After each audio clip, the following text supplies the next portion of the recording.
Welcome back to the PSA Squash Tour. It's a brand new season and a fresh new look for the PSA. But before we go into that, let's look at the previous season. The 24-25 squash season has started. The schedule and new tour structure is perfect for the greatest players of this sport to showcase their wares. But first, let's take a look at some of the highs and lows of last season. The 2023-24 was a season that had it all: victories, injuries and bittersweet farewells. In the men's, world number one Ali Farag started on an unbeatable run, winning 8 tournaments by the end of the season, including Paris, Tournament of Champions and the World Tour Finals. Oh, not that one though. He's done it. Can you believe it? She gets to work. What a supreme effort, Ali Farag. This is why he's the world one.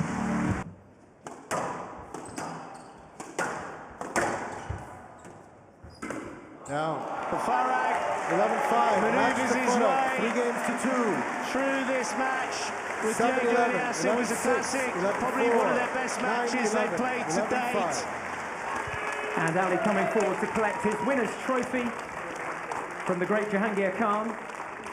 He will start the 24-25 season having been world number one for 65 consecutive weeks.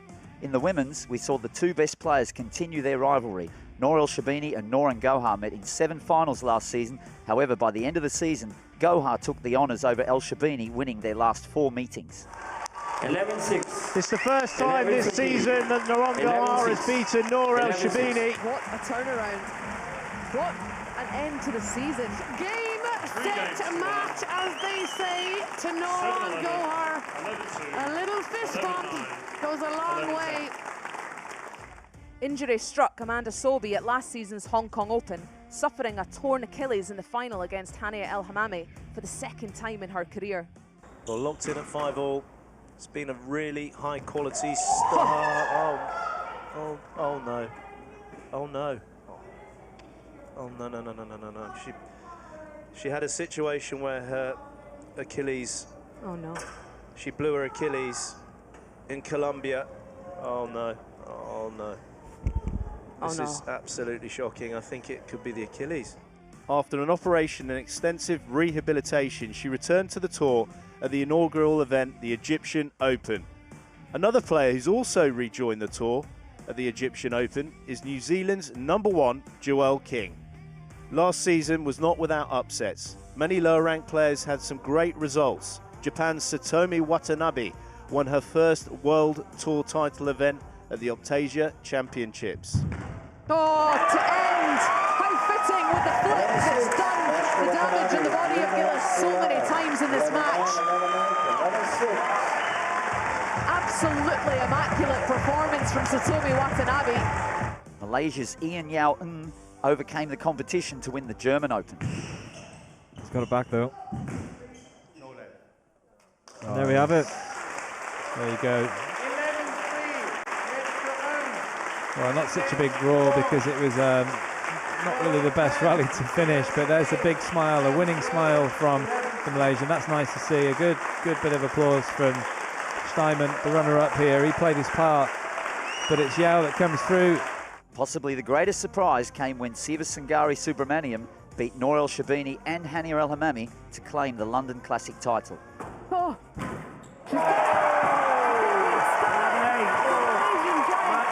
Subramaniam. 7th attempt at championship game. She's taken down the world number 4 and now the world number 2, all in the same tournament. All of these players will surely be ones to look out for in the coming weeks. Diego Elias and Nour Gohar made history at the PSA World Championships. Elias became the first South American world champion. Oh, Diego Elias has won the World Championships here in Cairo. The Peruvian Puma has made history. He cannot believe it.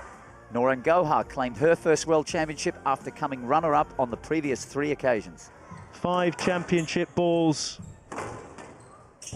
for Nour Gohar. And I think she's done it because there's no... Oh, I think she's done it. She has done it. Nour Gohar, finally, it's lucky number 5 for her. We said goodbye to two legendary players, India's #1 Sourav Ghosal and Egypt's Nour El Tayeb. Both announced their retirement from professional squash during the season's break. It's all to play for on the PSA Squash Tour. Well, here joining me in the studio, we've got Lisa Aitken and Johnny Williams. Lisa, what a ripping season it was last season. We haven't had a huge amount of rest and recuperation for this full-on season, the busiest season that the PSA World Tour, the PSA Squash Tour, should I say, has ever seen coming up for us now. Yeah, I mean, it was a very exciting season. It was absolutely incredible, particularly for those players that we were seeing coming up, Siva Sangari, Subramaniam, Sutomi Watanabe. It was really exciting. The summer will have had to be calculated very carefully by these players in terms of regrouping, having enough downtime, and also giving themselves enough preparation to come in and hit the ground running at this very first ever Diamond event. Well, Johnny, Lisa's just said it, the first ever Diamond event, which we'll go into very, very shortly, but certainly hitting the ground running with one of two major events outside of the World Championships here for this season. Yeah, interesting to see, Joey, that it's going to be front end and back end, so we're going to have to wait all the way to the British Open before we get to the next Diamond. But I like the new tour structure. We've got 5 in that top category, top tier there below the World Championship. So it's a fantastic sort of build up now towards the LA Olympics 2028. We've got a brand new rebrand for the tour, but also a restructure that Johnny was just alluding to there. We're going to hear more about it from Lisa Aitken. Previously, the PSA World Tour comprised of 4 levels: Platinum, Gold, Silver and Bronze. The newly rebranded PSA Squash Tour has a further 2 levels added to the World Events category: Diamond and Copper. Diamond events boast equal prize money of a minimum $300,000. There'll be qualifying competition featuring 32 men and 32 women, with 4 players from each draw qualifying for the main draw. The men and women's draw will feature 48 players in each. There will be 6 rounds, with the top 16 seeds getting a bye into round 2. The Diamond events for the 2024-25 season are the Egyptian Open and the British Open. The Platinum events will have a minimum of $190,000 prize money. There will be no qualifying. The draw size has been reduced to 32 players per division. There'll be 5 rounds, no byes, and all players will play from round 1. The Platinum events for the 2024-25 season are Paris Squash, Qatar Classic, US Open, Hong Kong, Tournament of Champions, and El Guna. The rest of the world events will continue as before with a 24 draw. These will consist of 5 rounds, with the top 8 seeds getting byes into round 2. The gold events will have a minimum of $100,000 prize money. The silver events will have a minimum of $75,000. Bronze events a minimum of $50,000, and copper events a minimum of $25,000. Well, that's fascinating hearing that. Very inspirational music as well to that wonderfully voiced edit there, Lisa. But the Diamond event, which is fascinating, it's on the points. So prize money, we could still see very high prize money, but promoters wanting to go in at a gold level status with less players. I mean, how do you think that might pan out with the season as it progresses? It's all in place now, but other events that want to come in for the season after? I think it sets the tone, really, because if you're a promoter that wants to have an event, it's not just a given that you're going to be able to have a slot on the PSA World Tour. As we're seeing, there's stacked in terms of numbers of events now, and you're going to have to raise the bar, and that's something we've never been privileged to before. We've always welcomed events in abundance, but now we're actually saying we've got loads of events on for the players. We're going to have to bring in new categories now to give the players more opportunities to earn money, but also you're going to have to fight for your place if you're a tournament as well, because there's only a certain number of slots for Platinum, Diamond as well. And yeah, I mean, the bar is set, and I think it's really exciting for the players, and particularly the ones that are lower ranked, because it's going to give them more of an opportunity to come onto the scene and make a bit more money than they have done before. Yeah, that's truly important with the PSA World Tour having so much depth. Now, Johnny, the actual time frame for a Diamond event is quite long. You know, it's considerable. Can be a pre-qualifying, into the qualifying, into the main draw. So with the busyness of the calendar, we've got the other Diamond event happening at the British Open. I mean, they're looking possibly to up it with more Diamond events, but how will they fit in the calendar? Yeah, that's a very good question, Joey. We heard a little rumour that there was a pre-qualifying that happened here. Apparently, we heard Zachary had played 7 matches in total, and Nour, who's still going now in the last 16 tomorrow. So that's going to be very difficult to manage. I think a qualifying 3 rounds, that's about as much as you can do. Shouldn't be any more than that, and good that they had a break going into the first round. Well, there's more changes. The WSO, who came in strongly at the beginning of last season, have just tightened up a few more scenarios. Firstly, with the foot faults. Can you believe it? All those guilty parties out there that like to charge out the service box. Lisa, just give us a bit of insight into the foot fault ruling that the PSA, the WSO, will be looking for with the players. Well, it's not a new rule for a start, and it's also not really a new directive. You have to remain with 1 foot in the box at all times when you serve. But what we're starting to see more and more as the players look to buy more time, get that central position on the court as early as they can, they're kind of swiping their leg out of the box before they've actually made contact with the ball. There was a lot of fans noticing it on Squash TV last year. So it's not a new rule, it's just a new directive. It's a directive that they're looking to tighten up and knuckle down on, which has to be the case. No player should have an advantage to get the middle of the court. Well, as you made that point, saying it's nothing new, they're just tightening up on it. It's the same with the kind of time wasting and the dissent and the behaviours. That was a strong point that was made last season. It's been even more looked at this time.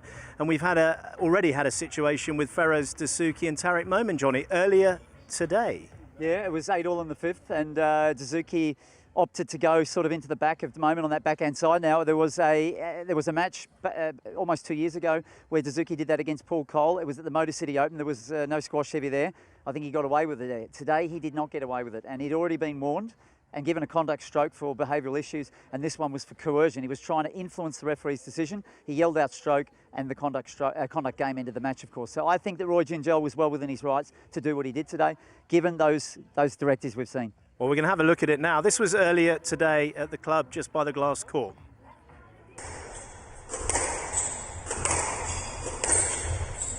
Let's let it go. Mr. Dasuki, that is now a conduct game, okay, which results in a match because you're trying to influence me, and I cannot accept that. That is a conduct game. That is match to moment. Conduct Dasuki, match to moment. Conduct game, yes. Because you were trying to influence my decision. The match is finished. Conduct game. You take it. Well, Lisa, I mean, we're looking at that now. Those two have had some ding-dongs over the years, both very vocal when they're playing their matches. It doesn't matter who they're playing, they're usually talking to the referees. Do you think that was kind of justified, what happened there at such a crucial time in the match? Yeah, I mean, Johnny made some really good points earlier just on it there. The thing is, Feroz Dasuki has been warned because he was making comments before trying to influence the referee. So he's previously been warned, he's been penalised for it in that match, and he didn't stop. So the directive has come in, conduct game. He's well within his rights to dish that out because he hasn't followed the rules. He's still trying to influence Roy Gingell's decision. Yeah, it's not like this pattern of behaviour is something that's new from Feroz, to be honest, Joey. You talked about matches that Momin's had. We saw the one in Blackball, and that was a real sort of bitty affair as well. So I'm not surprised, given those 8 points that we saw listed, that the gavel fell today, and unfortunately for Dasuki, it fell on him. Well, Johnny, just while we're on the WSO with the time wasting, we're playing in warm conditions here. You know, it's going to be warm tonight. It's been warm through the day. It's still warm in the evening. Players will need to be wiping. They'll be taking their time, and you can kind of. There's been a guide of about 15 seconds. There's not going to be a stopwatch necessarily there. There might be. It will be tough. I mean, that's when it does get tough for the players, where there's that kind of a bit of common sense and adaptability. And these conditions are going to certainly test the referees and the players with those directives. Yeah, the 15 seconds is maximum, you know, so there's no minimum set. It's all about discretion. So the referees are going to have to sort of take into context the run of play and what's going on. Are the rallies long? How much are the players hurting? What stage of the match? So tough job for the refs, mate, really tough job. Well, Lisa, I mean, looking out this season, as we've seen last season, there was a lot of history being made and a lot of names coming through. I mean, it's a real mishmash, but do you think we're going to see the usual suspects winning the big titles, holding those ranking brackets at the very top of the tree? I think where we're seeing some names come through, Siva Sangari, Subramaniam, Sutomi Watanabe. I'd like to see them continue to kick on, particularly the back end of these platinum and diamond events.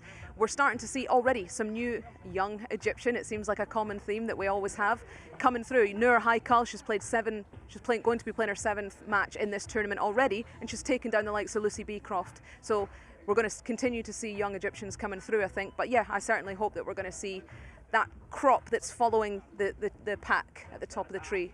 And Johnny, will we actually see an Australian coming onto the tour for the men or the women? I've been thinking about sort of jumping out of the commentary box and start training again, get my hips done, and watch out, mate. We'll be back. Well, I'll tell you what, you'll get on that court with fantastic hair, because it's not changed at all, not even with the rebrand. As we look ahead for tonight's lineup here on the glass court, we've got 4 matches coming up for you. We'll have the current world champion, he likes it here in Cairo, Diego Elias, taking on Gregoire Marche in the late shift. Amina Orfi, that's one to watch, with Nour Sherbini, an all-Egyptian battle. Mueller, who's from Switzerland, staying at the Movenpick Hotel where we are. It's a Swiss brand. He takes on Ali Farag. And then Hania Hammamy will be kicking off against Jasmine Hutton of England. Now we look at that lineup, there's some big names already in. Good to see, Lisa, Gregoire Marche, who's coming up a bit later on, and also the Egyptian battle with Orfi. Yeah, I mean, I'm excited to see what Orfi's going to come out with this season. She's got a very one-dimensional style, in my opinion. There was a big bit of summer there that she could have had to tweak a few things. Can she have a real good go at the Warrior Princess? We'll soon see, but I'm excited about that match in particular tonight. And Johnny, Hania Hammamy, who's locked in at that number 3 spot, desperately wanting to push on into those top 2. She's won the Egyptian Open previously before. I mean, could this be a belting tournament for her? I hope so for the game, because she's the only one really, Joey, that's a proven entity at taking out Gohar and El Sherbini, and back to back. You know, she's done it where we've seen her 2-love down in a semi-final, 90 minutes, turns up the next day and then takes the other one out. And there is no other player on the tour that can do that. So I hope that she's fully fit. I hope that those injury sort of woes are behind her now and we can see the best of her. And Jasmine Hutton, who didn't retain her British Nationals title there, she went out quite early on, which was a bit of a shock for her. A bit of a confidence knock possibly at the beginning of the season coming in. She's got Wal El Hindi here in full force, coaching a few of the women players. I mean, she's got nothing to lose against Hania Hammamy. No, she doesn't, and she's the sort of player in that ranking bracket, really, that's this season, particularly in the start, come out strong, show what you've been working on this summer. I imagine it would have been a tough camp over in Florida with Hindi. And like you said, no pressure, but she's at that ranking where she's been there for a few seasons now. Can she make a burst into that top 16 and cement herself into that bracket that's ahead of her? Well, we've got Mueller, who's coming up. He's in the background there. He's been loading up on Movenpick ice cream, Johnny. I mean, he's up against Ali Farag. That's a tough call against Farag, world number 1 in his own backyard. Well, he had a win over him. Obviously, it was a very reduced Farag with that injury, but he's also had some very good games. He took a game off Farag at Alguna where he blitzed him in the first game. I hope he can do that tonight. It'll make for a good spectacle, but I say for Ali Farag, 3-love, 3-1. Okay, Lisa, and the other matches, a bit of cheeky prediction in there for the results. Any upsets? I don't think we're going to see any upsets, to be honest, tonight, Joe. I think it'll go to Siren, but as I said, I'm excited to see what Orfi's got to throw at the Warrior Princess. Good opportunity, first tournament of the season. Again, like you said, with Jasmine, absolutely no pressure at all. And a bit of pressure, Johnny, on certainly Diego Elias. He's the world champion. He's coming up against Gregoire Marche, who had the walkover. Yeah, 11-1 in the head-to-head, mate. He'll have no problems there. I'm not seeing he'll cruise through as he does. He'll panther about the court. He'll puma about the court. He'll puma about the court. Well, we're now getting ready. I wish they'd play Shirley Bassey just to align with the diamond event here. But talking of Shirley Bassey, I'm going to hand over to Michael Absalom. Thank you very much, Joey. Thanks, Lisa. Thanks, Johnny, over there in the Squash TV studio. Good evening, ladies and gentlemen, and welcome along to the 5th edition of the CIB Egyptian Open 2024, proudly powered by CIB, hosted by OWest, and presented by iEvents. This tournament quickly gained the admiration and respect of avid squash players around the world, making it one of the most prestigious tournaments in our sport. This year marks a new milestone in squash history. This tournament is a first of its kind, a diamond tournament. Ooh, very good, very good. We're getting there. A diamond tournament on the tour then, yeah, this year making history. We've accomplished remarkable things so far on our journey, and reaching the diamond tier status is an exciting new era for the game and for the players, so we're looking really forward to the season ahead. This year we'll be seeing unforgettable matches. We'll also be seeing court action and lively spectatorship, spanning all ages. Crowds here as well on day 3, round 3 of the tournament. And beyond the on-court thrills, the O West Sports Club offers exceptional facilities. You might have seen some of them already, which have been developed with meticulous attention to international standards. Hosting this prestigious tournament underscores their commitment to providing world-class amenities and solidifies O West Sports Club position as the premier venue for international sports events now and in the future. Join us then for the grand celebration of the 5th edition of the CIB Egyptian Open. Prepare to watch as our diamonds dazzle in action. Let's hear it for the players. And let's hear it for the sponsors too, because we couldn't do it without the sponsors. Powered by CIB, hosted by O West Sports Club, presented by iEvents, and to be sponsored by Lamar. Official communication partner is Influence, and we are held under the auspices of the Ministry of Youth and Sports. And this event, in association with the PSA Squash Tour and the official ball sponsor, Dunlop. We are ready to meet the players, so let's meet our first players. 4 matches to bring you this evening, starting with this player from England. It's Jasmine Hutton.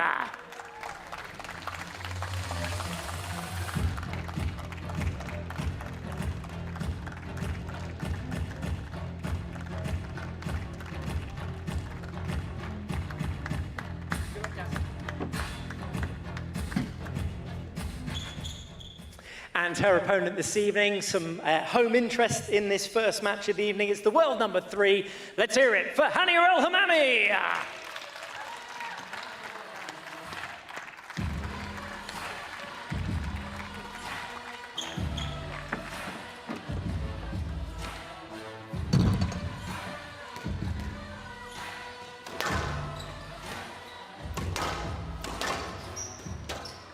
Let's tell you a bit more about both these two players that we're going to see in action then, starting with Jasmine Hutton over on the left.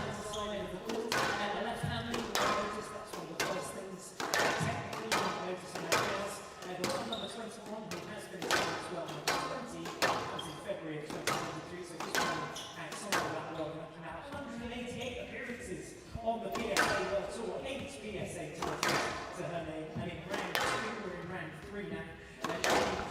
Well, here we have the first match with Jasmine Hutton taking on Hania Hammamy. I'm Joe Barrington. Joining me, Johnny Williams for this one. Thanks, Joey. Great to see that the Egyptian Open is back on the calendar. It's been an incredible event, reactivated from many years ago. Obviously, those great tournaments, the Al Aram events at the Pyramids, where Ahmed Barada was such a superstar. That sort of kick-started for me this incredible dynasty that Egypt has had for just under 30 years now. Hugely important for the future of women's squash in England, Jasmine Hutton. Great opportunity for her, as Lisa said in the studio build-up. She has been locked around that ranking bracket for quite some time, and it's probably now to make that move. A very, very competitive and ever-evolving women's tour, Johnny. The level just keeps going up and up, and we have got already some surprises in this event in the women's with Sana Ibrahim, yeah? Sana Ibrahim, and we mentioned Heikel as well of Egypt, and then there was another young Egyptian coming through, Barbs Salim as well. Summit. There's just so many Egyptians that continuously push the bar higher for all other players around the world, especially in the under-19s, under-21s, and Europe is really under pressure to keep up with that level moving forward. Well, I find it amazing how the players can actually concentrate with Michael Absalom wearing the cherry leggings. Hania Hammamy, big summer for her. You know, we predicted that she'd get to the top of the tree. She's been stalled quite a bit. There's been murmurings with platinum titles last season, Qatar and Hong Kong. former winner of this event as well. The Egyptian Open didn't happen last year, Johnny, 2023. No, the Egyptian Open took a break there. I think there was a few issues that occurred at the 2022 event, and I'm glad to see that we're now back on the map under the auspices of Hammamy, who's doing an incredible job, really, especially if he starts running 2 events of this size per year.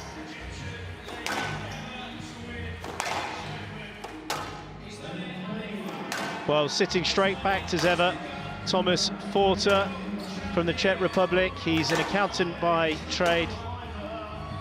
See Curtis Malik taking in the sights as usual, always watching all the matches. He lost out to Ali Farag earlier on in this, and there's Tori Malik as well. I'm sure their father's probably under one of the seats, so just bring him up. It's about the same height as John Mazzarella. Anyway, Ashraf Hussein is the VR, who is a very serious man, also loves his gym work, Johnny Ashraf. He can bench press 120 kilograms maximum lift. Just under my PB from years ago that you still don't believe me on. No, I don't. When I was a bench press beast. You were. Tell you what, Ashraf used to bring a lot of chockies, Joey, but it seems to have dried up. We need to have a word with him. Yeah, we do, yes.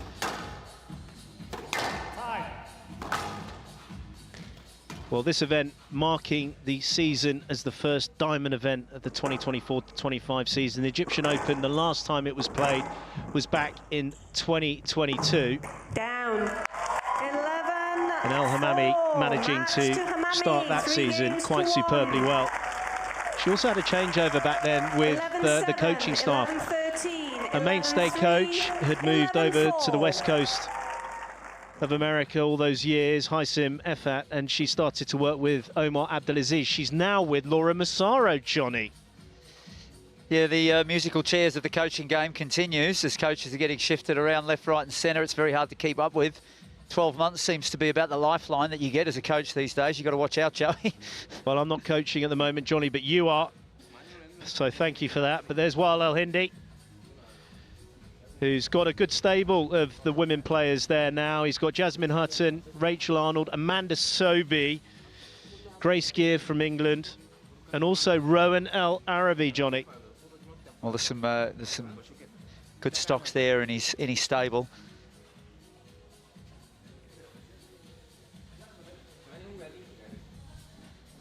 Well, we're just making sure the dust, which is certainly aplenty here in Cairo. And by the way, where we're set, we're quite far out of Cairo now. I mean, it's quite hard to keep up with the evolvement of Cairo. You've got old Cairo, semi-old Cairo, not as such an old Cairo, and then you've got new Cairo, and then Cairo very close to Alexandria. We're very close to Alexandria, Johnny. That's what I heard, Joey. And well, I'm stating it, yeah. Well, last year when I arrived at the Black Ball Open, Thomas Porter and I got lost in the taxi. I don't know, we ended up at one of the new cities outside of the governance of Cairo, that's for sure.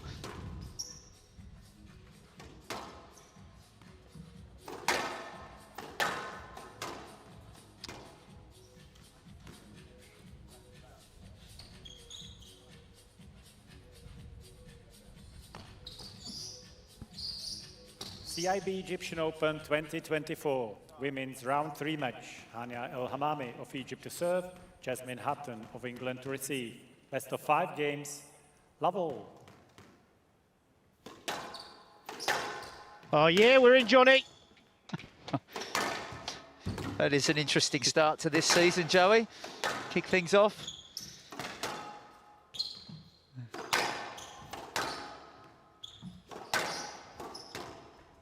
He'll become a crowd favourite down under if you keep that up, mate. Oh, mate, I'll tell you that.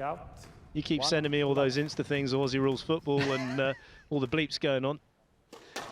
I heard you're going down to that Aussie Open next year. Oh, mate. Not up. It's a very slick start from both players. Hand out. Always difficult, Johnny. I was speaking to Wael El Hindi earlier this evening, and I was talking about the players, you know, the outdoor courts, like coming to have a practice on the glass court in the morning where it's blistering heat, you can't see anything because obviously the sun shines there, and the conditions don't play anything like they do in the evening. So as a coach, would you possibly take your player onto the traditional courts just down the way, or would you actually get them to play on the glass? I saw it good. I think I'd rather be here as late as possible, playing on the glass. I don't know if that's even allowed, because you see always the players from tomorrow, the ones playing tomorrow, they're doing the evening session just before these matches, so it's very hard for the players of the same day to get out there, you know, anything, like you say, that's even close to these sort of conditions. But you still want to be on the court to just, I mean, the heat is 34 degrees, Joey. I mean, it was, what, 38 during the day, so we're still up there. Yeah, big time.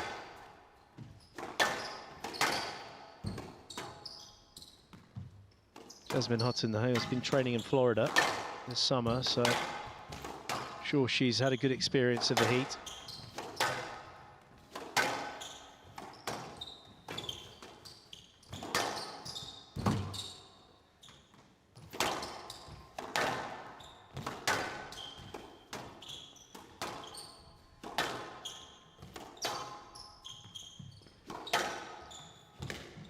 Nicely played. So good start to this first match in the evening's play on the glass court.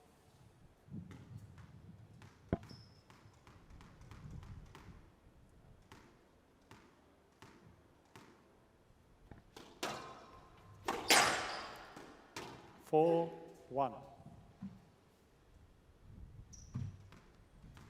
See the shoulders there of Hutton, just taking a deep breath, realising that tin off the serve, that this is exactly that point where that high-ranked player in the form of Hammamy will take full advantage and just move away. But she just gives her a little favour back there.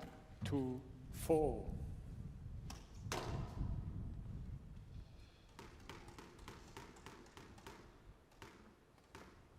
It's like an optical illusion, though. You see the wind through the skirts of both these women players, but it's not like it's a cooling wind. It's 34 degrees worth of wind. It's very warm, and the ball is sponging about. You can see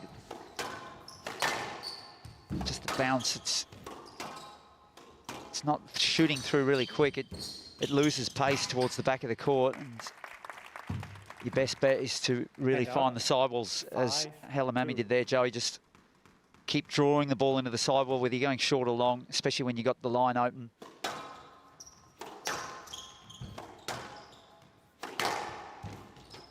Out. And out. 3, 5.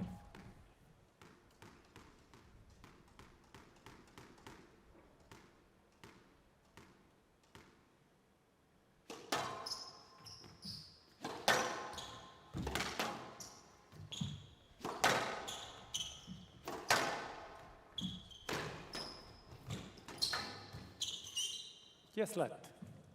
Player review. Hammamy on the first review of the match so far from Hania Hammamy. Well, she's slow to get out of the way there, Hutton, and I understand fully why Hammamy's reviewing this. I don't think that she can take the swing that she wants to and that she's fully prepared for here, so feel that there's a good chance here that this could be overturned. Look at the recovery there, Joey, of Hutton. It's not good enough. No, it's not. It's a poor shot, not cleared. It's a clear-cut straight. So good use of the review there from Hammamy. 6-3.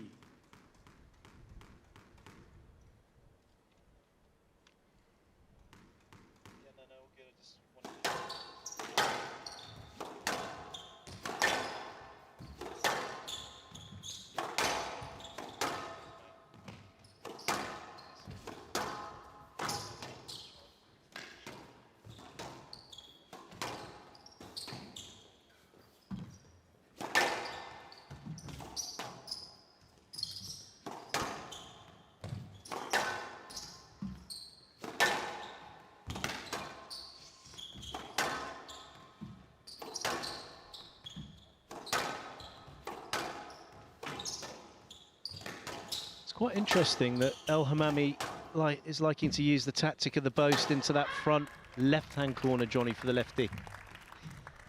I thought the same thing, Joey. But so far, what we're seeing from Hutton is when she's dropped it, most of them are very heavy.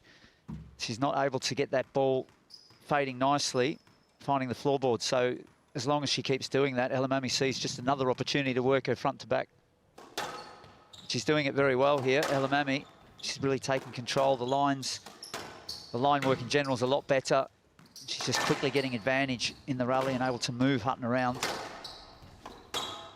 She, in the movement sort of stake, she knows that she's going to be able to outmove her as the longer this goes. It's a great attacking shot there, though, from Hutton on the backhand side. She needs to produce this a lot more. Yeah, when she gets it right, it looks very, very good. Nice steep chopping down on the ball.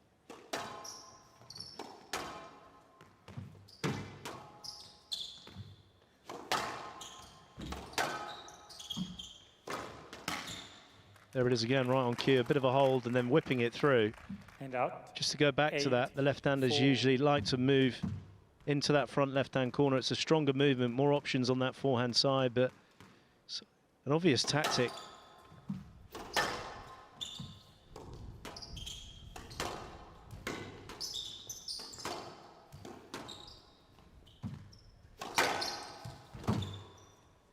Down. Still staying within range, 3 points between them in this first game. 8.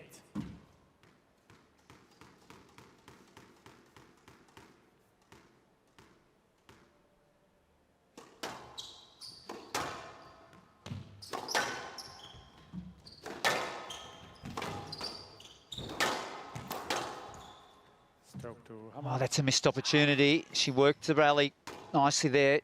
Got Hammamy moving quickly into the front right with that sharp boast, but just couldn't find the right line there. That's a new one.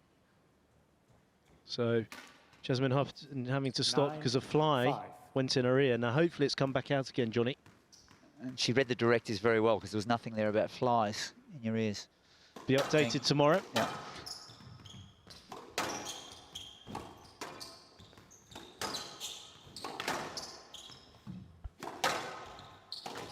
It's nothing worse when you, one of the days we used to go running like a maniac, but when you go running and you'd end up swallowing a fly. Presume in Oz it would be, with you, you're probably like a crow or something. You swallow it in a hole. Magpie. Kookaburra.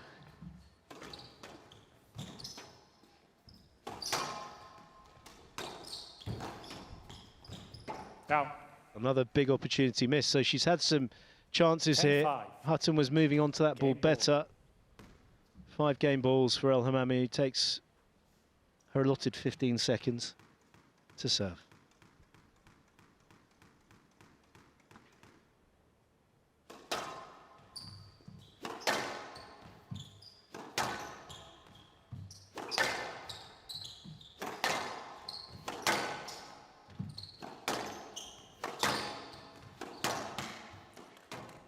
Fantastic finish from Hammamy, and what a way to start her Hammamy leads 1 game to 0. glass court appearances here at this event with that very, very solid opening game. Yeah, the local crowd happy with that, you can tell. Hania Hammamy taking the first game on the glass court, which looks immaculate. The glass floor presenting itself superbly well, leading 1 game to love against Jasmine Hutton of England.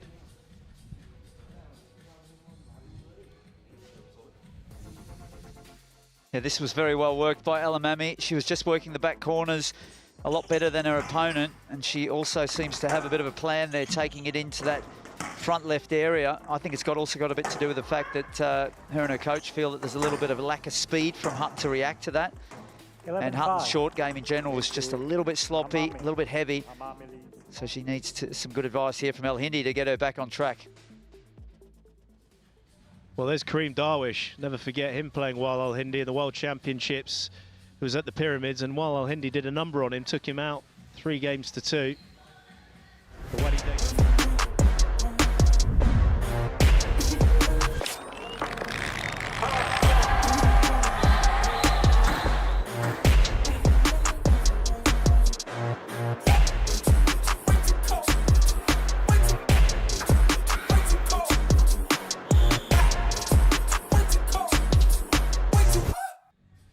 Pyramids didn't go up quickly because this was a complete wasteland only a few months ago. Well, as long as we keep moving to Alexandria and we connect the dots, Joey, and just more squash clubs, then they're only going to get stronger here.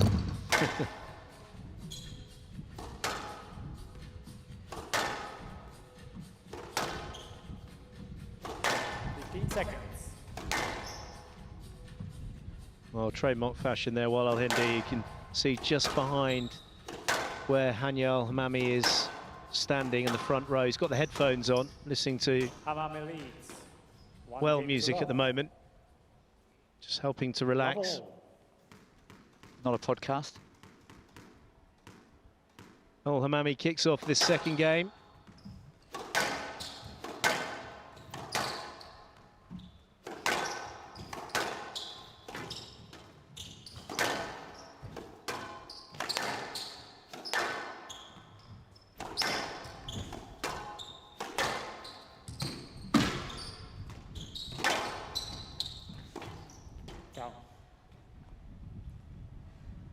Hand out, 1 love.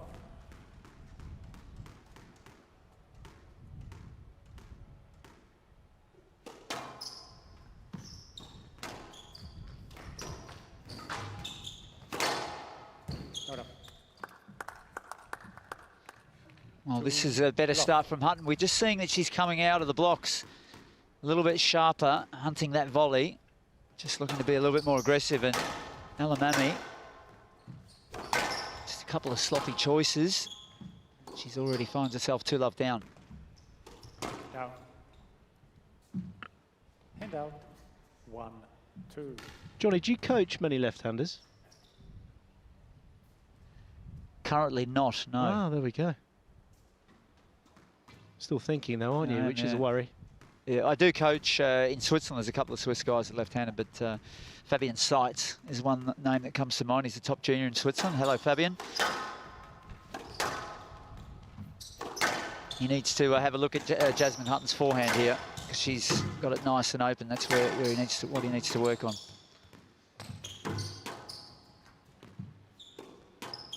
And we need to see Jasmine put it to use now.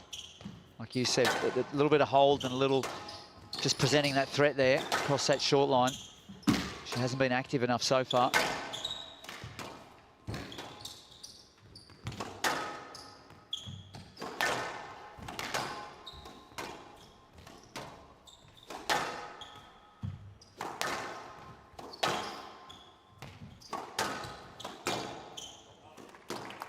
Well, that's a tough rally for Hutton. She dominated quite a lot of that rally, and then suddenly when the opportunity presented itself, she slotted this beautifully, Al-Hammamy.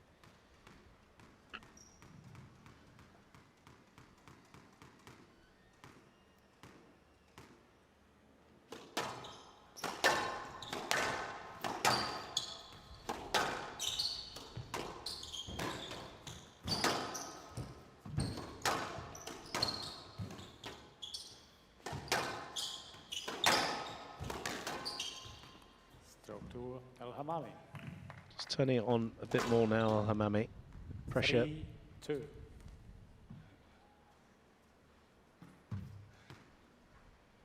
And I wonder if the training stable of Wael El-Hindi at the Kinetic Club in Florida, there's the glass court that's fixed in the club. They do have an event, a PSA event in January. And Johnny, going back to the coaching side, I wonder if he would have turned off the old air conditioning in the building for his players to acclimatise to this event, knowing fully well that you're going to be playing out in the evening in Cairo. Well, that would suggest 34 degrees. Yeah, that would suggest that he's taking a bit of a managerial role at the centre as well of the tournament and all sorts of things, Joe. Well, I mean, you could be saving money on air conditioning. Yeah.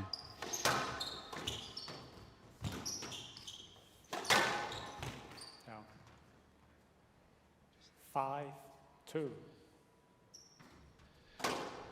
Well, luckily for for me as well, this contact lens that popped out of my eye when I played him in Chicago after running into him for the 18th time is off the back of his head. I couldn't believe that. I had to pick it off the back of his head and try and clean it and put it back in my eyeball. The old soft contact lenses. Luckily I had a spare. I didn't want to take that. It would have been very salty. Down. Well, this has really slipped away very fast. That quick start from Hutton to Love has just turned around into a 2-6 deficit. She's not able to get any kind of penetration to the back of the court. Hammamy is really in cruise control at the moment, not being put under too much pressure.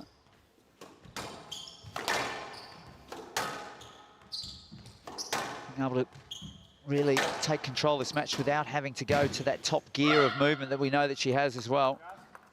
She does look in good control, I have to say. There's a bit of an outburst there from Jasmine Hutton, trying to sharpen herself up mentally, bit of aggression.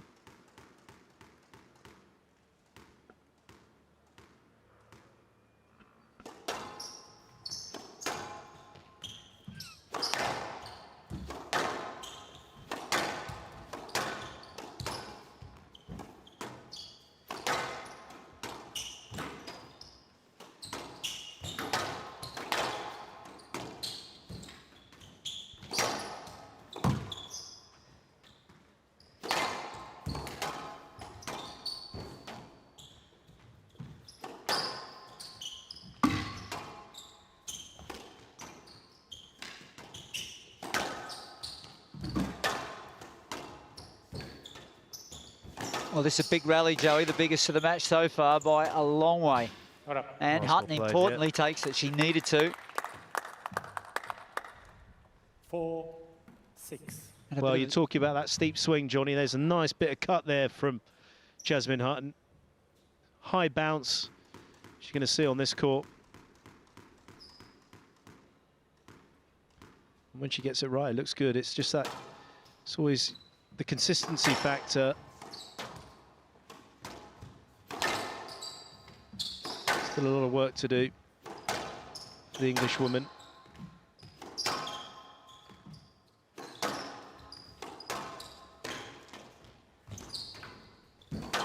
Oh, that's... Well, the movement there of Hutton, there was a double step, and that is what Hammamy's playing for, Joey. Why do you think that is, the double step? 4. Not strong enough to go in on that big, deep lunge and then sort of... But that's the strength area of the lefty, isn't it? Should be. Movement-wise. But Hammamy is definitely trying to expose that. And once again, any sort of mini threat that Hutton wants to get back in the game, she just puts stoppers into things, and that forehand boast gets weaved in again.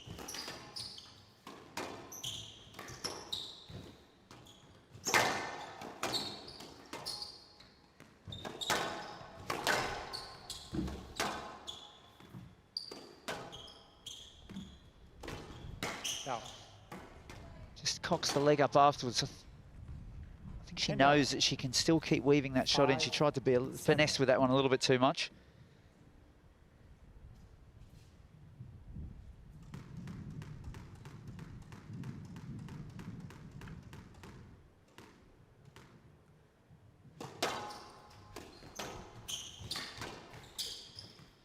No left. Ball too far on the right. You need to make better effort to get it. Well, just 1 point between them now in this second game, so good news for Hutton. Knuckling down well.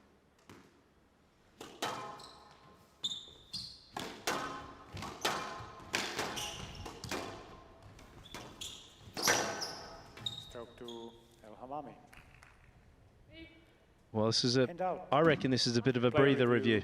Hutton. Do you not think this is a breather review? Just a bit of time to get a bit of dusty air back in? It's the first thing that I was thinking, that she's certainly looking a little bit more worse for wear in the face if you compare the two.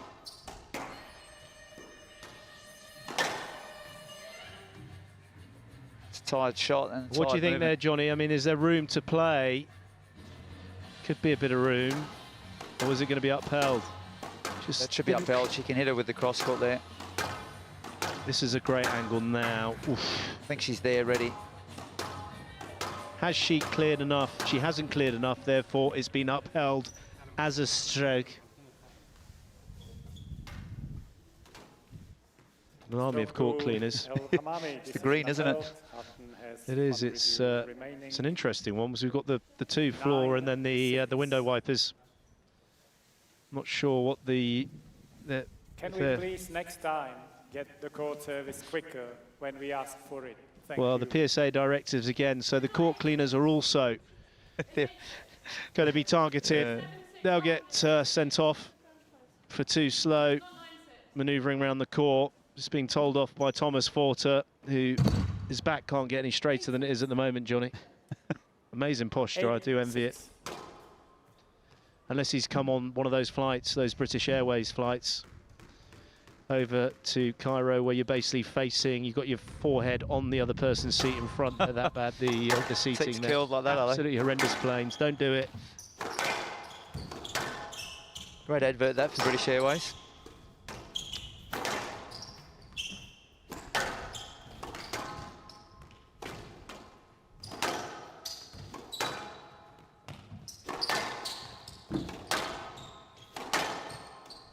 It's well played. She played it well.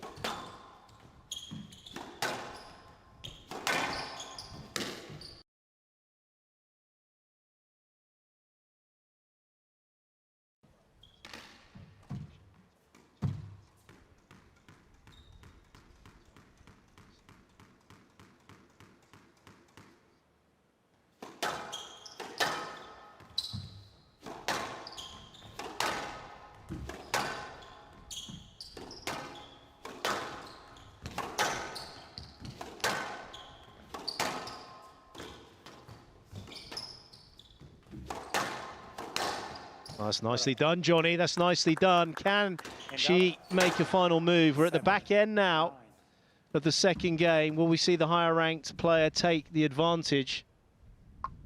I believe we will, Joey. Every question she's been asked so far, Hammamy, she's answered swiftly. Let's see if she can do it again here. Jazz Hutton is sort of more comfortable, I feel, around that mid part of the court, up when she's getting dragged up into the front left. She's not finding sort of good solutions.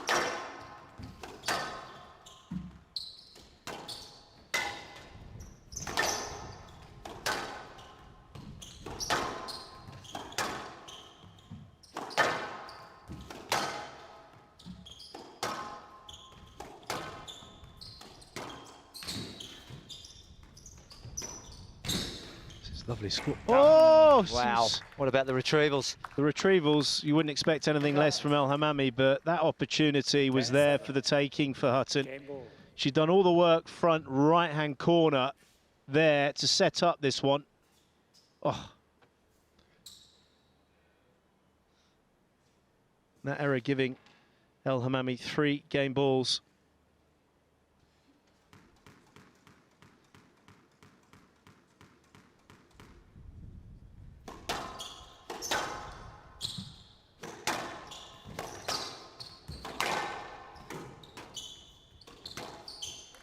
And there's the finish. So Hania Hammamy managing to extend her lead here in Cairo in this Egyptian Open. Be careful with the racket. Very, very close, Jasmine Hutton, but yet finds herself with a 2-love deficit after 25 minutes.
With his notepad. Again, Jasmine Hutton, she started to work opportunities well, but then when those main shots coming into play, and that's what you've got to say, that's a bit of a pattern with her play when she's playing these top-ranked players. She does a lot of work to get in these positions, but then just ends up making the unforced error. So why does that happen? Because technically she's pretty sound. It's got to be a mental aspect, surely. Yeah, definitely. Hammamy is the one who's working the longer rallies and able to get advantage through the middle to sort of put that softer winner away. I've not seen too many of those from Jazz Hutton, to be honest. But I think that while Hindi must be asking himself, why is that front left letting her down so much? Should be a strength area.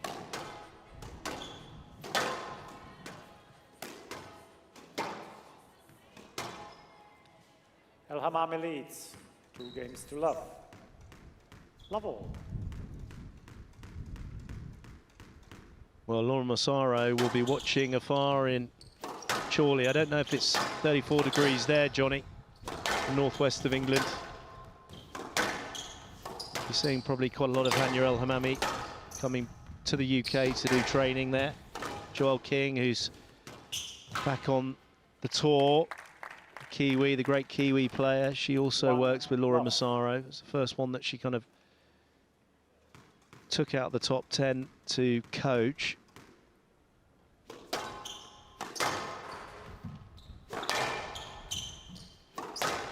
Yeah, that's doubled her workload, mate, at the very top of the game, very quickly.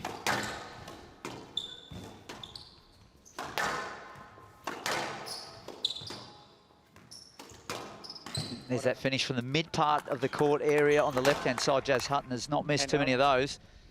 Bread and butter for it. Well, you would never have seen the coaching matchups that we see these days 5 years ago, even 10 years ago, and beyond there. An Egyptian in the form of Wael El Hindi coaching Jasmine Hutton, and an English woman, form of Laura Massaro, coaching an Egyptian Hania Hammamy. Sounds like the start of a joke. Hand out. 2-1. Don't tempt me, Johnny.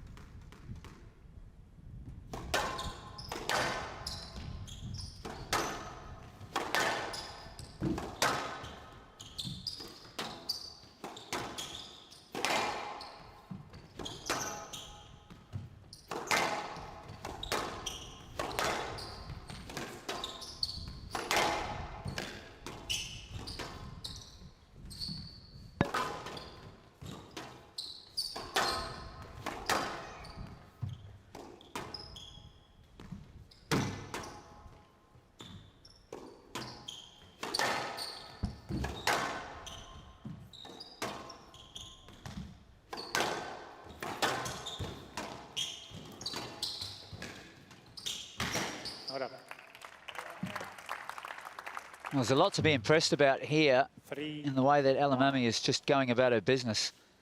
First time we're seeing her in action on Squash TV since the World Tour finals, and she certainly looks to have moved on from the things that were just giving her a little bit of a niggle at the end of last season. Very sharp around those front court touches.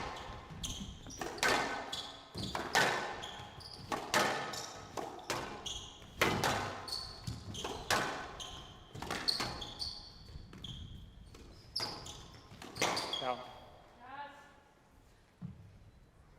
4-1.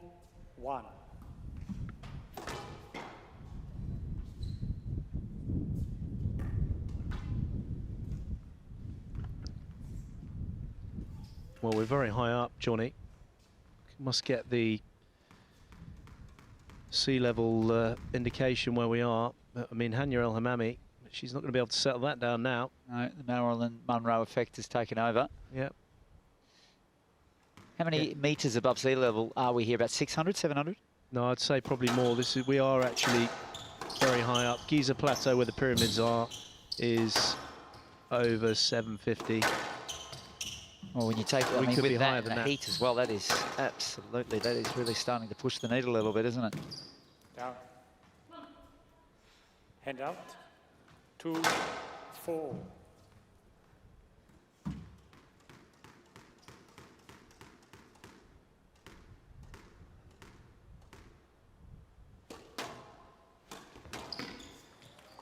She's got all the answers, Hammamy, looking very relaxed as well. 5-2. Just get this feel about the way that she's doing things tonight, that she feels that she can work within these margins. Yes, left. Yes, left. 5-2. We're just going back to the sea level. We're actually not as high as you think we are. Where we are now. I said the 600. The Giza Plateau is 60 above sea level. 60? Yeah, I know. That's extraordinary. Because when you obviously come into Cairo's 23 meters above sea level. I know. The plateau's another 37. So it's not much more, and then you're looking here, which is a little bit. So you're probably looking I'd probably say 80 meters, but we're out into the desert. Therefore, you get more of the wind picking up. Review Hutton on the stroke decision.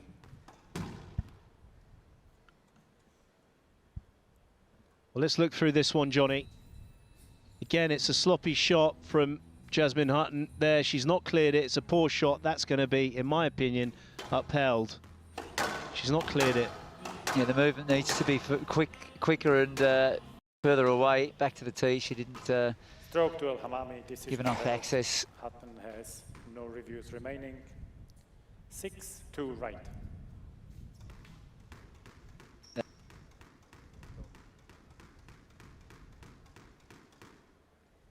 Yeah. We said centimetres above sea level. Yeah, I always work in centimetres. So I mean, I shouldn't apologise. I was actually right. I wasn't far off. Wasn't far off at all. 700 centimetres above sea level. So. Now. Hand out. 3. Tell you something even more fascinating about the pyramids. This event is in relation. This event obviously is being held so many years by the pyramids. We're not there this time. Let me guess. That's about the erosion side of things. Okay. We might leave it. I'll leave it for later in the week, but can't wait to go into it with you. I thought you were going to be talking about another breed of people from other planets that might challenge the Egyptians at squash. Apparently, the new season, not this one, but the season after, that could be a situation. Making good headway here. Hania Hammamy, she's letting it out now against Hutton. 7-3. Bit more the movement, slightly slower now from Jasmine Hutton. The court's getting bigger and bigger for the English woman.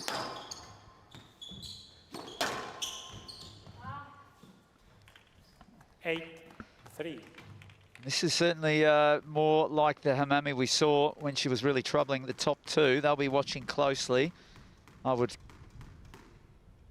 certainly believe that they'll have their laptops switched on and they'll just be having a little peek at the form of Hammamy.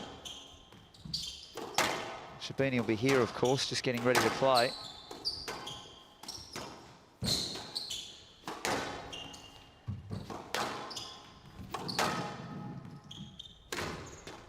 Oh, there's that boast so successfully used. The ratio of forehand boast to backhand boast would have to be about 90-10. Great hit out for Hammamy to earn her place in the quarterfinals as well here. I know it's, when you say that, Johnny, coming in here for the last 16. She's just a lunge away.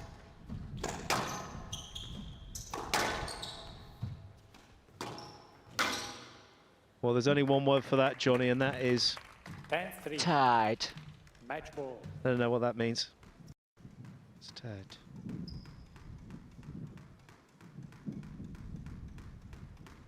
Seven match ball. So this is a very nice run out for Hania Hammamy. Good confidence booster for her.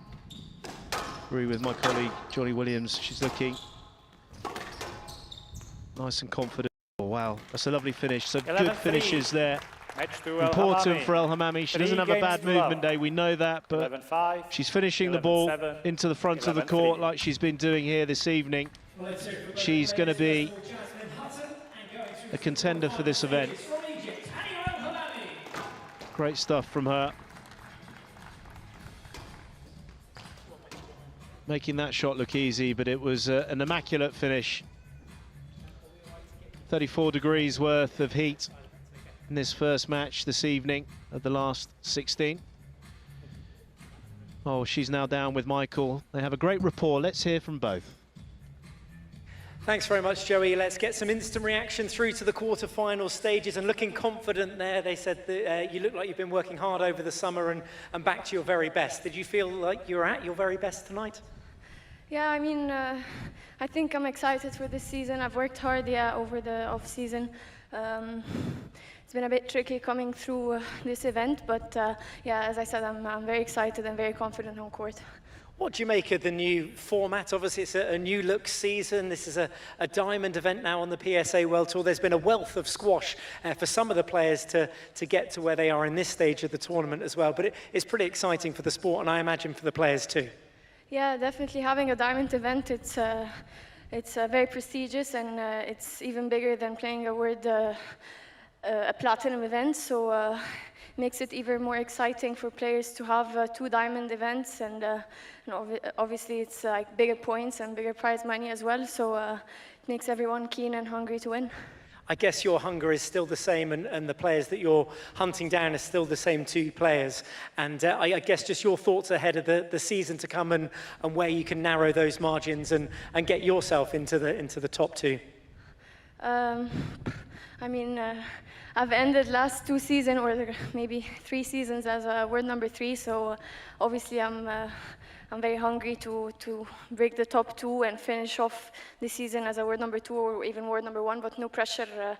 If anything, I've learned from the previous season is I should just try to relax and play with freedom and enjoy my squash. And I think so far I managed to do that in the last 2 matches, so hopefully I can keep doing that in the rest of the event. Yeah, looking very sharp out there, and best of luck for the rest of the event. We'll see you in the quarterfinal stages. Hania Hammamy, ladies and gentlemen.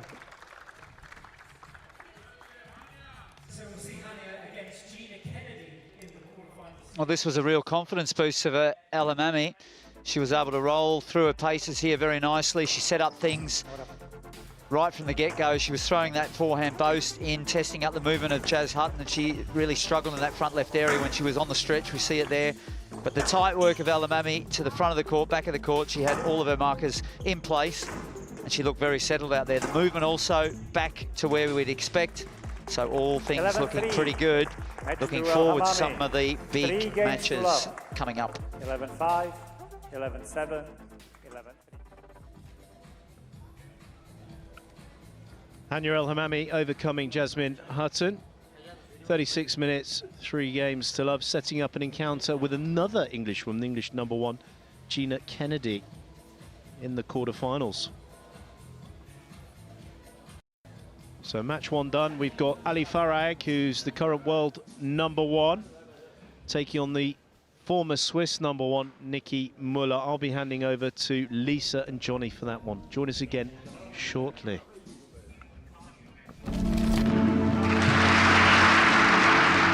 Arguably the greatest player in the world, he's a man who can't bear to lose. Basically, I suppose I want to win more than other people. If you win the Davis & Kate British title, you are effectively the champion of the world.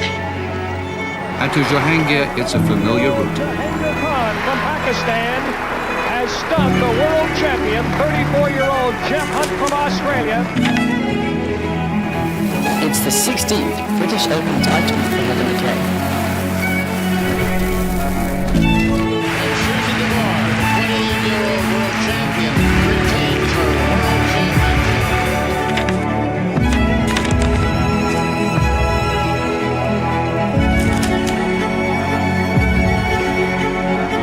It is, and that's game, set and match to the 21-year-old Nicole David. He does it! Shaw wins the marathon battle between Nick Matthew.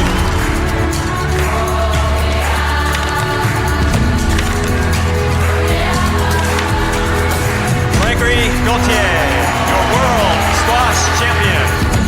Sherbini's made history.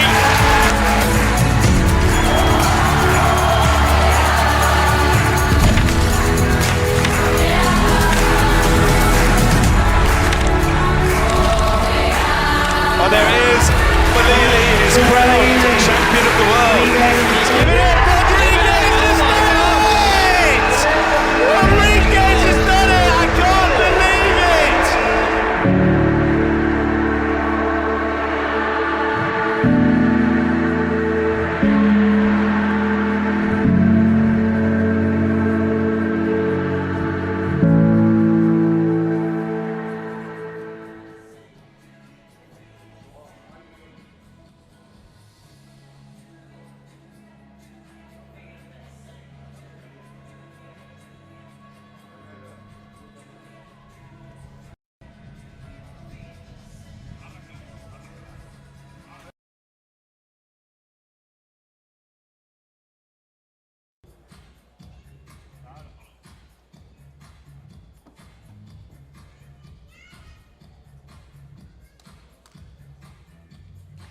Welcome back, ladies and gentlemen. It is day 3, round 3 of this year's CIB Egyptian Open. Thank you very much for making your way back to your seats. We're ready for our next match of the evening.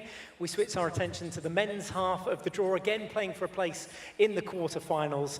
So let's meet the players. We'll start with the player from Switzerland. He's the current world number 24. Let's hear it for Mueller.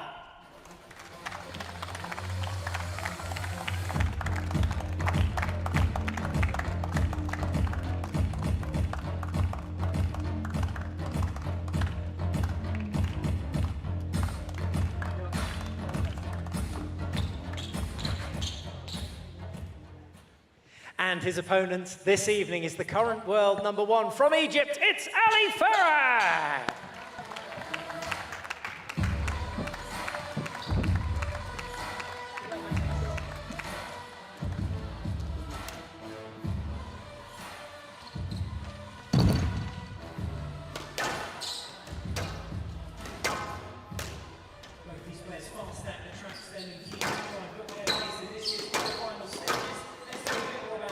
It's the world number 1, Ali Farag from Egypt, taking on Nicolas Mueller from Switzerland.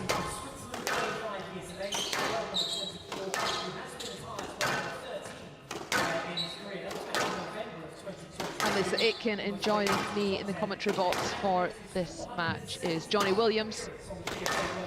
Thanks, Lisa. Well, fellow Switzerlandian Nicolas Mueller, 35 years of age now, in the white t-shirt on the left-hand side of your screen. Question for me here is, how is he feeling? 2 massive matches so far in this event, 2 5 sets. He's had to come through round 1 against Mustafa El Serti in 68 minutes. And then he took down Abdullah Al Tamimi. Also 5 sets, but just 51 minutes. So a little bit of a shootout, you can imagine there. So 2 5-set matches in the bank for the 35-year-old veteran of the PSA Squash Tour. It's been as high as 13 in the world, of course, currently sitting at 24, Johnny. Does Nicolas Mueller have it in the tank to get back to the heights of 13 this season? He needs to produce some evidence that his body can take the toll that the PSA Tour will no doubt be always dragging him through the ringer. And right now, we haven't seen that enough at the end of last season. He's had those 2 5-setters, as you just mentioned. I had a little chat with Abdullah Al Tamimi today and Jonathan Power, his coach, and yeah, they really sort of were emphasising the fact that Mueller was shooting in the 5th game and doing it very well. So we're going to see that here, no doubt, in the first game. He did it at El Guna, and he did it very successfully. It was very entertaining, and that's what he's going to attempt to do here in game 1. The man in black, world number 1, known as Mr. Fantastic. The number 1 seed for this event. This was in 2022 at this event, the last time it was held. CIB Egyptian Open. This was the final, taking down Paul Cole 3-1. Outdoor court, Johnny, not favouring Paul Cole again, and Ali Farag showing that he is a fan favourite of these hot conditions outside. Oh, you said Mr. Fantastic. I'm going to call him Mr. Outdoors. He is the king of the outdoor squash courts, especially in heat here in Egypt. Anywhere where it's very difficult to put the ball away, the lightness of his game, the efficiency of his game, the way that he just floats about the court, it's perfect for these sort of conditions. And these players with the heavier landings will struggle as the duration goes on. Of course, very light in frame. Ali Farag carries barely any body fat, which will certainly stand him in good stead in conditions. Change of racket for him this season. The Dunlop coming in with the new models. A bit of blue on there for Scotland. Coached by Kareem Darwish. He's got an L in front of his name as well. I gave him one. Yeah, okay, I like it. What happens when you become the Prince of Egypt? You get an L. The Dark Prince. Sporting white cap tonight. Trying to hide, but we can see you. We can still see you there. Lawrence, the PSA physio, just parked front row, keeping an eye on the players. from the Wadi Degla club, Karim Darwish. Nicolas Mueller off into his player area, coachless for tonight's match. Packed to the rafters here in Cairo. Barely a seat left in the house.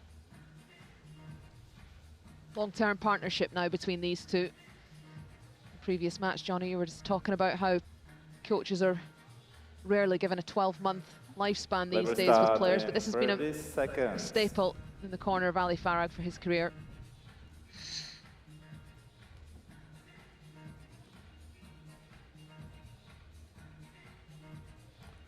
Well, the man in charge, Roman Svek,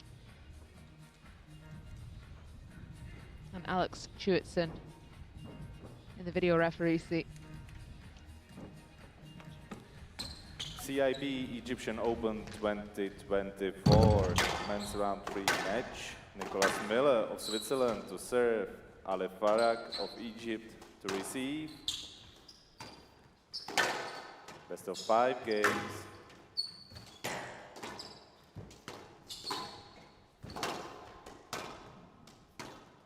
Level.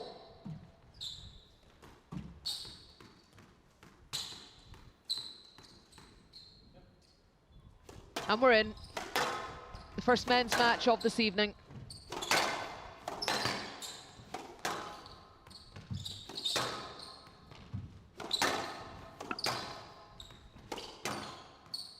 Their 10th meeting on the PSA World Tour. Head-to-head, heavily favouring Ali Farag, 8-1. That one, of course, coming in the Grasshopper Cup for Nicky Mueller 2022, the best of 3 format, when you have to say Ali Farag was literally on one leg with his knee injury.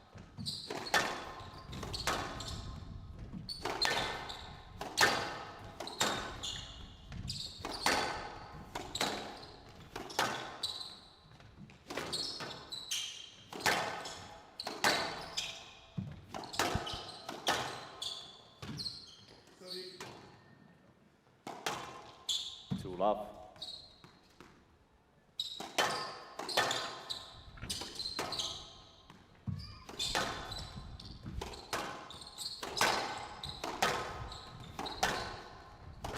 Ball just not quite firing as much as I thought it would early doors, Johnny. It's not got as much life as it usually does first part of the match, certainly in these conditions, 32 degrees. You usually see that ball flying around, just stopping very short mid-court from both players.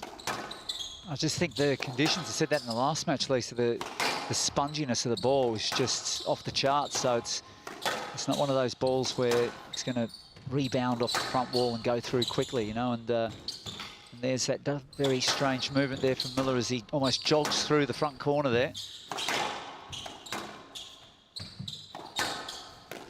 It's a wincing movement, isn't it?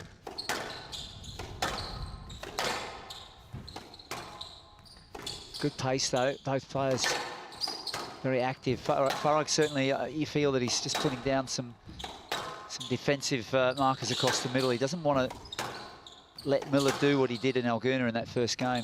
He'd be well aware of that.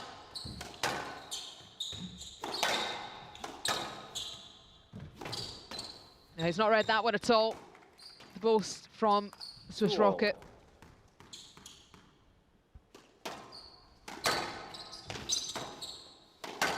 Ridiculously high tee position for both players here. Just looking to cut the ball off across the mid-court. The tempo, of course, so high because the ball is stopping mid-court. It's well within hitting distance for both players. No. Not much travelling required. Handout, 3-2.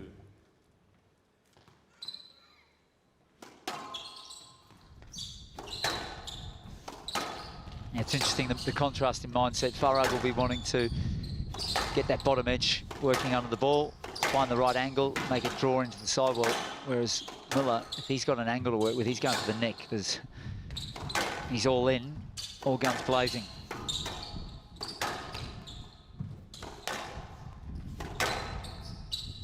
Oh, what a line that just faded away. Ali Farag realising too late it wasn't coming off the back wall. It's absolutely chopped that. Really good open racket face, cutting it down the line.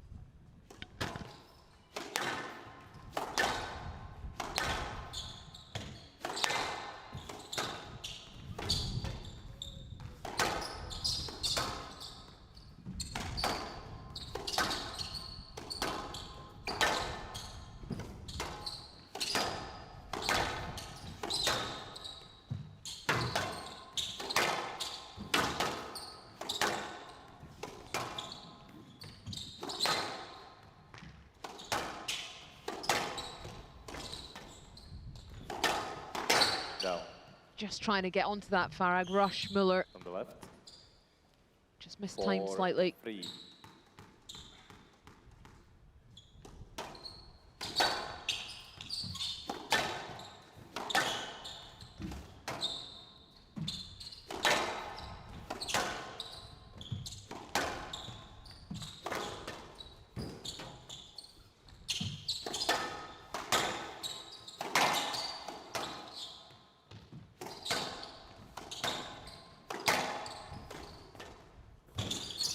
Oh, there's the boast, the drop of the wrist. He's done that his whole career, and he does it very well. Right box. 5, Beautiful shot. 3. He can go down the line there, and that's what Farag was looking for. And this is looking a little bit like the start we saw in Alguna so far, Lisa. Just doesn't allow Farag to settle into the web weaving that we often speak about. The rhythmical play. He's just doing enough, Mueller, with the angles, the change of pace. That both throwing it in.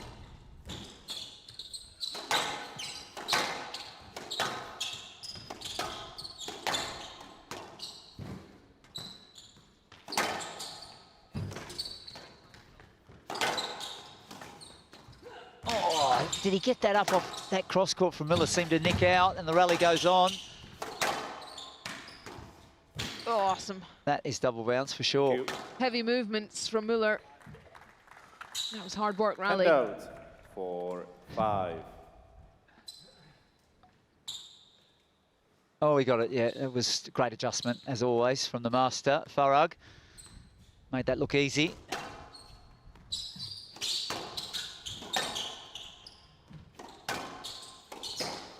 He keeps finding the tin, just enough to give Mueller a bit of a sniff here, Lisa. Just trying to rush it. Yeah. It's not properly set on that shot. Bags of time.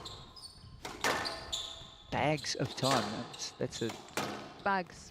Loads and loads of shopping interesting bags bit of full of euphemism. time. It's, yeah. Never heard that. I have, yeah. I like it. Didn't think you did. No, I do.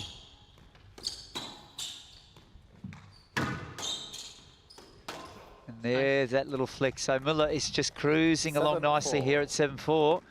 Farag will start to be having a few flashes of going one love down again. He's done that plenty of times though, Lisa, to be fair. Doesn't seem to faze him.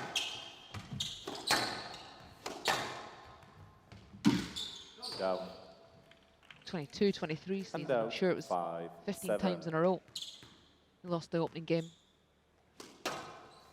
Yeah, especially at the back end of that streak. He had a lot of 0-1 deficits.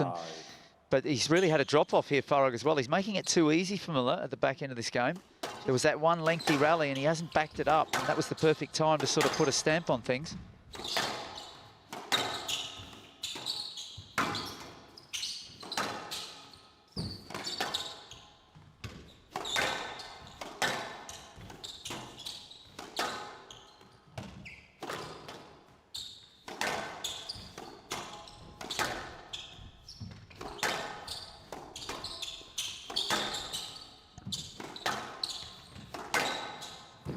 He is getting the ball absolutely glued in the straight lines, Mueller. He's not playing this quick-fire open squash. He's been patient, he's picking his punches, just closing it down. Closing the court down really well. And then the surprise boast coming in. Surprise angle for Farag. Oh, nice roll there, but it wasn't the winner he was looking for. This is a bit more what Farag's looking for, an extended rally. Starting to work those spaces nicely, and he just pops it in there with a little dink. And out 6-8. So can Farag just not allow Nicky Mueller to get any kind of space where he's got a bit of a look? That's the constant threat that Mueller, whilst he's in this relatively fresh state, that he presents.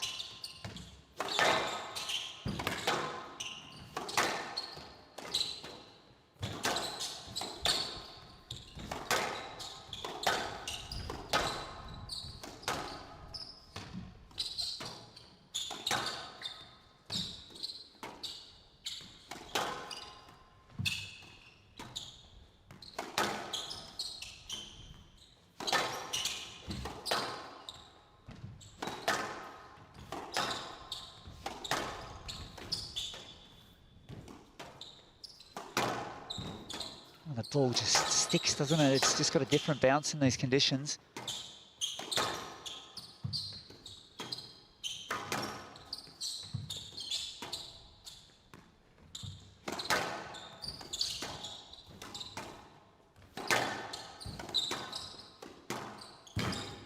Oh, did he get it?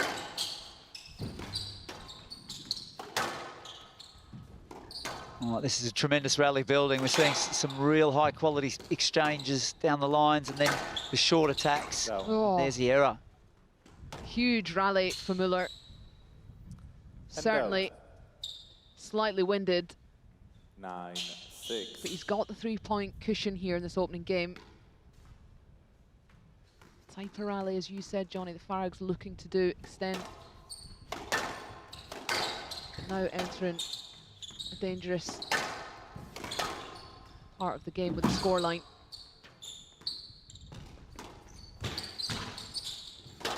Oh, he's read it. Well, we're still in there through it. This is quick fire stuff there. Farag looking back. He's got time to sort of have a bit of a chat with the ref, whether it was up or down.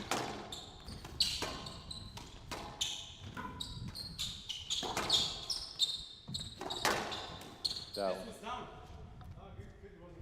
I saw the goal good. You want to review? Can you check? You will be able to No, I'm not going to check in, but if you want to review, we can review. review the down, yes. Player review, Ali Mr. Farag choosing to review. He's adamant this is down. Please check the pickup. Mueller not sure in the himself. Front left corner.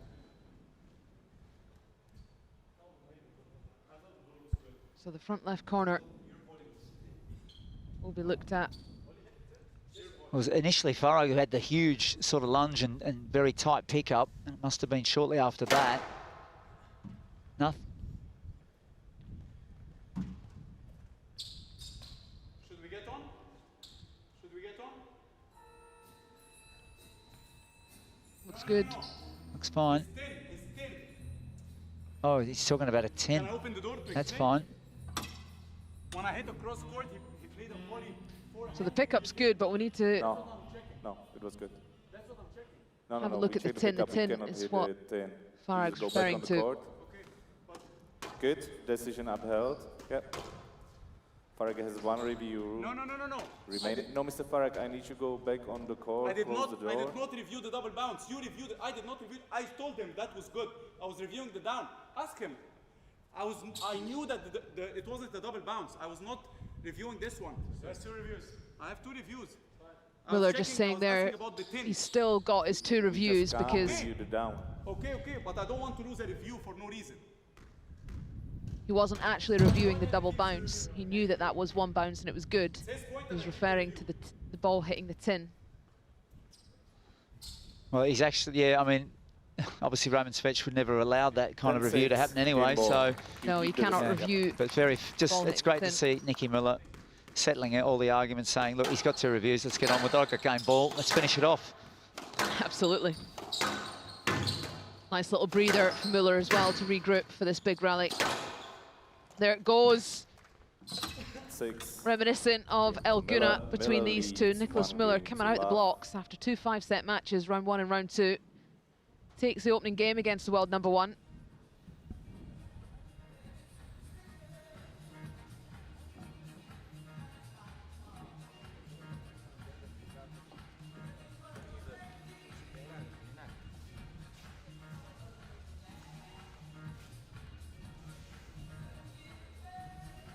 So a little bit of a controversial ending to this opening game. This is the rally that was in discussion. Ali Farag convinced that the ball hit the tin there.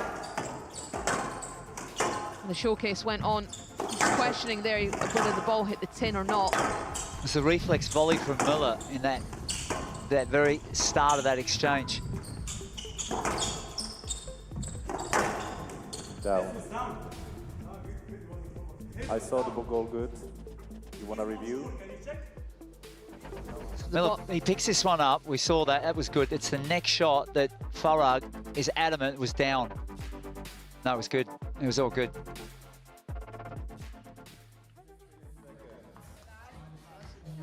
Much ado about nothing, Lisa, in the end. I agree, Johnny. I'm not sure I'm seeing anything hit the tin there. I actually thought it was the first shot, the one that hit the side wall and then came and dropped down onto the tin, rather than the reflex volley from Mueller. But nothing clear there. The show goes on, and Mueller has the advantage going into the second game. Let me resume in 30 seconds. Did such a good job there. Really unsettling Farag. Miller leads 1 game to love. Love all.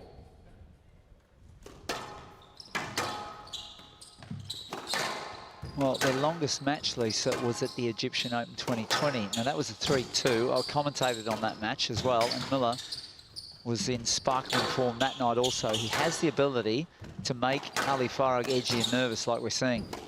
And that is why he was arguing about something that he needed to sort of, at the tail end of that game, keep up the longer rallies. Rogue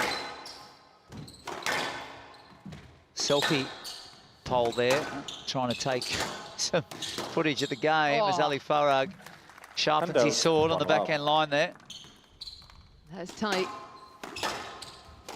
Down and out, 1-all. He's had a few problems on the forehand side. Most of the tins have been that rush shot, like you said, Lisa, on the forehand side, just not easing it in there. It's not actually an area of the court that you'd encourage Mueller to be hitting sort of mid-court service box on the forehand side for anyone. But you're right, it's almost just throwing Farag off. He's trying to take the time away from Mueller and just butchering it.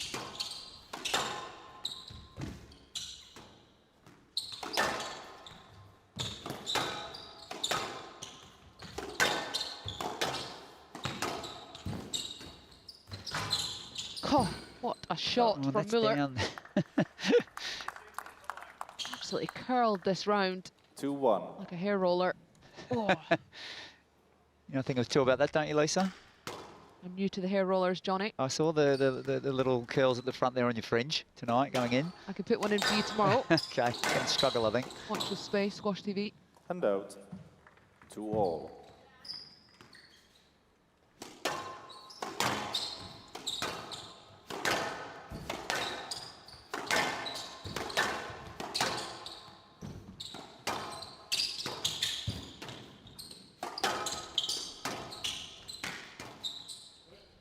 It's like 2-all. You can see that rally there, classic example of just how awkward Farag's feeling out there. He's reading it late. Deception coming in from Mueller. I think there's that added frustration where he kind of knows if he puts a patch of 5-6 minutes into Mueller's legs, and like you said, the web weaving begins, he'll be all right, but he just can't get there. He wants to get to that place, but he's just not there yet. 3-2.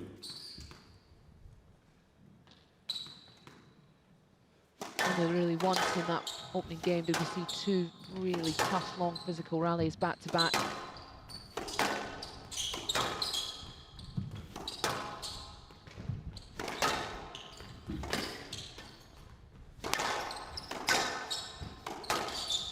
Yes, lad. 3-2. Miller's clearly just been pushed out of that tee position now, subtly manoeuvred to the back, and no doubt he'll just start to begin that feeling, that weariness come over his body.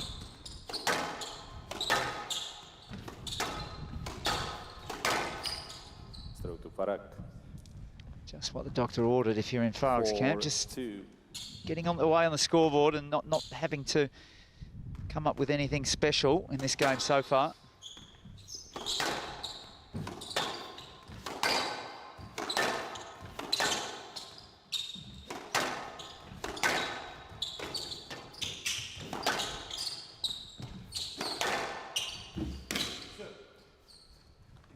Left box, 5-2.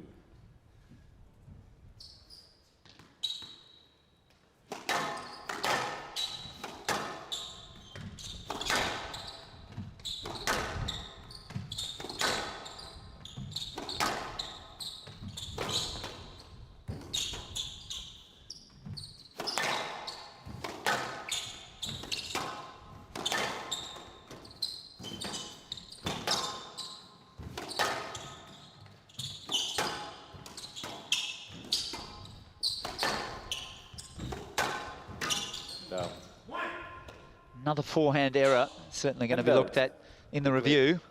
Yeah, but listen to the racket coming off the side wall.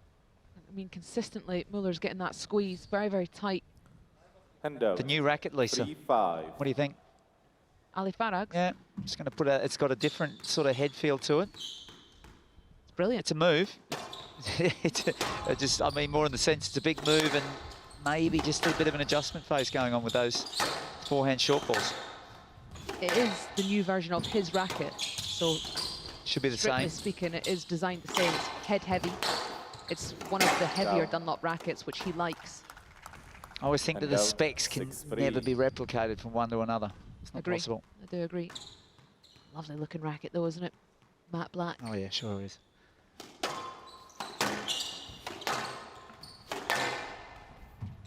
I actually had a swing of it before he went on. I was doing some ghosting out the back. Feels quite nice. And out, 4-6. Yeah, frustration from Farag.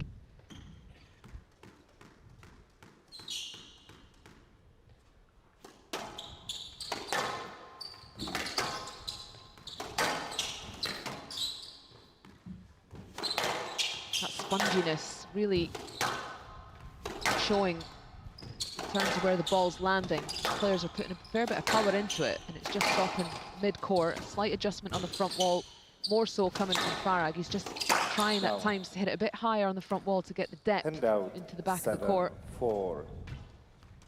I bet he breathed a sigh of relief there as that ball just tinned out. Mueller very sweet with his ball striking tonight. The timing's very good.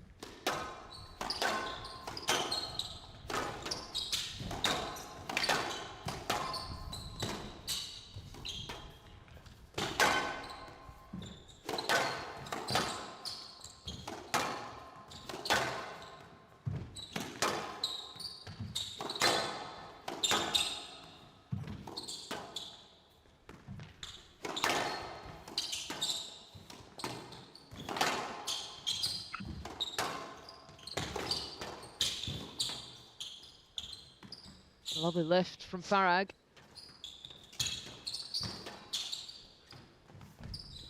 Likewise from the Rocket.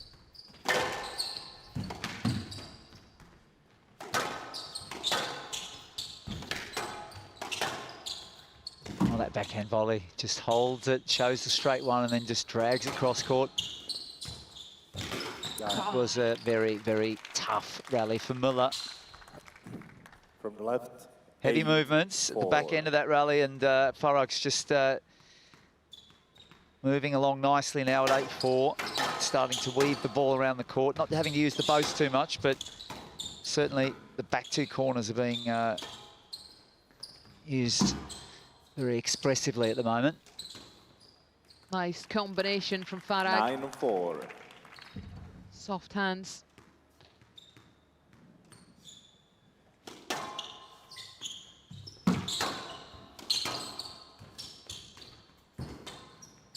Out. That is a rarity that Ali Farag lobs out. He's usually very, very, gets that axis through the middle. He stays away from that line. Mark that one down, Lisa. It'll be a while before we see that again. I'm not so sure there's definite change of tactics here. He's chucking up that lob and that drop combo like no tomorrow now, trying to stretch the court out for Mueller.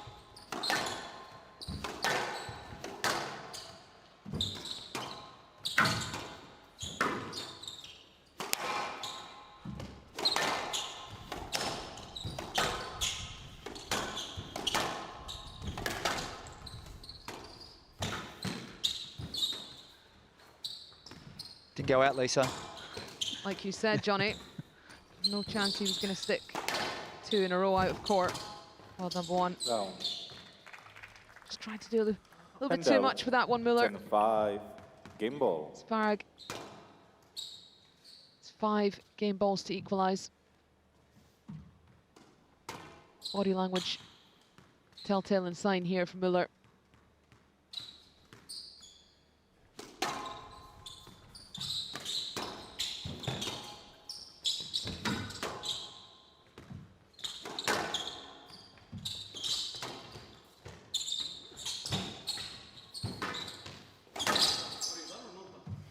Bit of a switch off there from Farag. Wasn't thinking Mueller was getting the ball back. 6-10, game ball. Yeah, that's why he gave himself just a little bit of a chat there. He was, it's a true mark of the champion that he is. He just does not let up. He's relentless in his thinking, not allowing himself to relax. Down. 11-6, game to Farag, 1 game all. Farag equalising on the scoreboard. Looking a bit flushed in his cheeks. Some hard rallies in that second game, benefiting the world number 1. 26 minutes of play. Ali Farag takes the second game, 11-6.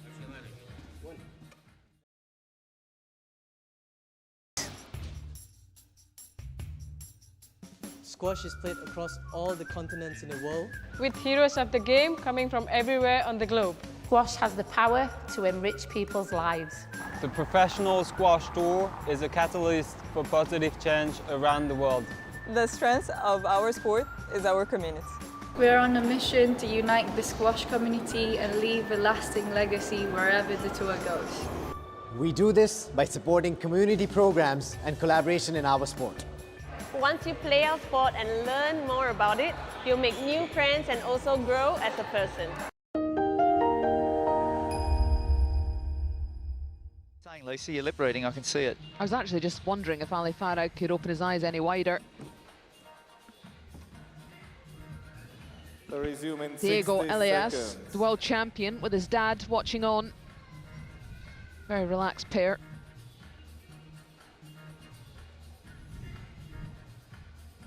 He'll be coming up later tonight. Jet, also known as Dimitri Steinman, in the coaching corner. Nicolas Mueller, fellow countryman.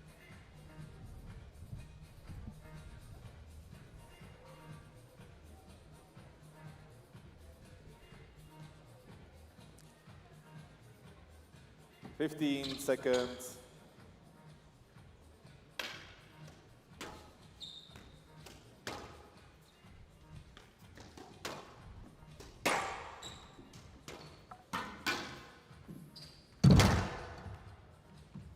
Time, 1 game all. Farag, serve.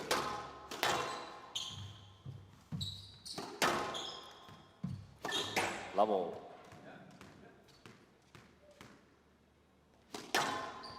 So into gear now for Ali Farag.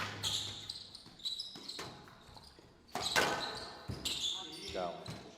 The shootout begins from Mueller. Hand out. 1 love.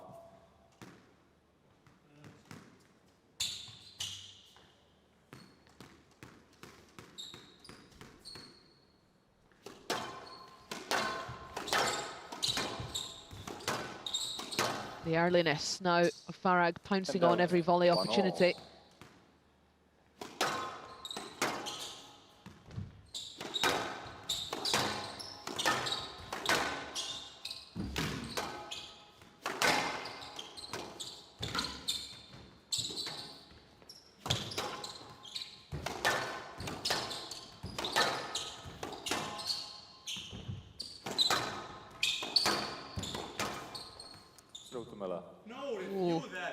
Review Farag on a stroke decision. It's furious. He seems furious at Mueller almost for asking. It was a little bit soft in my opinion. Yeah, I agree, Lisa. And first, yeah, there's a lot of space there. He needs to play that, I feel. Let's have a look from the back. Yeah, I think this will get changed to a yes-led decision. I personally feel it should. He's He's not really moving on to it either. He sort of stood still there. He's too static for me there, Mueller. He should be moving into it if he's really hunting the ball. Quick clearance as well from Farag. More of a no-let, really, than a stroke. Safety. Oh, the spotlight. If I had $1 for every time the referee says safety, Lisa, I'd be a rich man. Down. There's that forehand side again, Johnny. And out. 2-1. Going into the tin. You're blaming the racket still, are you? Well, I don't know enough about the practicing routines and the drilling that Ali Farag's been going through in preparation. I'm sure it's been very extensive and a lot of hours on court. But it is his first hit out on a glass court as he just fortuitously gets the sideball nick there. Be very happy about that. 2-all. I'd be interested to know what his summer routine was like. I'm going to try and find out, because you think how much time he spent on court hitting balls, playing matches throughout the season, to then hammer the summer on court every day, twice a day maybe. And he wasn't going to fall for that trick again. Ali Farag, he just lobbed out of there, knowing that Mueller was hovering.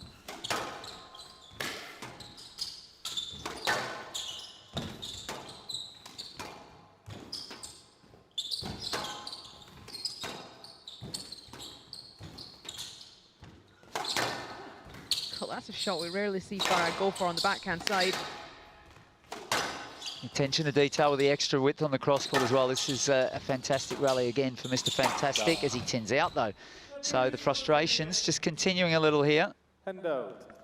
3-2. Not so fantastic for Ali Farag.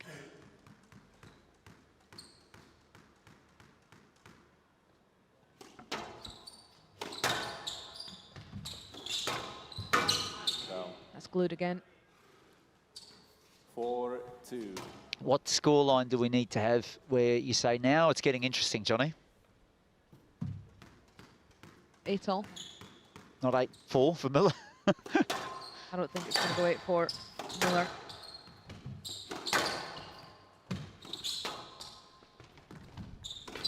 Interesting to see him start to use a bit more height on the front wall, though. He's chucking that lob up, as Ali Farag did towards the end of that second game.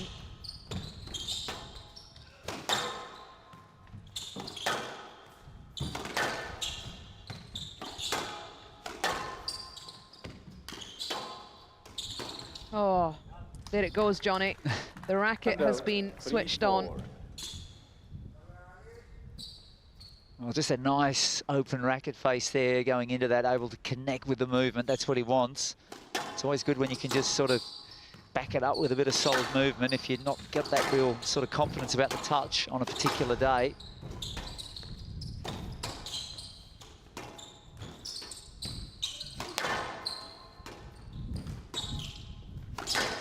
So interested in the feel of this match at this point now, with both players choosing to use height on the front wall, choosing to put the lift in. It feels massive compared to the early part of this match. Both players just jostling for the mid position, hitting it short. Love the way he got down there, Lisa. Just a little bit of accent on that shot there.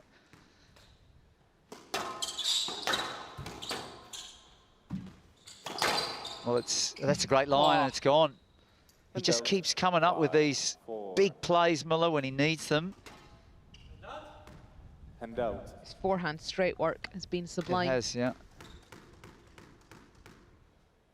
Could call him the archer, the way he's shooting arrows down that line. Archery big in Switzerland? No, they're much more into the winter sports, aren't they? Curling, and there's that little boast goes in.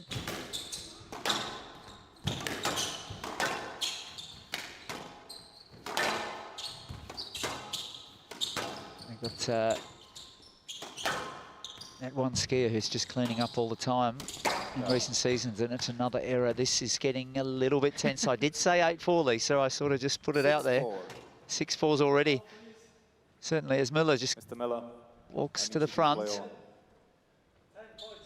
Yeah, you might actually know what you're talking about, Johnny. I need you to play on. Starting to take a little bit too long in between the rallies. The first towel break he's gone for, though. So the towel boxes are on the tin. I understand the new directives, time wasting and trying to make the play a little bit more continuous. But when are you allowed to use your towel then? Because they are there for the players' use. Yeah, I think that that Mueller, the previous rally, had just sort of walked the other direction a little bit as well, and I think that Roman Svech was sort of, I think he was woken up by that, and that led to that now, you know, but tough line. It is just, especially in these 34 degrees conditions, and like you say, I mean, yes. Yeah. Tough to find the balance, isn't it? Yeah.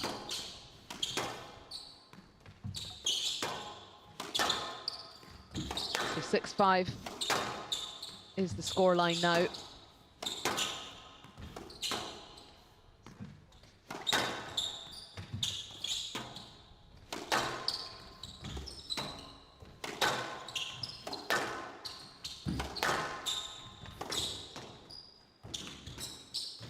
That's a lovely counter drop, just nudged in, gripping the side walls. So we're level now, 1-all, 6-all. Johnny's 8-4 prediction, well and truly off to Alexandria.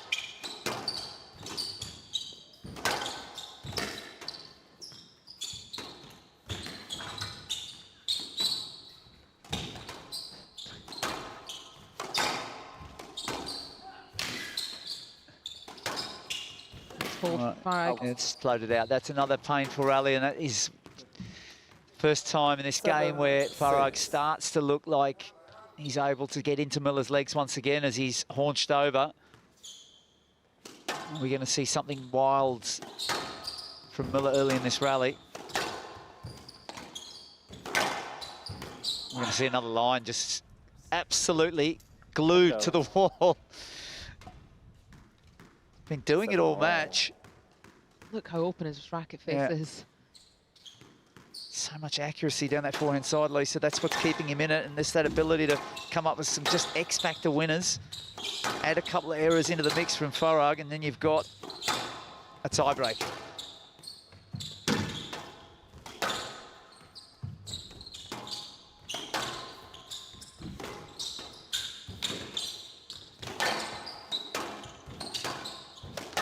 It's gone up a notch too. Yeah, he's played the space. And out. 8, Shut it down. 7. Finishing touches from Farag. Just, he feels like he's got to play another 3 shots per rally just to get the job done. He's soaking it up though, mentally. Just getting on with it.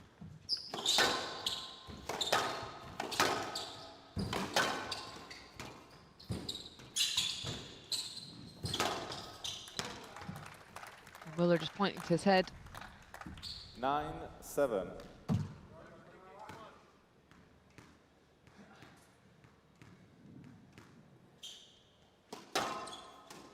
Oh dear. So the wheels coming off now for the Swiss Rocket as he's bent over. Ali Farag with 3 game balls for a 2-1 lead.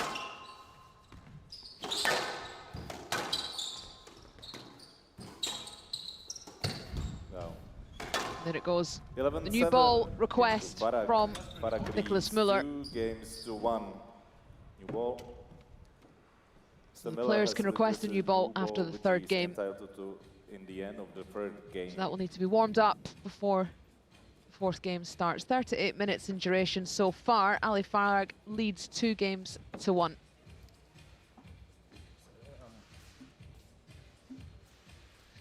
Well, again, very entertaining stuff. Nicky Muller's been working in some wonderful balls down the forehand wall. Ali Farag always threatening to sort of pull away and take control of that 3rd game, but just couldn't keep the ball out of the tin up until 7-all, and then was able to put a couple of good rallies into Muller's legs. His movement capacity is just too strong for Mueller. World number 1. Just managing the back end of that game nicely, despite the fact that he had to continuously fend Mueller off. Muller's just the last couple of balls there, just into the floor really, asking for a new ball. Let's see what the new ball can offer, and if Nicky Mueller can offer something more here, as Ali Farag is 2 games to 1 up. Play will resume in 60 seconds.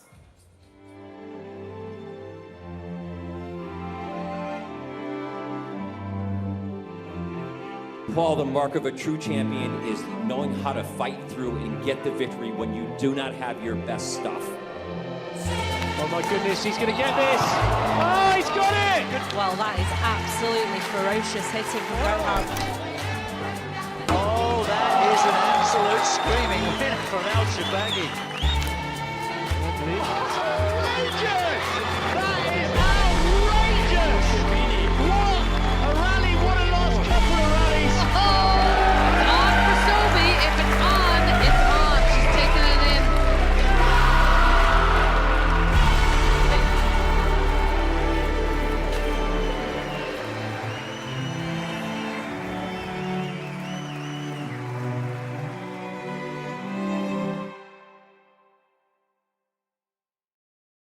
He's actually added another button. Put a tie around it.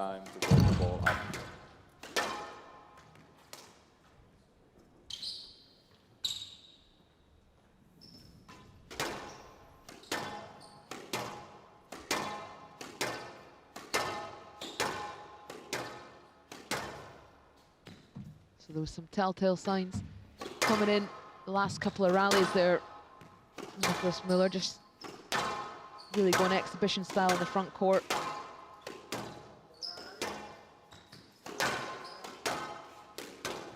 So he regrouped. Presentation absolutely brilliant here. Looks stunning with all the players' faces. Yeah, Joe was very happy as he was able to read the nicknames of all the players as we walked in. Interesting was Gina Kennedy, Superwoman. No, Nella Gillis. Nella Gillis, Superwoman. Oh, there you go.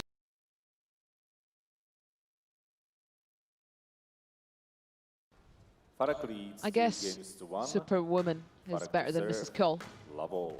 Yeah. Or Lois Lane.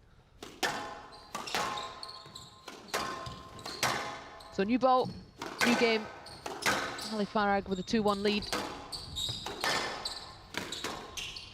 This rocket with a fresh injection, jet fuel.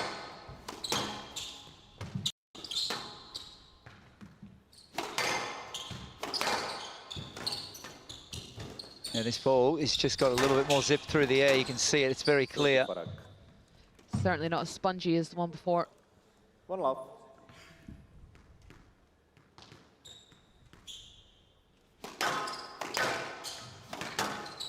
It's flying through.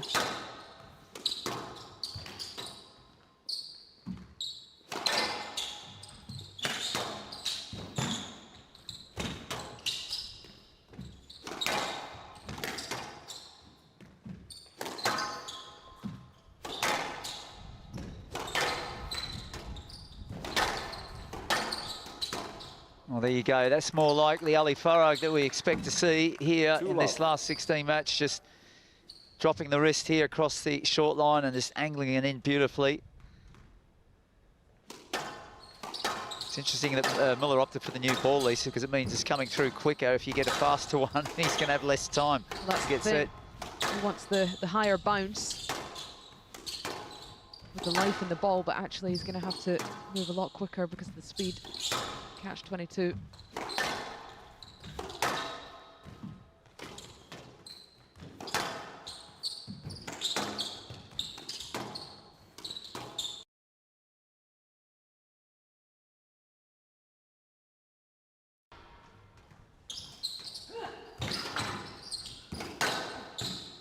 One too far for Mueller.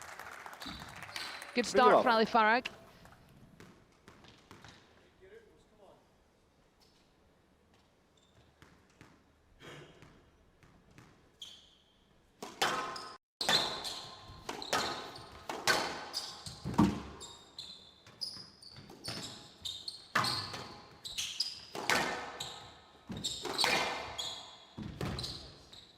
A bit of his own medicine there as Ali Farag now just capitalising on this ball, having a bit more life in it and coming through a little quicker, and he's just able to build nicely here, I feel, into the next match, Lisa, just sort of erase some of the more, let's say, you know, just those negative aspects of some of the short play and have a bit more of a positive end to the match.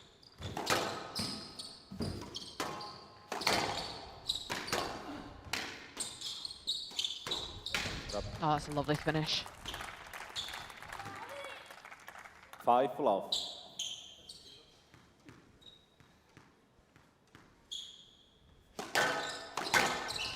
No-let. Play review Farag on a no-let decision. The review coming in, bit of breathing space for both players.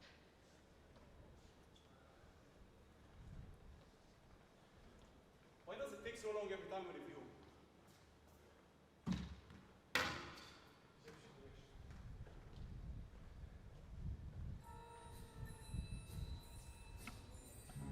Well, Ali Farag feels that he could have taken this. The ball did have a little bit of pace on it, though. I understand where Roman Spech is coming from here. I feel that he's just sort of veered towards the man and not really tracked the ball properly. He should have gone back, and that's upheld because of that. No-let, decision upheld. Farag has 1 review remaining. Handout 1-5. The line was behind.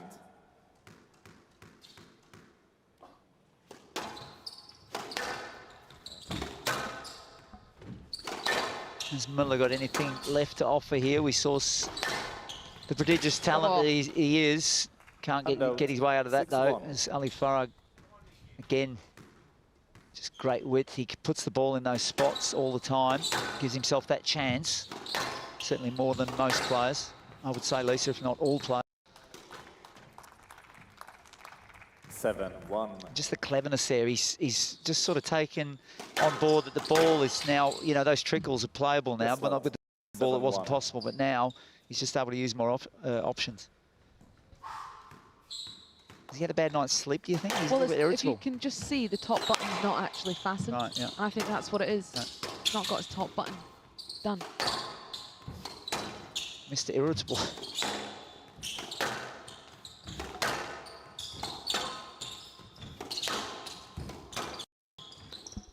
Down. 8-1.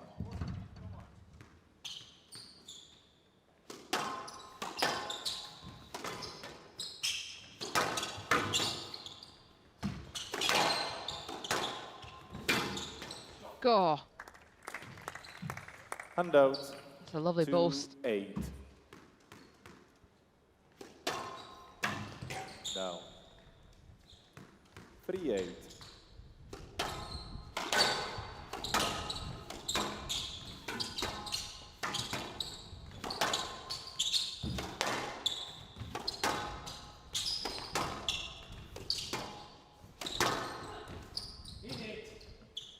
Well, we're seeing, as you said about the wheels falling off, it's now just an axle bouncing down the road and looking very dodgy, Lisa, with shots like that. Whole car is falling apart, literally. It's absolutely savage. Boy's putting a good shift here. There's forehand side deception with the shoulders. 4-9.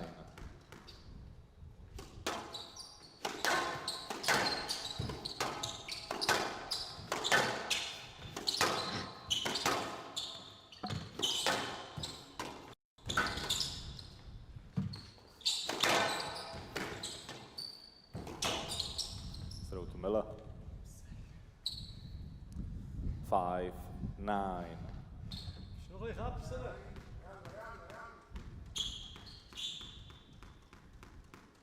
Bit of a gulf, but is the comeback on? I'm just putting my words on a plate, Lisa. Just getting a knife and fork, just in case I have to eat them. Oh, that's a lovely shot from the back of the court. 6-9. Cross-court fade. Oh, that's very nice. Lovely angle.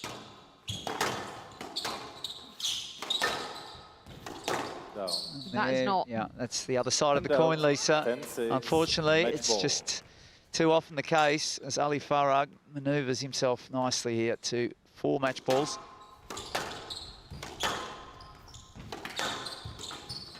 Just one needed. 11-6. He loops the ball around the walls. Farag, 3-1. Backed up pretty good, you have to say, Nicolas Mueller, off the back of 2 5-set matches in round 1 and round 2. Really tested Ali Farag, he had to raise it. Got a bit flushed in the cheeks. Top button came undone. Good first couple of games. Just perhaps unraveling physically there at the end of the match. Good tournament for the Swiss Rocket. Good test as well for the world #1. And he's down courtside with our lovely MC, Michael Absalom. Thanks, Lisa. Yes, Ali, let's get some reaction to that match. Obviously, the new ball served you well there in that final game. It looked like you sort of found your rhythm a bit more, but struggled early on, and Nicky took advantage of that in the first game. It's always the story between myself and Nicky. He always starts off better than I do. He finds his corners earlier on. And for me, I mean, it's tricky playing outdoors after so long on a glass court for the first time. Against such a skillful player, I was struggling to read him at the beginning, and I was kind of going stubborn and going for silly boasts, and he took perfect advantage of it. But then once I found my corners, I thought it was neck and neck until maybe the back end of the third, and then obviously the fact that I won that one from 6-4 down gave me a big boost for the fourth. Can you expand on those challenges that you just sort of made reference to there? Obviously, you've been playing on the indoor courts. This is our first night on the glass court. It's humid. Obviously, the fans here will know that. We can see it on the TV. But where do lie those challenges when you're transitioning from court? Yeah, there are so many transitions today. First of all, it's transitioning to a glass court. First time in a couple of months, as I said. Obviously, it's a different court. It's a lot more honest, if I may say that. It hits the ball really truly, but it's also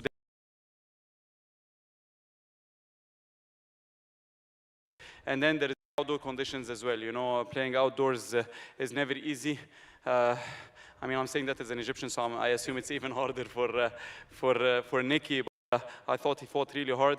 But then, you know, this is what you try to train for. I've got my fitness trainer here, Hussam, and my squash mentor, I should say, Darwish, and that's what we train for. We train for different conditions and try to take advantage of all of them. And thankfully, I had Karim with me in my corner today to tweak a few things, and it went my way. Lisa and Johnny noticed no top button done up this evening. I just wondered if there was a reason for that, or is that something, a locker malfunction? No, malfunction, exactly. The first 3 games, but then when I changed it, I felt it, but I didn't want to do it between games so I don't get my hands sweaty. But yeah, I would rather have it button up down, or whatever you call it. What is the reason for that? I mean, for those of us that don't know why you do it, is it purely to stop sweat going down the neck, or just a psychological thing? Can you tell us a bit more about the story behind it? The story behind it is that I went to a very strict school growing up, and I had to wear a tie every day, and I'm used to it, I guess. And the disciplined look I prefer over the kind of casual look, if I may say. So I just go for it even when I'm going out. Okay, well, we'll all do our top buttons up from now. Congratulations on the victory. See you in the quarterfinals. Ali Farag, ladies and gentlemen.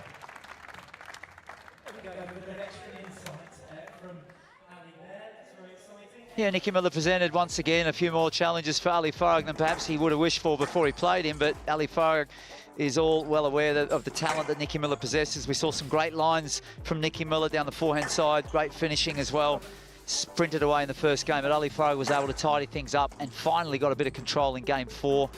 Interesting that Nicky Mueller was the one that chose a new ball, had a little bit more life in it. That helped Ali Farag to find his marks. And first hit out on the glass court for him in a couple of months, he said, so be happy to move into the quarterfinals.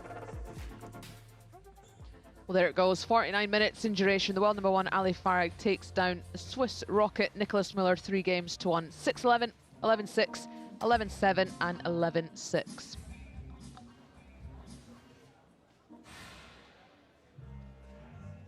Well, next on court at 9:15. That won't be coming on at 9:15. Nour, she'll be coming on to court next. The world #1 from Egypt taking on Amina Orfi, also of Egypt, coming up any second now. Hi, I'm Monty Panasa, former international cricketer. I'm here with Squash TV in London today to learn about squash, and I've got my coach here with me who's over there, and he's going to help me to learn more about the game of squash. Hello. Hello, mate. How are you? How are you? Yeah, good, thanks. So you play against the ball there and you play to the back? Okay, good. That's good, no problem. Okay? Yeah? Let's go. Okay, much better. Now it's more straight. Perfect. In a squash, when you are hitting something like I said, we are in this position, but then we rotate and we change the angle. I think in cricket it's more straight.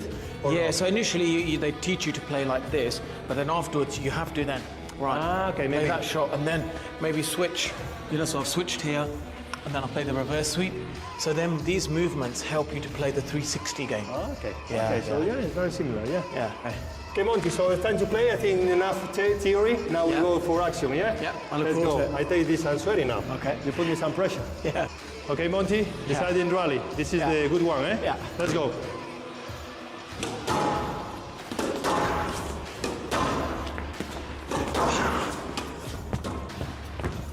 Yes, good, come on. Yeah, you can do it.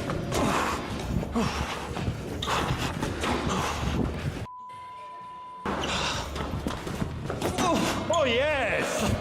Good cross call. Jesus. Yes. Monty, well done, man. That was great. Very good first lesson. That was good. When I told you to raise it, I wanted to see how good you are. I thought, mate.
Welcome back, ladies and gentlemen. It is day 3, round 3 of this year's Egyptian Open 2024. We're going to switch our attention back to the women's half of the draw now, an all-Egyptian battle for a place in the women's quarterfinals. So let's get ready to meet the players, starting with the 17-year-old Egyptian Amina Orfi.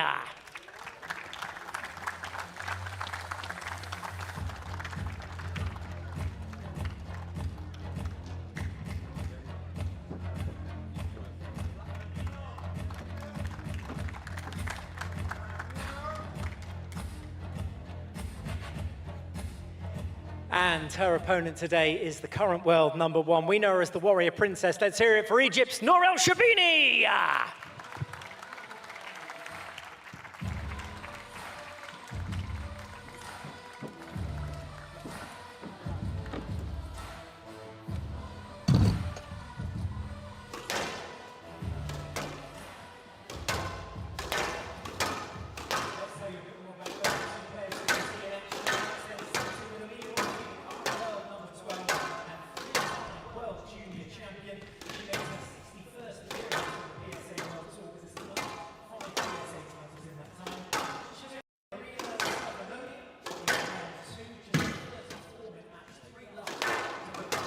Nour Sherbini, the Warrior Princess, current world #1, taking on one of the rising stars, still a junior, Amina Orfi from Egypt. I'm Joe Barrington. Joining me is Lisa Aitken. Good evening, Joey.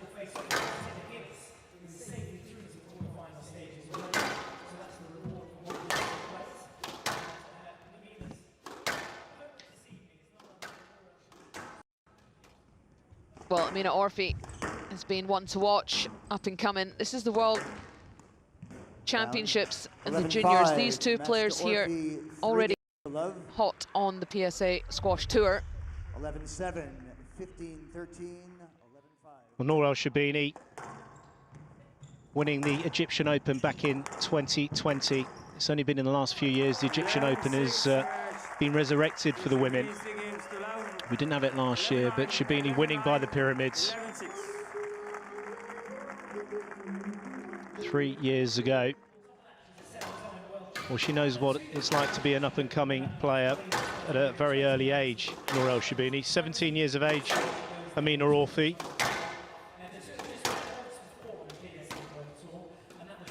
And a pretty kind of unusual squash player for her age in the fact that she likes to play at this ridiculously physical pace.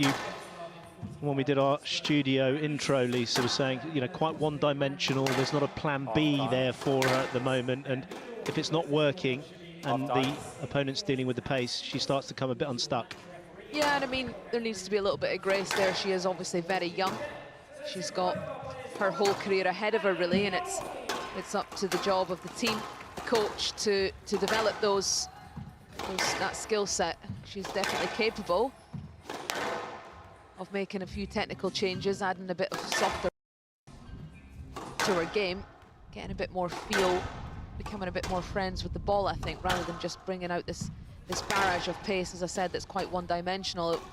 As soon as you get a player able to handle that, chop and change, use a bit of hold, she seems to come unstuck. So just behind her there, Ahmed Effat, the coach that she's working with at Cairo Stadium. It's up to him, really, to try and bring those subtleties into her game. I'm excited. She's had a summer behind her now. And they'll have watched a lot of squash back. There's a lot of feedback there.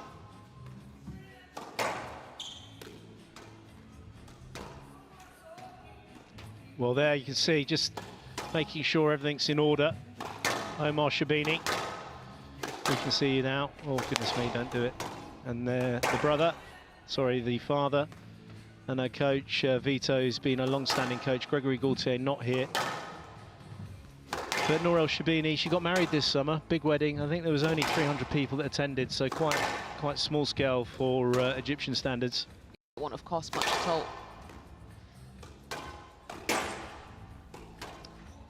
Well, there's Amina Orfi's father. He had a bit of a sabbatical. He wasn't able to come to the last couple of PSA events. But he's there and he's feeling the heat.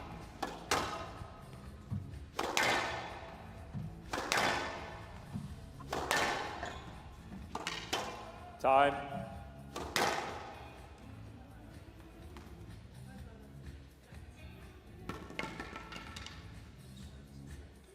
Well, we talked about Ali Farag. Now, Michael Absalom did a fascinating interview. It was captivating about the top button of Ali Farag. I knew you would find it captivating. If you didn't hear it, you must try and track it back on Squash TV. It really is worth your time listening to it. And Amina Orfi also representing the top button. It's in the contract of some dumb not players. Play will start in 30 seconds. Well, how's it brew? There's Alex Hewitson from South Africa. And here's VR Roy Gingell. So I've got a lot of experience there. Just see Curtis Malik, who'll be watching all these matches. He always does. One of the rising English players. Back on court, please. And the green seating, trademark, really. On court, please. Time. CIB Egyptian Open 2024 Women's Round 3 match. Oh, goodness me, she's got to get on court here. He's already going to start it. Serve. Amina Orfi of Egypt to receive.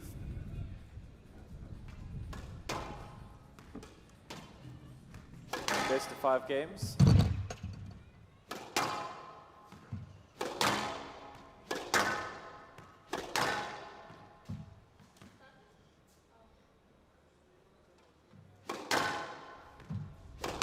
Love all.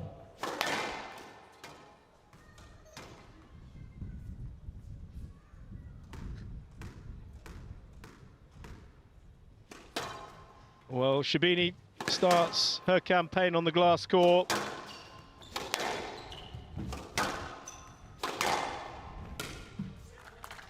Just over 10 years between them, and already the fist clench of the first point. Did you ever celebrate the first point like that? No, absolutely not. I mean, But they won the first point. Yeah, that certainly wouldn't be given at the Fisties.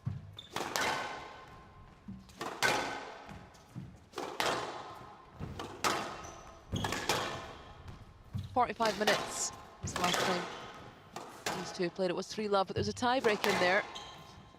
And we're 11-8 as well, so it wasn't one-way traffic, that's for sure.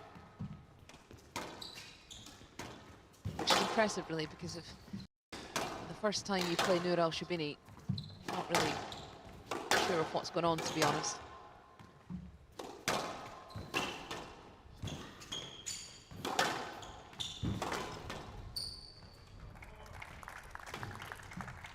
And out, 1-all.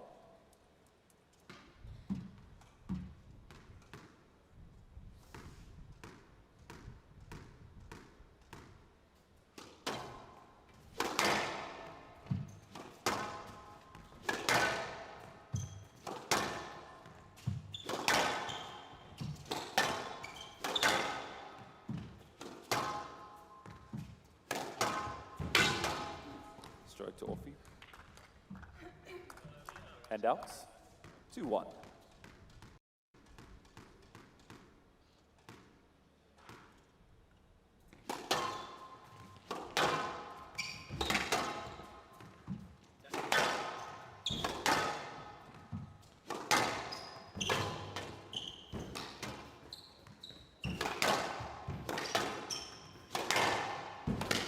Again, absolutely walloping that line. Trademark stuff, working 3-1. beautifully into the sidewall. And there you can hear her father with the multiple yellas. Not up to Ali Farag's 4 yellas, but we got 3 in. Keep track of that one, Lisa. I do. On the yellow count. Stroke to Sherbini. Yeah, it's a heavy drop. And out, 2-3.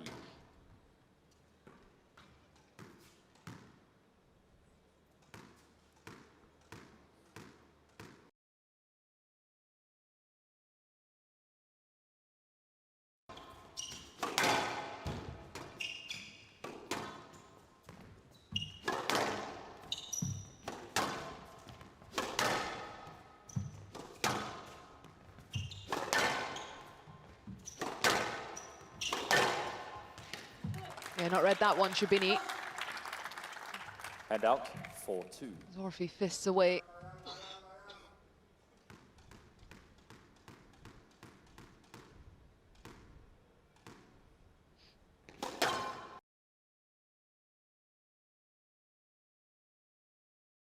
The pace at which Sherbini's hitting the ball. Just taking the sting out, not getting caught up in hard hitting. Just trying to slowly break this rhythm. Not letting Orfi settle. Slowing it down will make her panic, I feel. Also having to generate her own pace as well. Sherbini looking for accuracy rather than power. That's the ripping bow. So again, those 5-2. fast walking Orfi. She's a player that certainly likes to crack on. She gets a bit of a run, serving quickly. Always been fascinated with the physical side from her. The fact that she does play at this pace, and also she's not particularly efficient. You can see the way she moves, Lisa. Kind of has a habit to T-charge out the back corners. But can just still go. 90-minute matches, 80-minute matches, we've seen it. It's unrelenting. It's quite special in terms of her engine. Pretty unique. She should try herself at the Tour de France.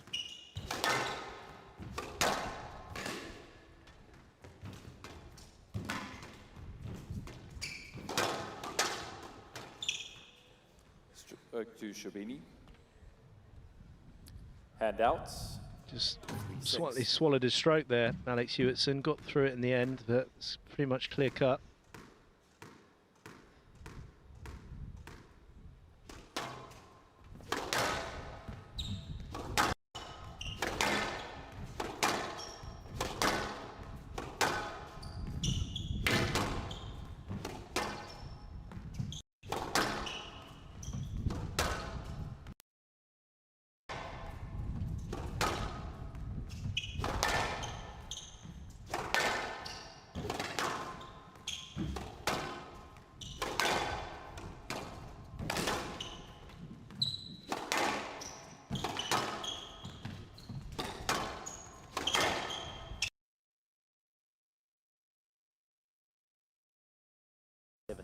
subtle holds, just being outpowered and out-accurated.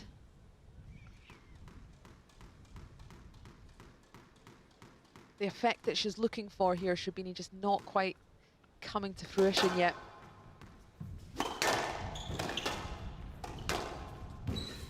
Yes, typical Sherbini there, just firing it in. And out, 4-7. The 1-2. No sign of the...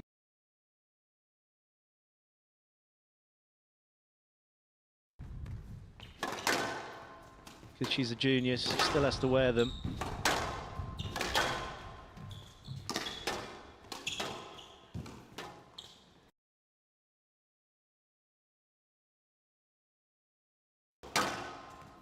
Just not quite getting the ball through to the back of the court, Sherbini.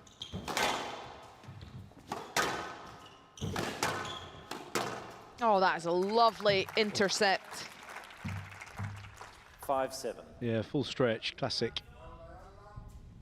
There we go, right on cue, the goggle wiping. Pretty textbook.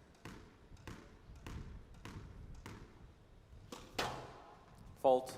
Oh my word. That was way out. That was way out. But you can see the wind blowing in the 8-5. skirt, perhaps just swept the ball into the out-of-court line. So haven't seen any foot faults yet this evening, have we? None have been called. No.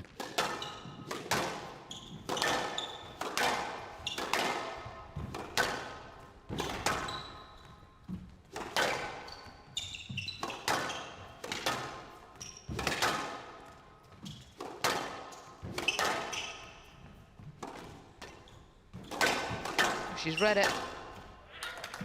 Popped it right back into the hands of Orfi. Very good position here in this opening game. Just that intense hunger is unrelenting from Amina Orfi.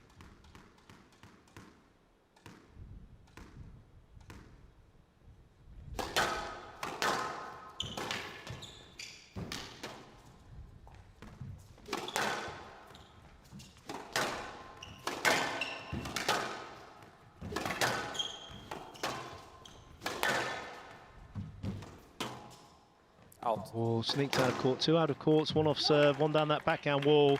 10-5. More importantly for Amina Game Orfi, ball. it gives her 5 game balls to take the first against the world number 1.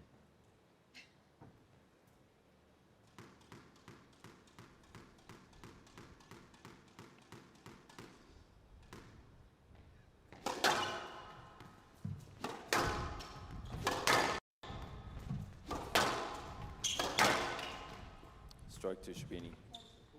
It's a double tap on the head, just to let her And know out, she's on court with it. 6-10. Game ball.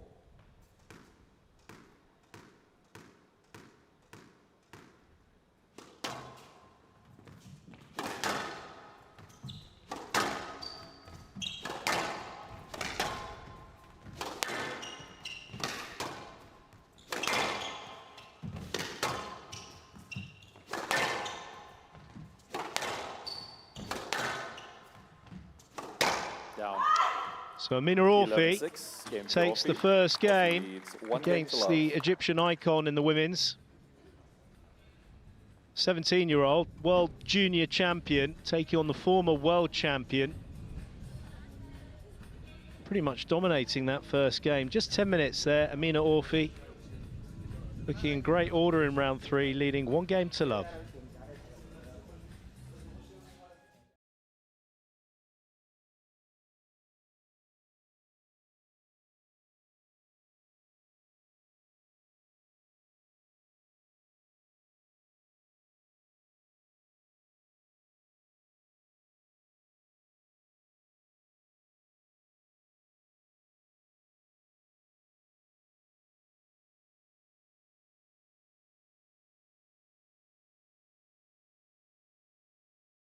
Hasn't been good enough. She's not putting Orfi into the back 2 corners to then do the damage in the follow-up shot.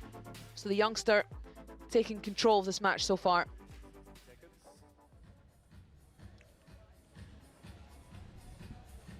Well, interestingly there, I'm talking about Ahmed Effat, who's actually away at the moment on his honeymoon. recently married, so he's obviously... I must be going blind. I thought I saw him in the crowd. Well, he might be back. I don't know, but he's celebrating his marriage. Play will resume in 30 seconds. Well, she's going to have to respond. Just see Lee Beachall there, just enjoying being at the Diamond event, really taking it in. 15 seconds.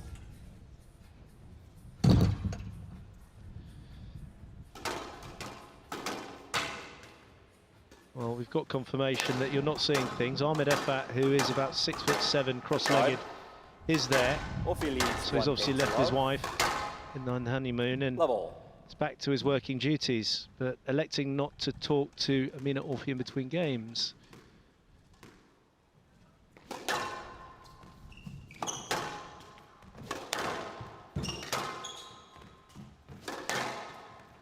I wonder if she does skipping training as well, because those feet of hers do go like the clappers, Orfi.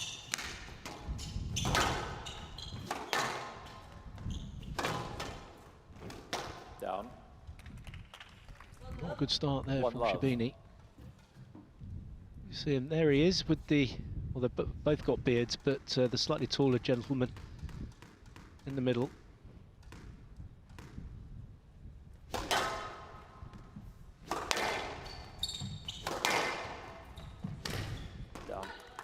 Now, ripping length. This is slightly worrying here for Nour Sherbini. I mean, she's been in sticky situations and the experience is endless for her. But this player is fearless and hungry and really believes in her abilities. Doesn't matter who she's on court with, Lisa. Yeah, we saw that right from her first entry onto the PSA Squash Tour. 3 love. No fear. Sherbini camp. Slightly relaxed.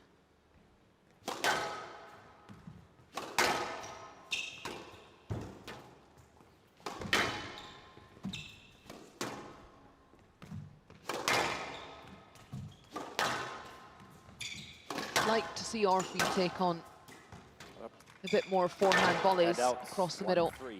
She's not really a prolific volleyer. If you compare the power with Gohar, obviously they're quite similar in the styles that they like to play. Gohar does hit the ball a lot harder, but she's also got that capability to cut the ball off mid-court, which rushes the opponent even more so. Handouts, 4-1. There's a nice adjustment there from Orfi. Soft hands, made it look quite comfortable, and it wasn't. How many times have you said that? Orfi and soft hands in the same sentence. It's rare as hen's teeth.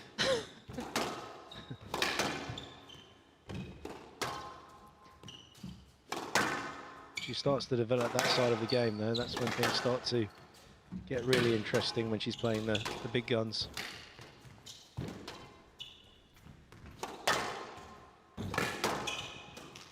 Down. It's another error, and that's the pressure that's being put 5-1 on her. left. Going finer and finer into the tin.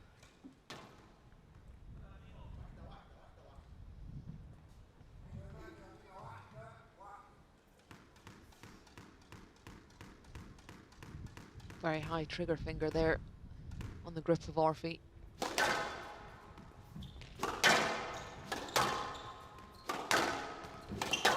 She's not quite finding the back corners. Sherbini. 6-1.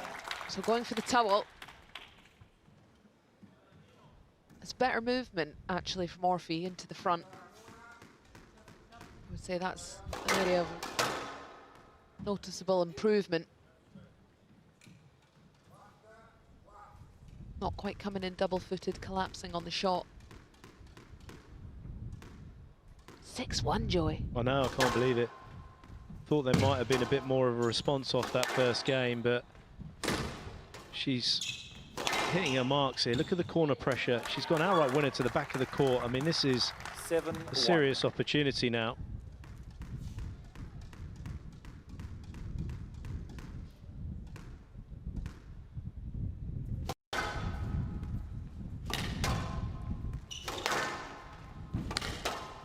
Not really reading the cross court either. Sherbini managing to flip that one on its head. Orfi just doing a good job hiding the cross court with her body. Swing quite compact to her body.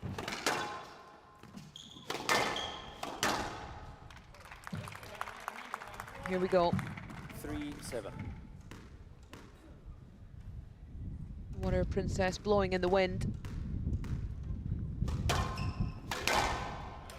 Well, didn't see that one at all. Served it right onto the racket. And Orfi absolutely pummeling that into the front of the court. Needs to hit it harder.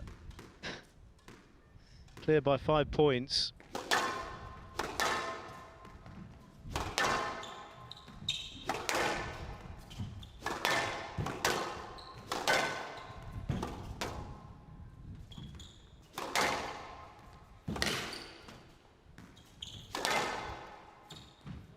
Oh, another. Sorry, Lisa, she's struggling to get anything back at the back corners as well. It's like she's been hit by the heat.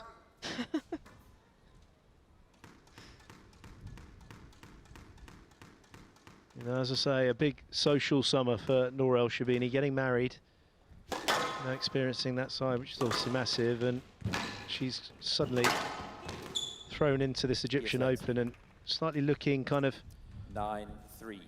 She's not possibly been as training as much as she would have done in previous summers. Can we please have the Someone else who got married this summer, Nicolas, losing out in the first round to Sana Ibrahim.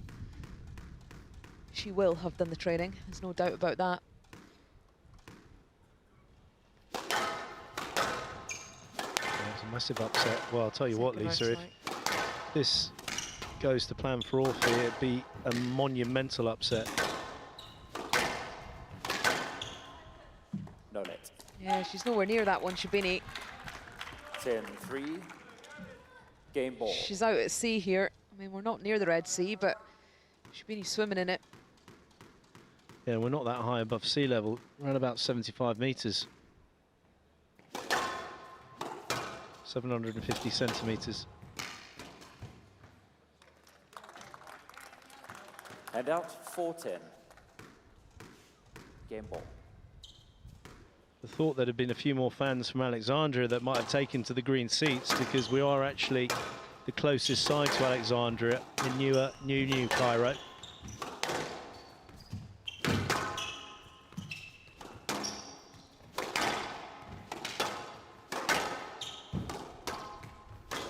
I mean, we are still 2.5 hours away.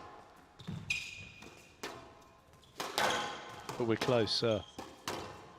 We're closer. 130 miles away from Alexandria. Yeah, well, from Old Cairo it takes 11-4, game to 4.5 Orfi. hours. Orfi leads 2 games to Well, love. very excitable. You can see there Amina Orfi's father can't contain himself. He's not talking to her in between games, though.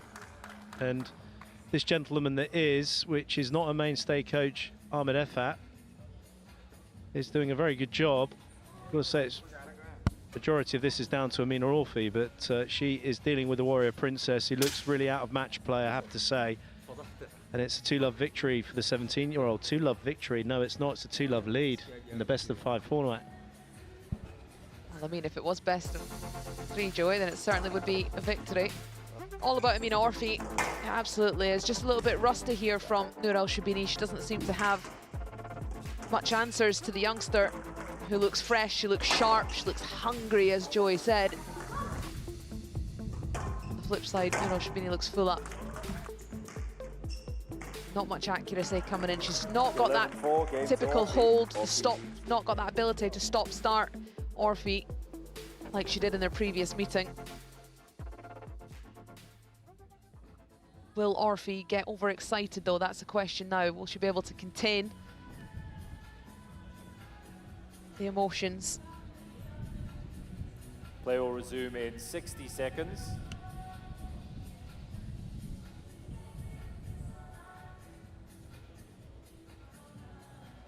Well, Omar Sherbini looking very, very nervous.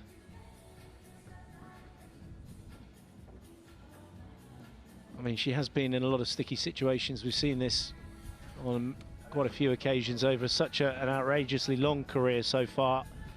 Still not even in her 30s yet, approaching her late 20s. Play will resume in 30 seconds.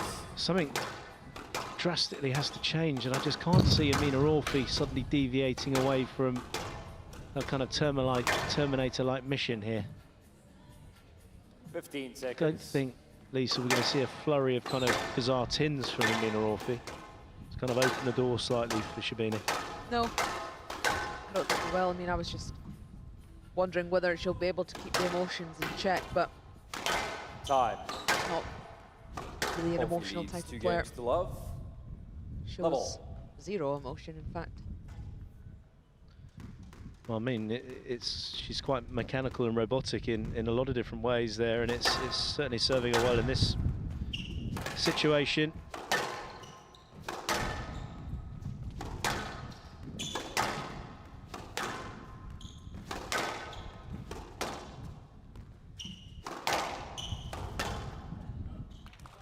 Has to find the back of the court, Sherbini. Early doors. There's a lot of, initially when the match started, I thought she was intentionally taking the pace off to upset the rhythm. And then she became just a bit too flat in her hitting. There was no purpose to what she was trying to do. Good start for the women in the win.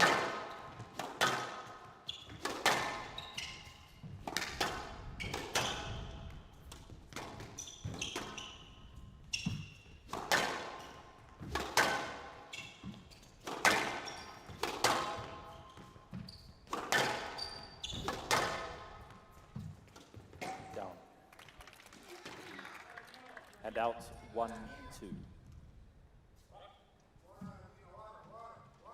Sherbini camp.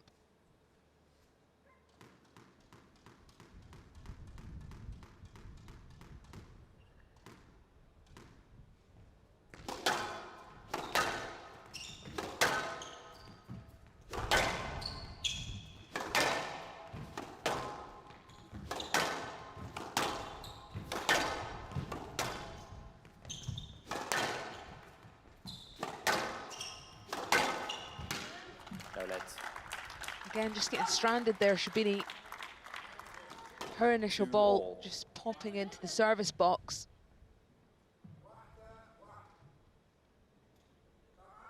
I mean, the accuracy is there from Amina Orfi. So being penalised, bringing it level at 2-all.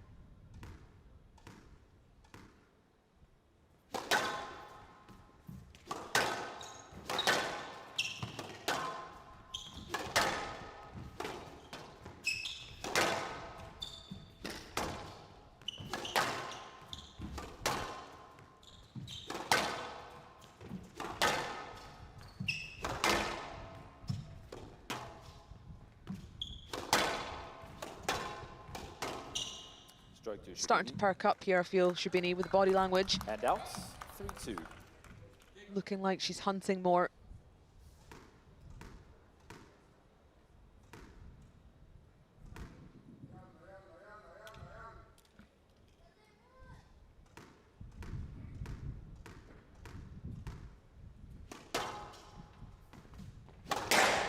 Down 4-2. Well, I said about the tins, that's one straight out of nowhere from Orfi.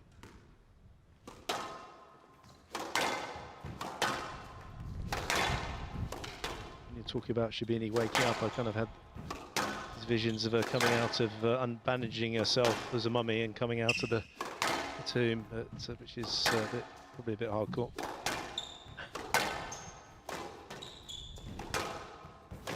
Just a little bit.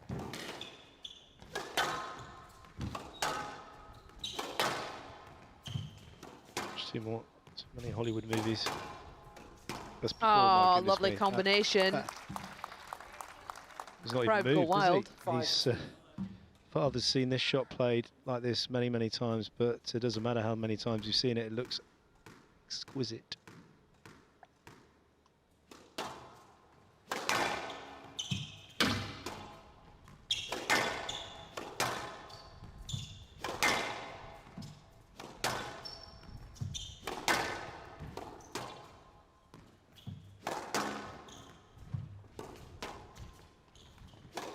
Contrasting sounds between these two players hitting the ball.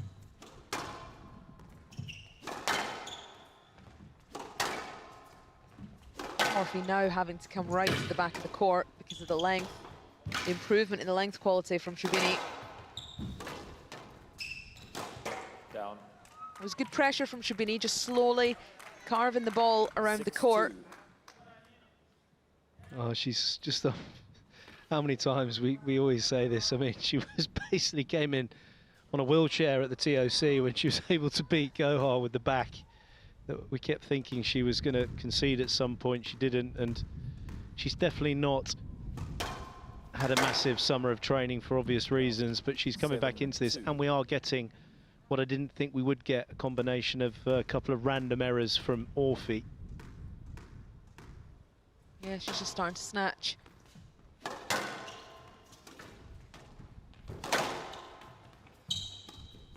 Oh, goodness me. Sorry, Joey, that was delicate. Don't ever apologise. The floor first as well. I mean, this was a perfect drop shot. That was outrageous. She'd be pretty good at playing, played it over the summer a little bit, French boules. You played it over the summer? Yeah, I joined a league. You're at that age, eh? I joined the league. It's very, very competitive, actually. You ever played it? Once in Marseille. 9-2. Terrible. It's quite weirdly addictive. I mean, No, I didn't make a summer find playing it. It was a couple of times I played when I was on holiday.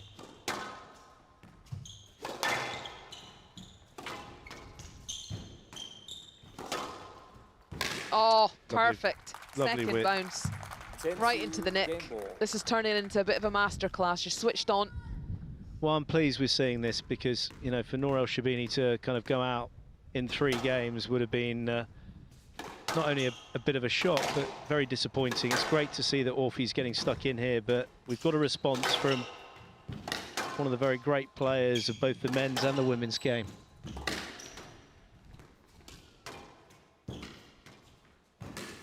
Down. So Nour Sherbini, you can hear the applause there, appreciated by all the fans from Alexandria, coming in their busloads. Just shy of 30 minutes, and she responds, Nour Sherbini. The fight is on between these 2 Egyptian players, and it's Amina Orfi that leads 2-1. Well, it's the type of response that we thought we'd see after the first game. Amina Orfi with a 2-love lead. Sherbini, you could see that this was the type of squash she was wanting to play in the first couple of games, but she didn't have the accuracy when she was doing it. She's really slow balling everything down the line, but it's now tight. It's now coming into the back corner, so the space is there to attack into the front. She's relaxed as ever. She doesn't look troubled at all here, and it's all starting to come together for the Warrior.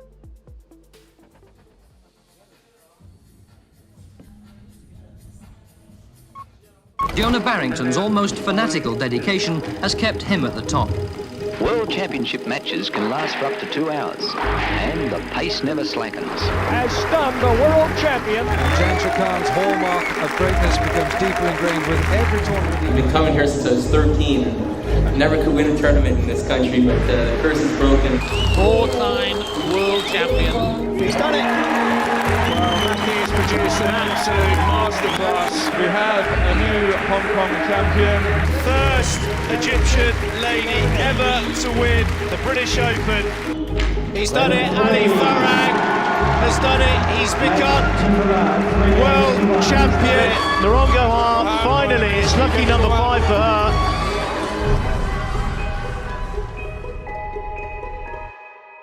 Ready for the Warrior Queen, is him? Oh, yeah. I mean, she's the queen. We'll have a chat with the one of the court, tournament organisers, Nazi. Say that you. you're going to have to get the printers in. Time. Orfi leads 2-1. I'll tell you what, if he wouldn't be here in Cairo, he could certainly be in Miami. That's a quality shirt. Very cool indeed. Still a 2-1 lead for Amina Orfi, but as Lisa rightly pointed out, the Warrior Queen is has woken up. Out. And out. 1-love.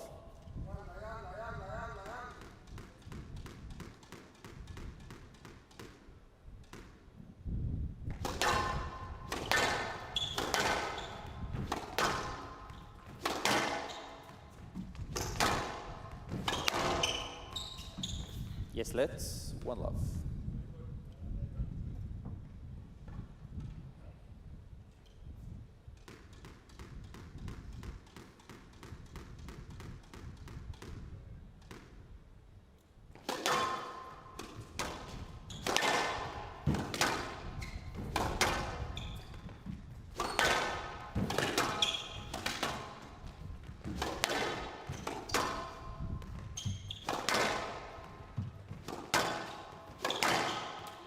Yes, let's.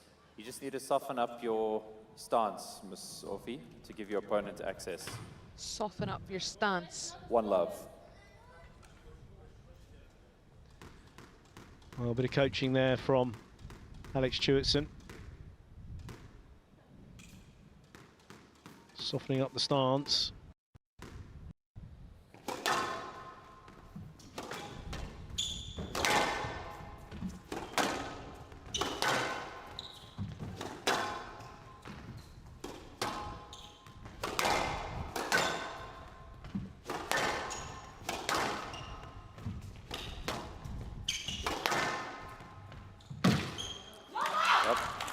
Again, this is a very good start from Too low.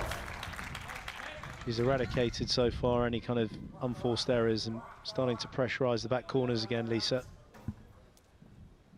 Yeah, just a slight drop off as well from Sherbini.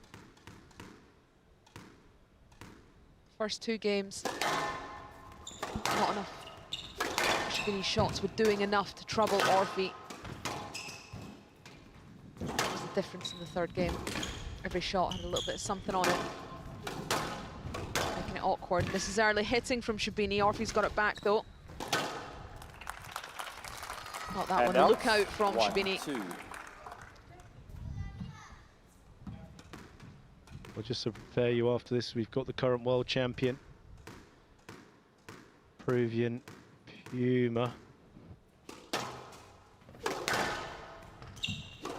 Winning in the Lions Den here in Cairo.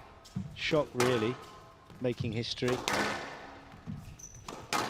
All eyes on him, because the last two events after the World Championships, he didn't really perform. Take anything away from Joe Makin at the British Open with a great win for the Golden Tiger there, but World Tour finals, he basically just walked away from the event. Hand out, 3-1. Another winner here at the back of the court. That's brilliant accuracy from Orfi. Second bounce, pretty dead. Yeah, she's utilising this ball that's been walloped a fair few. It's nicely soft, and the winners into the back court for her this match have been really impressive. Second bounce into the back wall nick. Again, flying up to the tee, trademark style from Orfi, the feet going like the clappers. All that training on hot coals.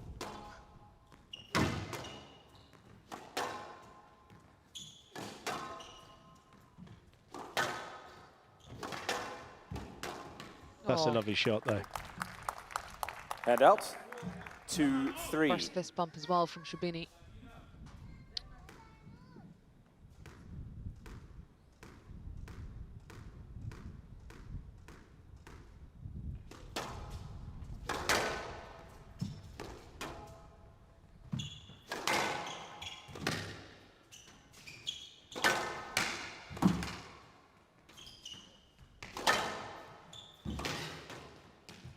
Some work here. Yes, let's. Oh. Yeah, there's room, Joy. 2-3. There is. Concur. Ooh. A little bit. Enough. Bit of a twin bed.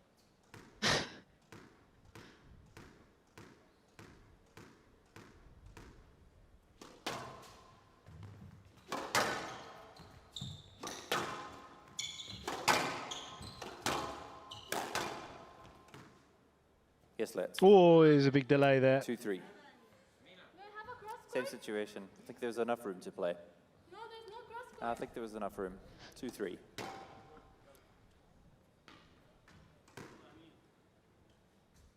Oh, that was close. It's a very similar situation to the previous one, though. Could say consistency there from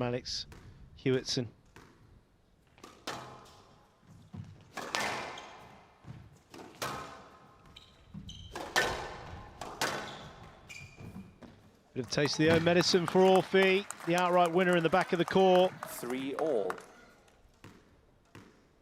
It's lovely.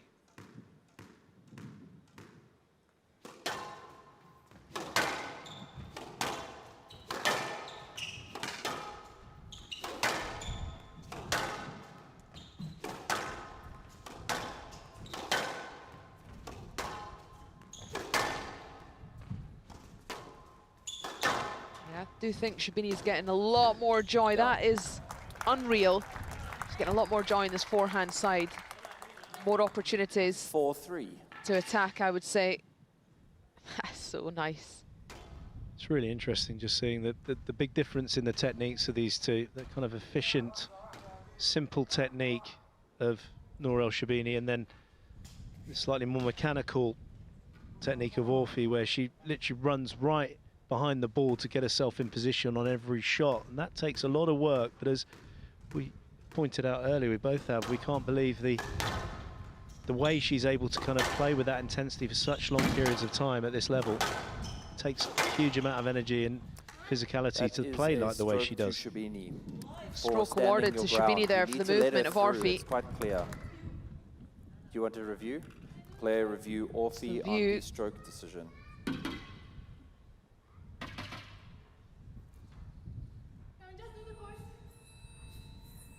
Court service, please.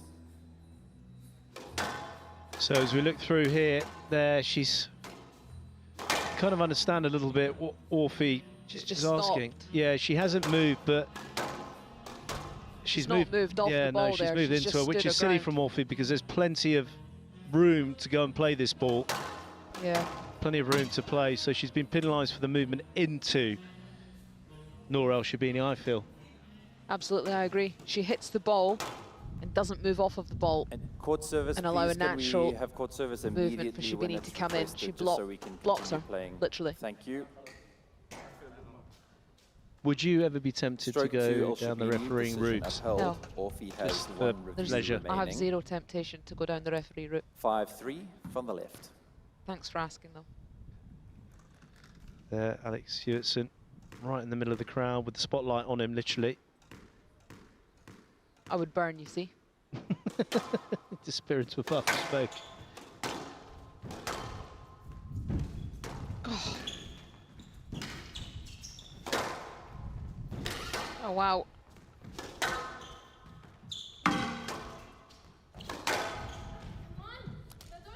Yes, let's. Just going back to your point 5-3 about left. a lot going on with Orfi.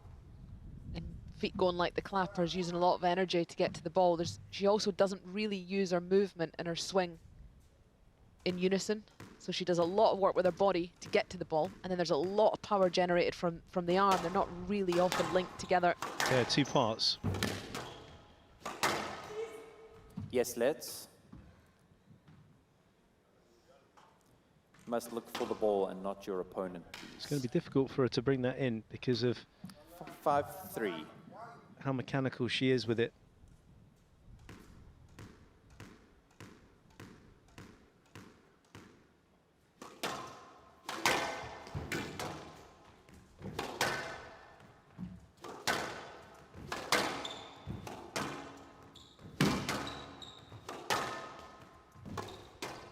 So we had close to 40 minutes of play between the two Egyptian players.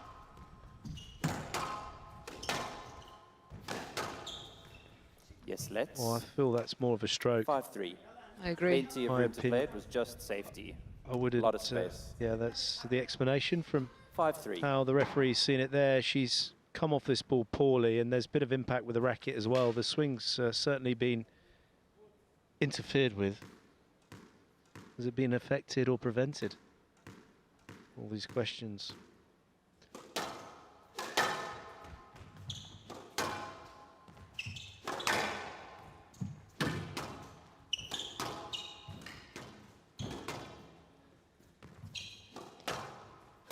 Controlling the pace a lot better here, Sherbini.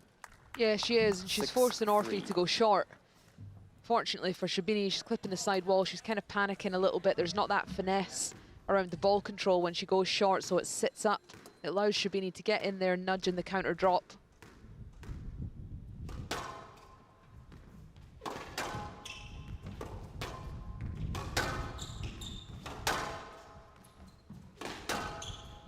I feel a good tactic against Orfi is the forehand lift.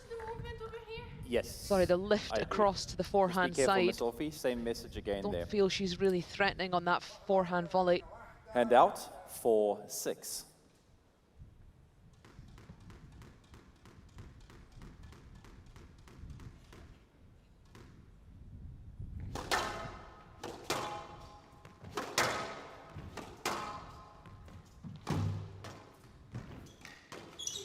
Oh, she's no. I don't know. Yeah, she's had a nightmare there. She's played Orfi on the Sherbini. yeah. That was really silly. It really was. That was something that she was doing kind of as she came onto the tour, and she was just going straight for the player. Got really heavily clamped down on. Very good decision, this one. The original decision here, in both our opinions, I feel, Lisa, is a very good one. The no-let, because Orfi has run into Nour Sherbini. No inclination to play the ball. It's been 7-4. Confirmed quickly. Costly for her, and it opens up that 3-point lead.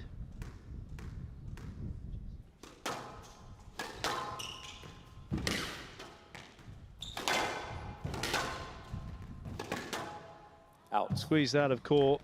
This court is starting to become 8-4. A bigger area now for Amina Orfi. See, really feeling the heat out there.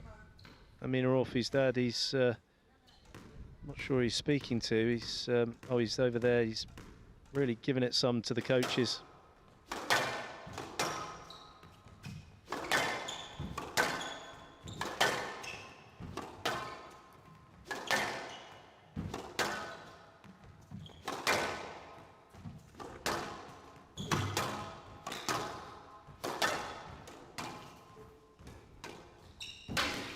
Yes, let's. Go, correction. Hand out, 5-8.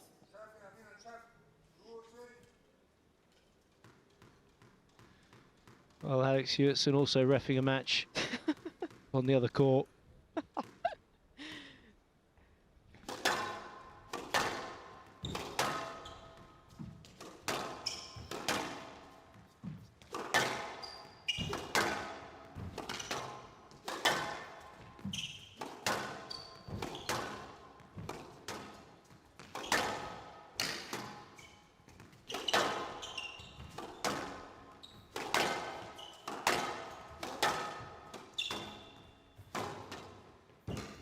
Oh, that's a nice drop shot.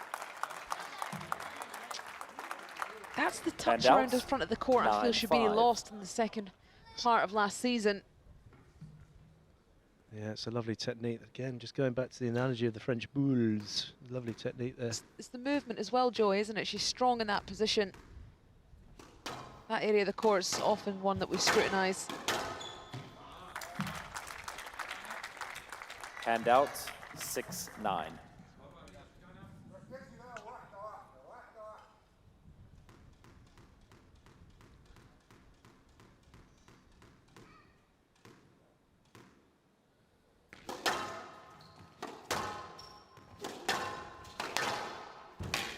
Down. Well, she collapses to the knees and whacks a racket on the floor. Game ball. Again, to the professional coaches, he's there giving, and they're just ignoring him. Oh, that is brilliant. I could watch that all day long.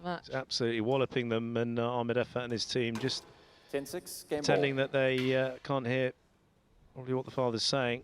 He's not happy, Bunny, that's for sure. His daughter was 2-love up, and now the Warrior Princess, aka the Warrior Queen, serving with 4 game balls to level. Down. And the error comes, so Nour Sherbini. Game to Sherbini. 2 games all. The Alexandrian comes off court in another 5-gamer, having a stern look. I don't know if there's any words being said, but it's certainly quite animated and heated on the Amina Orfi side of the seating. 46 minutes, 2 games apiece. Amina Orfi just capitulated a little bit at the end of that fourth game. All credit to Nour Sherbini, to be honest. She's really found her groove. Her accuracy has improved. She's also finding the balance between injection of pace, just using the soft touch. That movement there into the front right is often one that we've been scrutinising with Sherbini. She looks strong. She's got a nice touch around the front. She's tidying up nicely on the counter drops as well. As Joey said, the court is starting to feel a lot bigger now. The Warrior Queen struts off as she ties 2 games all. In 60 seconds.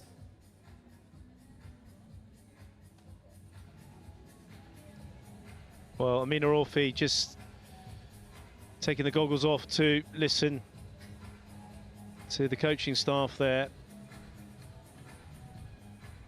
And Ahmed Effat, who has been getting it in the back of the neck, literally from, you see his legs going like the clappers there. He's either had an extremely strong coffee, but he's hugely animated. He's having a real 30 seconds. Back and forth to Ahmed Effat. What do you think he's saying? You've spent some time in Cairo. Can you lip read? No. Certainly not. I don't really kind of watching that interaction with one eye open. It's not very pleasant, is it? Whenever he's around, to be honest, it's not that enjoyable watching him interact with his daughter. Certainly off the back of a loss, it's quite uncomfortable. So Amina Orfi. 2 games all. Sherbini to serve. The back it is against the wall, and you've. Love all.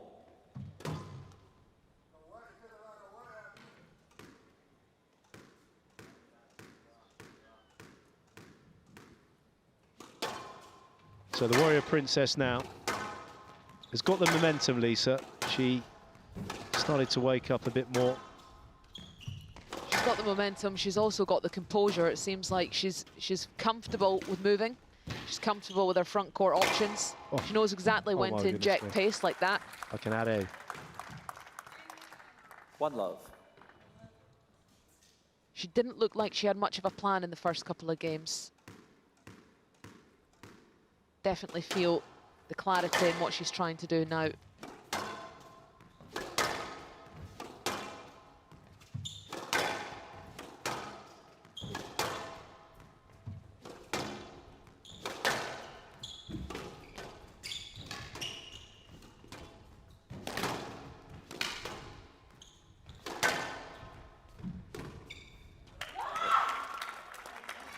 Hand out, 1-all.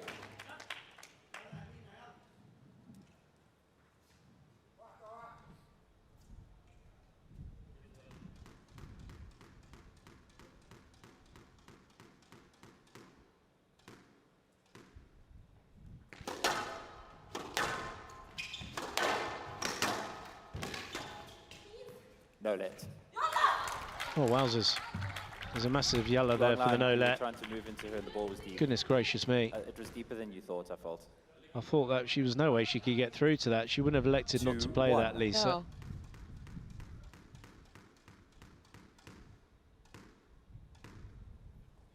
It was close to being a fault. Oh, yes. Oh, my word. I mean, honestly, like the margins. Hand out, 2-all. Just nothing. It's just so fine, but it's been rehearsed on so many occasions. It has, but I do reiterate the fact that I feel she lost that spark about her in the second, certainly the last 3 events.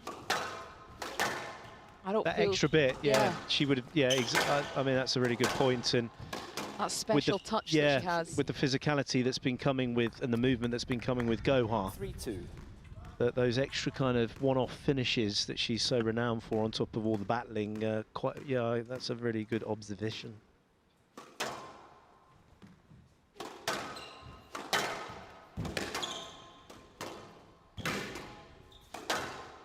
That's tough. That is a tough movement, exposing the hips of Orfi. That is just not a shot you want to have to go and retrieve.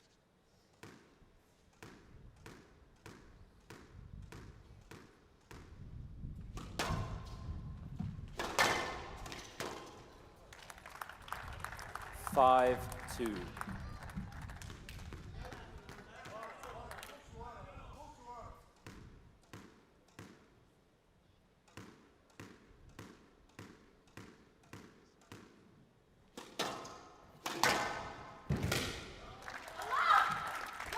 Handouts, 3-5.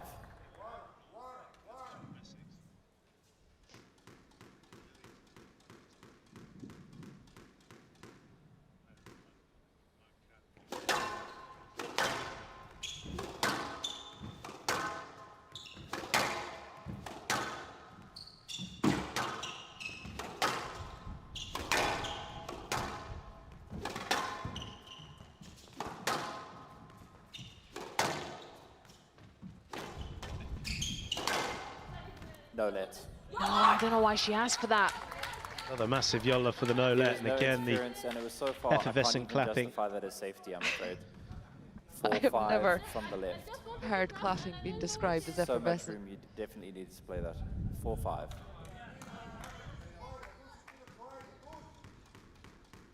I don't know why she asked for that.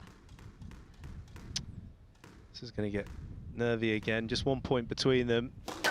See the renewed kind of Terminator mode from Amina Orfi. Yes, left. 4-5.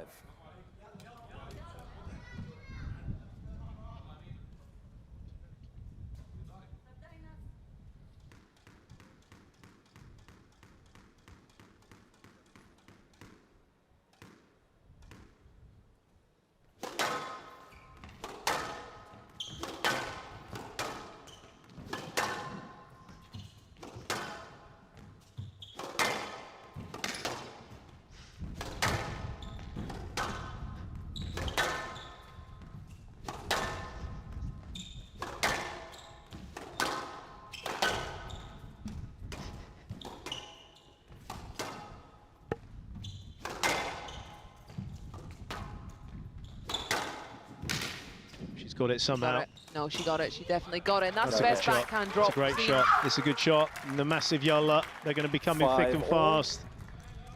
From the right. 2-all, 5-all. Well, we were talking about the momentum initially at the early stages of the fifth, coming back from 2-love down with Sherbini, and now Amina Orfi starting to motor.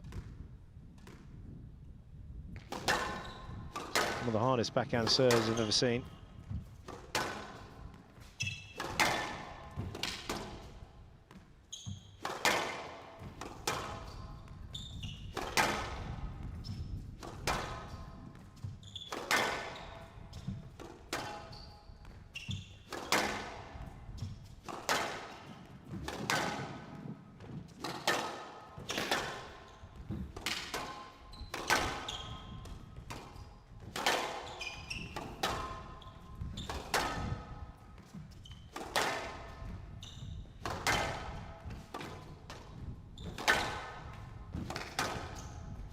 Hard rally. Yeah, this all is four corners. Oh my word! I mean, it's fascinating at that camera angle seeing it. It's like being on court with them. 6-5.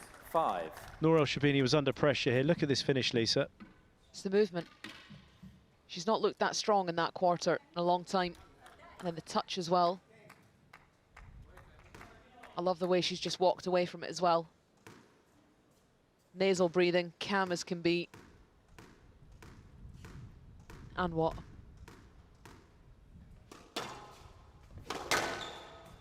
What?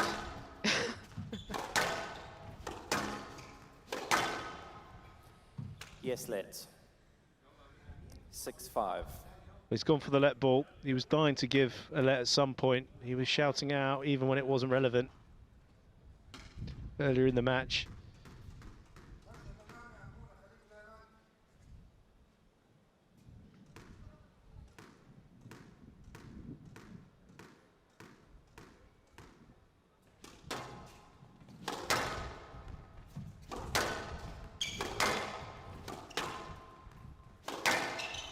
Stroke to Sherbini. Interesting there, Lisa. That's too many times that you're not clearing the ball. And So being seriously penalised. Sherbini not able to go through and play that. Or move out of the way when your opponent's going through. Let's watch this again. 7-5. You need to decide that, but you have to give her access. 7-5. It's a racket. She's Yeah. left it in the face of Sherbini. You can't do that. That follow through is just grated on the nose. It's not Gaelic football. You're allowed to do that in Gaelic football. You can just absolutely do what you want, yeah. You take that up in the summer as well. The cross, actually. Lovely hold. Short swing. It's a nice finish. Another yalla. Goodness And me. out, No, 6-7. Just pulled out 2 backhand drops in this 5th game that we've not seen that softer floorboards first drop go in from Orfi. 1 point separating them. A very tense finale to this all-Egyptian battle. Over 10 years between these two players in age.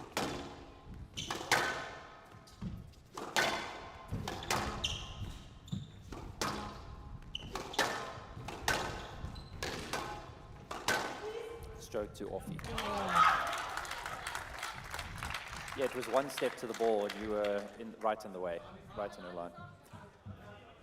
7 all. Well, stroke going in. Watch this now. She plays the shot. Not a great shot, is it? No, it's a loose shot, not cleared. Very eager. You can see the adrenaline now is really flying through the body of Orfi.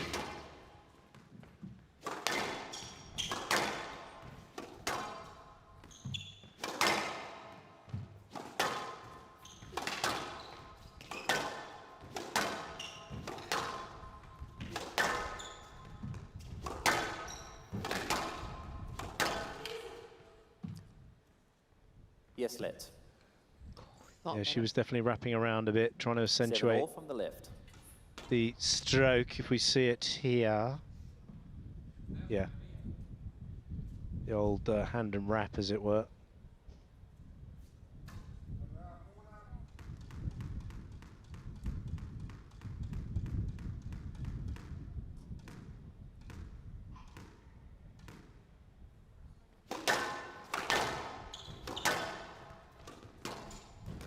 Oh, yes. Oh, my word, that is a squeeze and a half. Handouts, 8-7. Watch this floor to side ball as Orfi meets it. A quite perfect drop shot. It's the lack of backswing. It's just so nice to watch.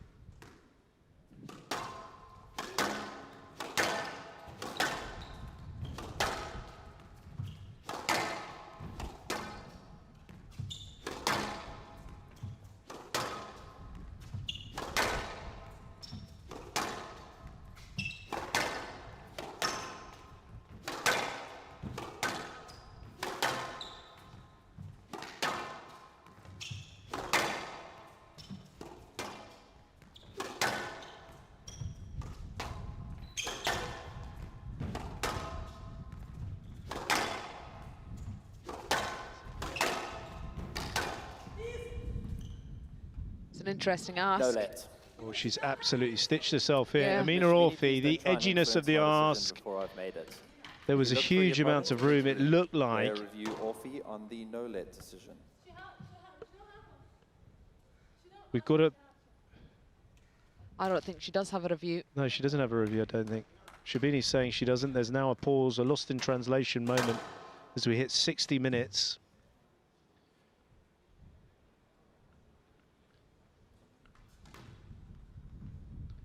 So she has a review, and we're now seeing it here. So the original decision being a no-let. The ball is quite so far away, and I think this is going to be upheld, unfortunately. Has to be. She's really looked for Sherbini. She's put her elbow right into the path of Sherbini's sternum. The ball's gone to the back of the court. Spotted it there. Watch the arm prep going round to Sherbini. No intention of going to that ball. Absolutely none. And it has been upheld, so the no-let penalised once again. He has no reviews remaining, 9-7. Big moment in the 4th game. She did something like that, got penalised, no let. Another big moment in this 5th game. Massive, massive moment. Last chance saloon here. And the pressure is on for Orfi, and that is a finish and a half, honestly. 10-7, match ball. That was a finish and a half, as cool can be. It's a special zest. that we haven't seen from Sherbini. I'm telling you. It is. It's zesty. That ability to just mop up in the front of the court. Down. No let. Player review Sherbini on the no let decision. Well, so Nour Sherbini going in for her review. Let's have a look here. Looks like she's played through the interference there and misjudged the ball. I don't think this will. Let's have a look. Oh, she's. We saw a similar incident like this. Let's have a look on the here, side. Lisa. Just look at the hip. Yeah. The right hip into Sherbini as she's coming in. It's not been seen. Doesn't clear naturally, and then you can see the stutter in the hip. Reviews remaining. Handouts. 8-10. Still 2 match balls here for Sherbini in what has been a very tough affair, coming back from 2 games to love down. The energy levels of Orfi look like they're as good as when she started.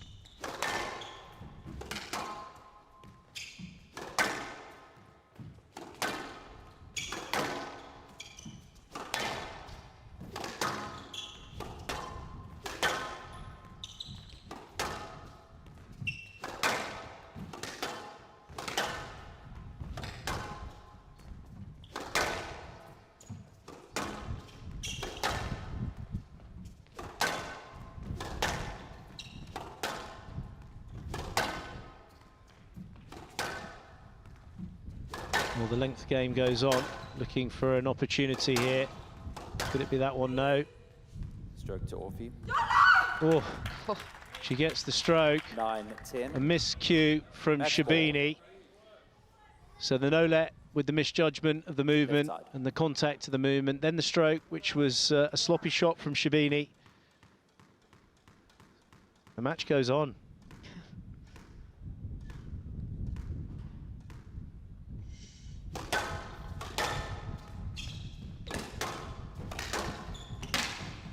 Video referee decision on Orfi's appeal.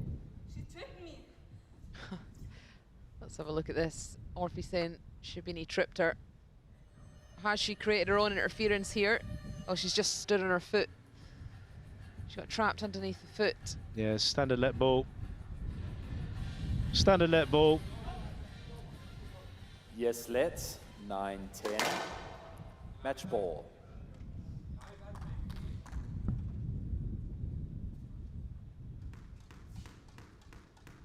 Sole match ball left for Sherbini at this stage of the 5th game.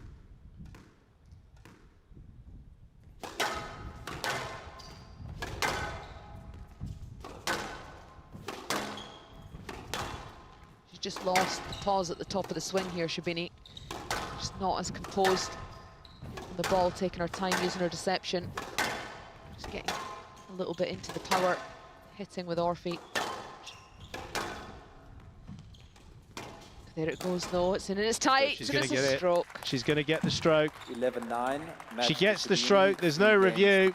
We've got it confirmed by ourselves. 4-11. So 11-2, 11-6. Amina Orfi 11-9. losing out after a 2-love victory, and the Warrior Princess managing to use all that experience to get through that one. It was always going to be tough, but you'd never expect Nour Sherbini to have been 2-love down like she was, and also a quite nervy 5th game in the end. So Michael, who has got the same trousers on as Nour's top. Yeah, they're raspberry ripple, the trousers today, almost matching Nour Sherbini's top there, Joey. Thanks for that observation. Let's get into the squash. That was a very tight game. Left yourself a lot of work to do, going 2-love down.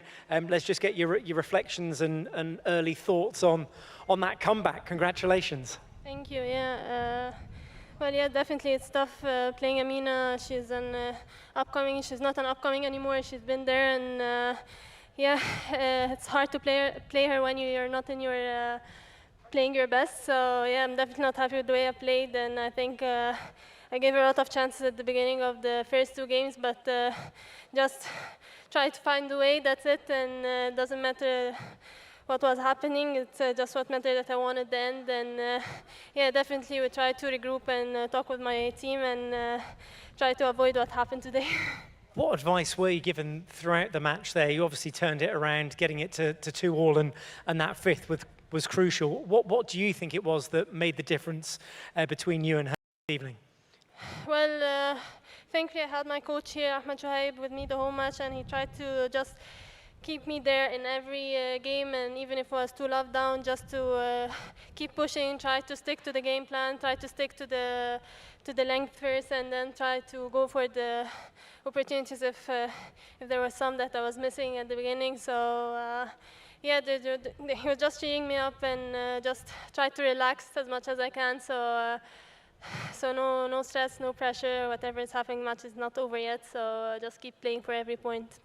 Away from the squash, congratulations are in order. I know you got married in the summer as well. Not giving you much of a summer prep to get ready for the new season, of course.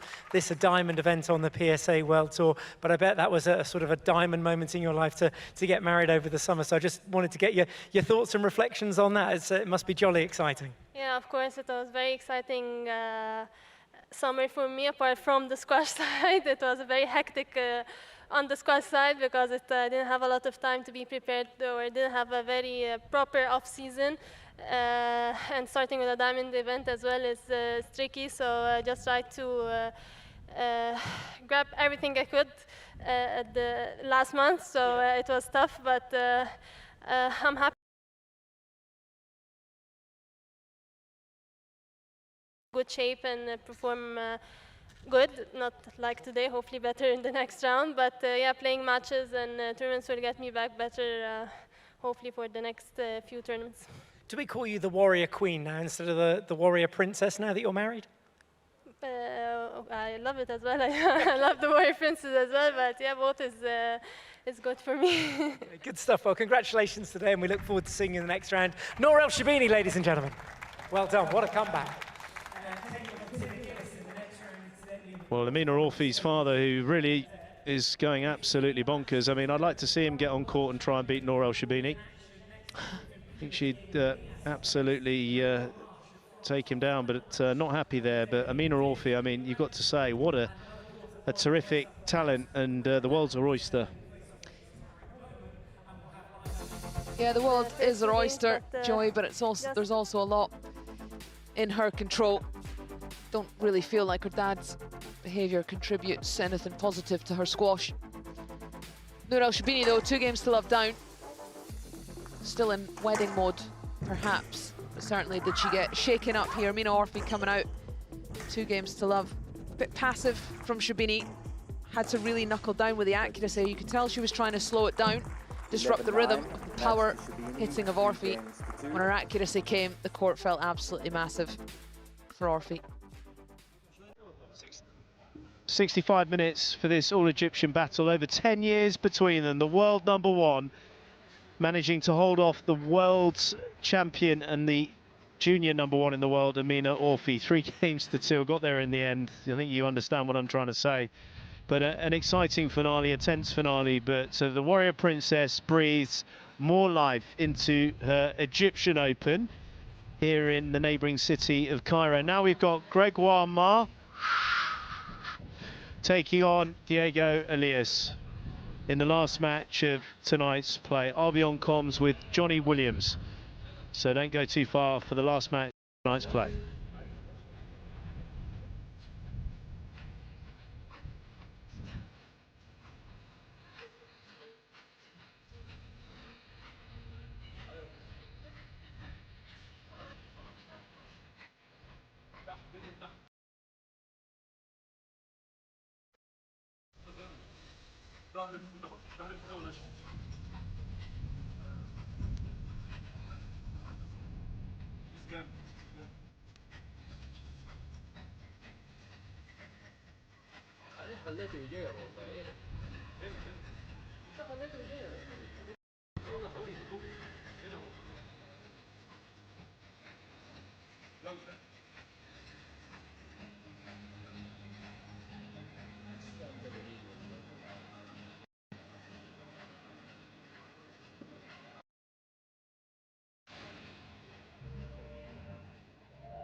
Welcome back, ladies and gentlemen. Day 3, round 3 of this year's Egyptian Open 2024.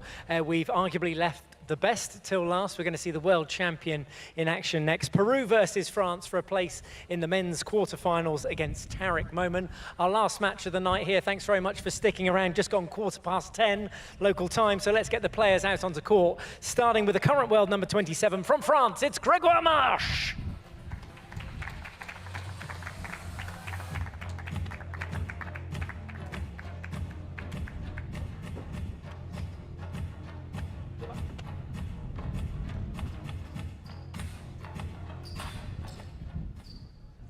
And this evening, he takes on the current world number 4, a former world number 1, and the current world champion from Peru. It is the Peruvian Puma, Diego Elias.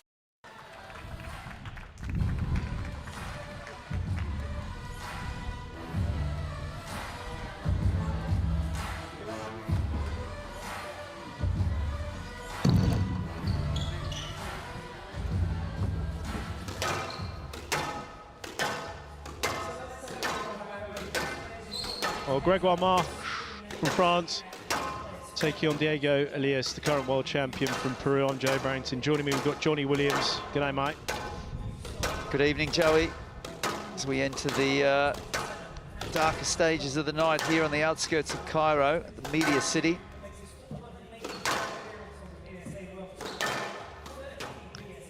All quiet on the Western Front for the South American French battle. A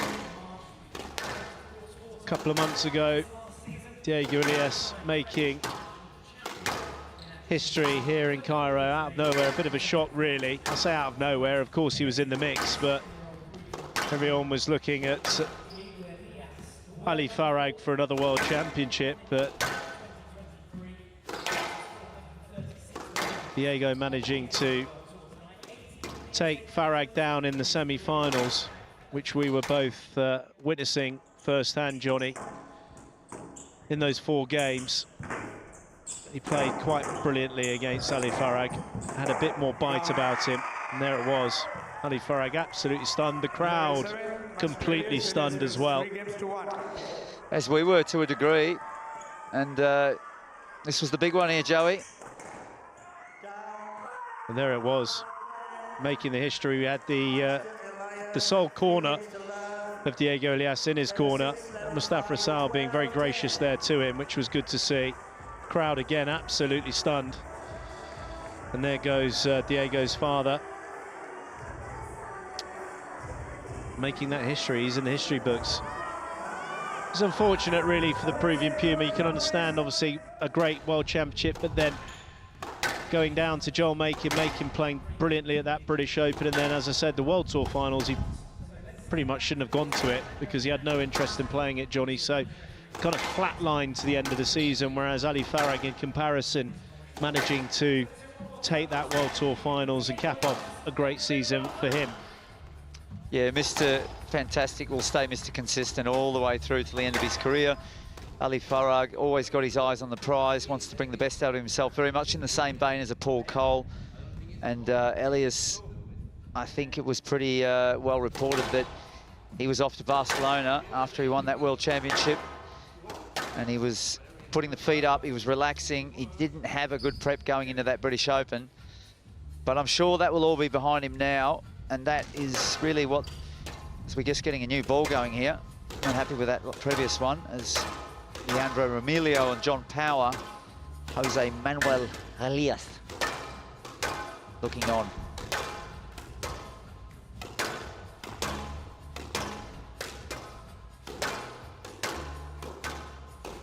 So we're getting a little bit of extra warm-up time here. What does Diego, for you, what has he got to do in terms of that consistency? Does he need to move up to world number 2? Does he need to make that break? Is that... It's not about the you talk about the consistency of the ranking, it's the attitude.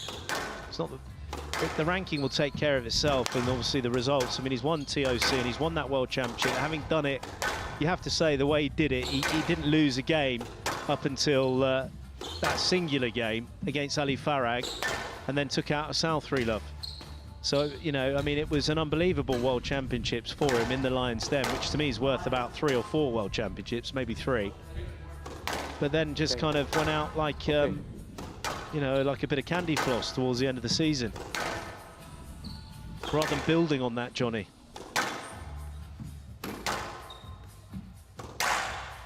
We're just having a bit of extra time on the warm-up of the ball because they changed it halfway through the knock-up. And there he is, Ashraf Hussain. And then his kind of co-pilot, as I would say, is Thomas Forza from the Czech Republic.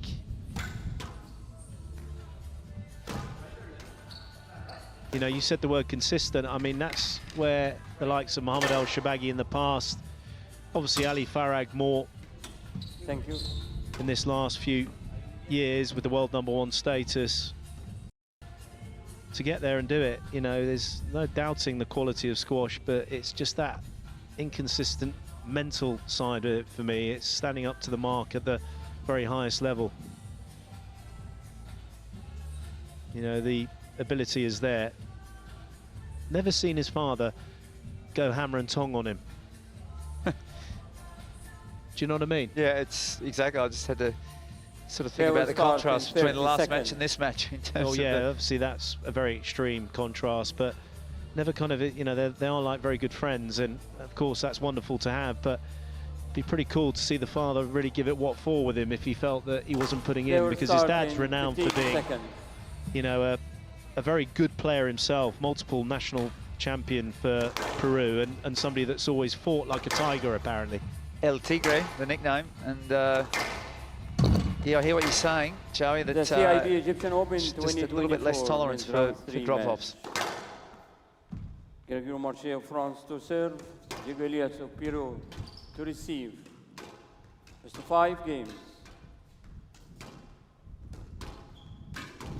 Level.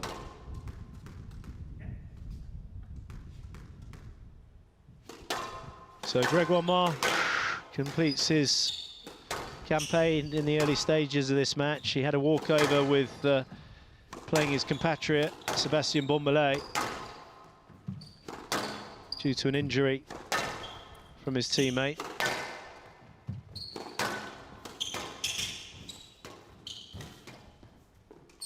Stroke to Elias. And out 1 love. Well, John, I'm going to throw it out there. Who's your marker for winning this men's Egyptian Open, are you? Sticking with the very efficient Ali Farag in the outdoor events. Oh, and that's the type of start that is much needed. Gregoire Marche looking at his racket, there's no hole in it. Just the quality of shot to the back of the court, and when he's playing his best squash, Diego Elias, he does penetrate the court towards the back brilliantly. Heavier hitting, we're seeing now.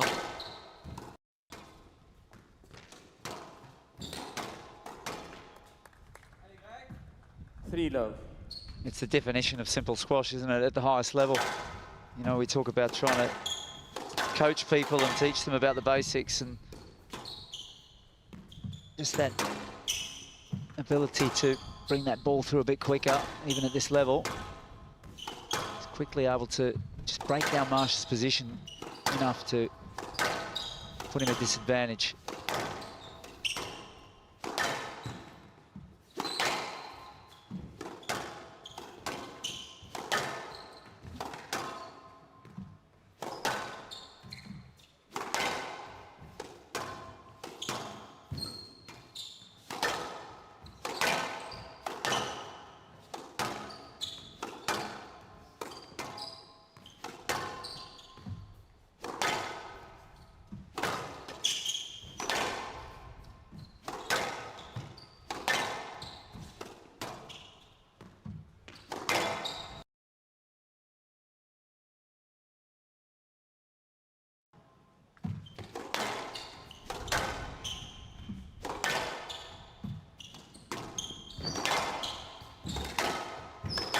Tremendous power. You can just hear the strikes from Elias. Listen to the sound on the front wall.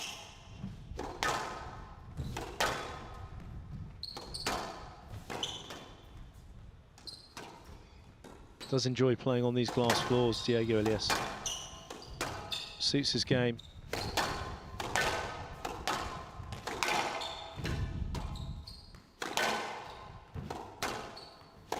Sending out a bit of a message to the acrobat.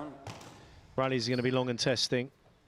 Gregoire Marche has never had a dubious movement day. He's always been fleet-footed, and he's a tremendous athlete in that respect. Always thought that he could have moved possibly a bit higher up with the movement abilities and it, you know, his technical play, but it's always obviously been down to that crucial part of the mental side, Johnny, which has been his undoing.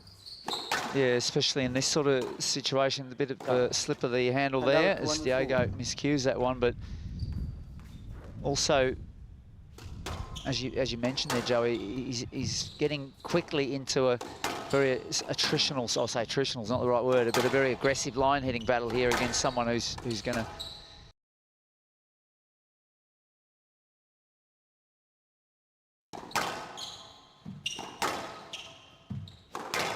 a solid performer for the red, white and Le Bleu for many, many years.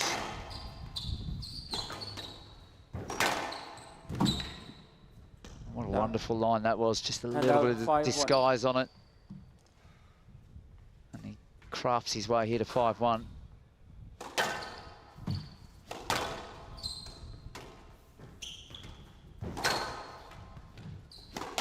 Yeah, he's reading the game well as well.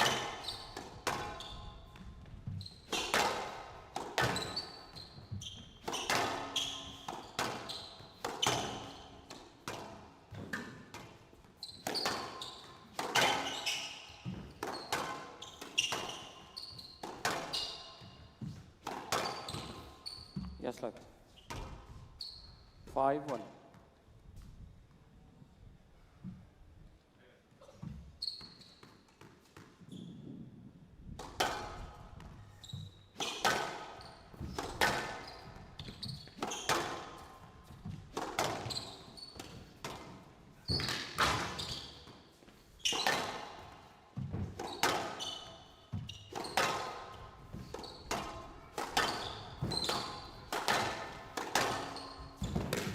Well, a double attempt there from Marche to go for the cross-court nick, both failing, and Elias obliging down the backhand line.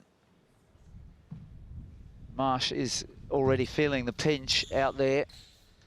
Just that look out the back.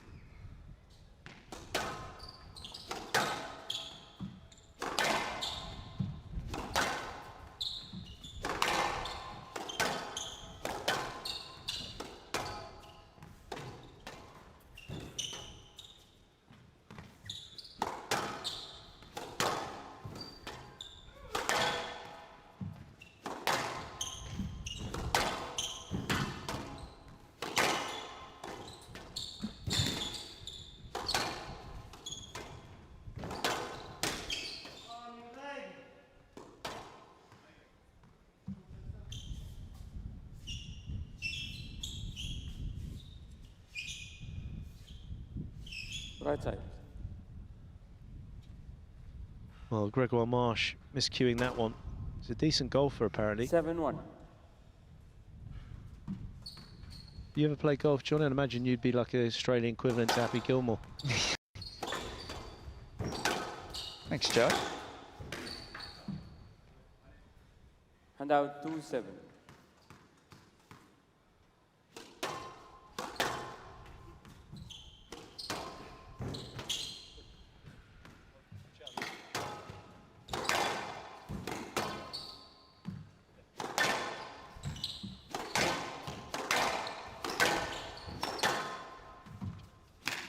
Down.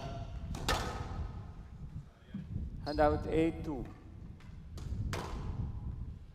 Well, I'll never forget seeing Down. Paul Cole play 9-2.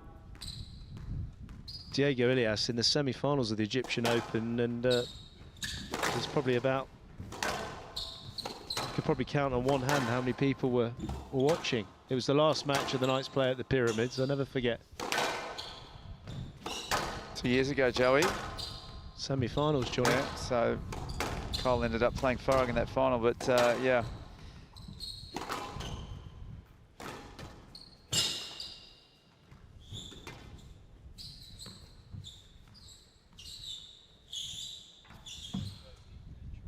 Right.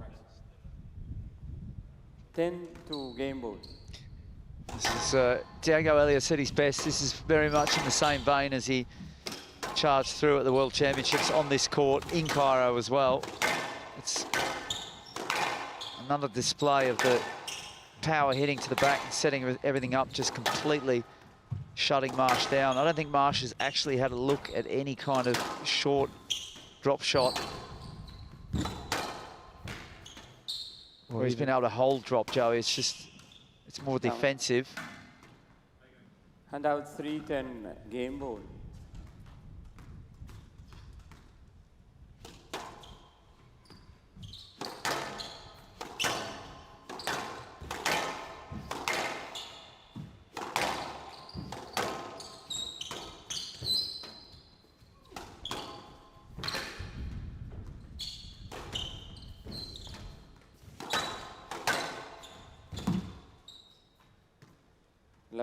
Game to Elias. Elias leads 1 game to 11. Well, so all quiet, literally everywhere. Diego Elias, who blows his lips there, has come in and played the kind of quality that he played the World Championships with a few months ago in Cairo. 10 minutes, making that court a really tough area for his opponent, leading 1 game to love. Yeah, well, this is the improvement in Elias's game in these early rounds. There's no working his way into it. He was crunching the ball right from the start, just really giving Marche no time. Then eventually just pinning him on a line like that looks rather simple. And again there, it's a straight line to finish the job, so it's great ways to be getting your points and then just getting a few unforced errors also to add that tally up. Marche absolutely starved of opportunities, got frustrated, to be expected. Got walloped, really, 11-3.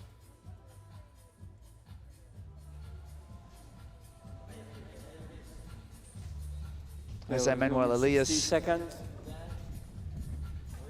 very happy with these scenarios, Joey, in these early rounds, just making his life a little bit easier as well. Well, like I said, he doesn't really give away much. His dad, he's just always pretty chill, very affable. Keeps himself fit during the day, likes to go on the treadmill, probably a practice match or two, still plays. They will resume in 30 seconds. There he is, very content. Legs crossed, arms crossed. Can't say he's cold. Still pretty warm out there. 15 seconds.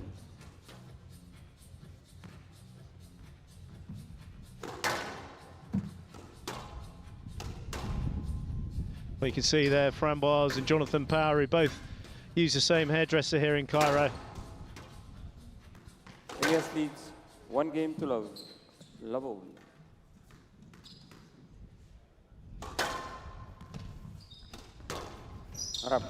Well, first point on the board, Jeu de Vivre.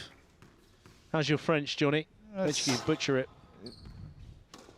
The odd word here and there, I don't know what Jeu de Vivre means. Play of the day or something, or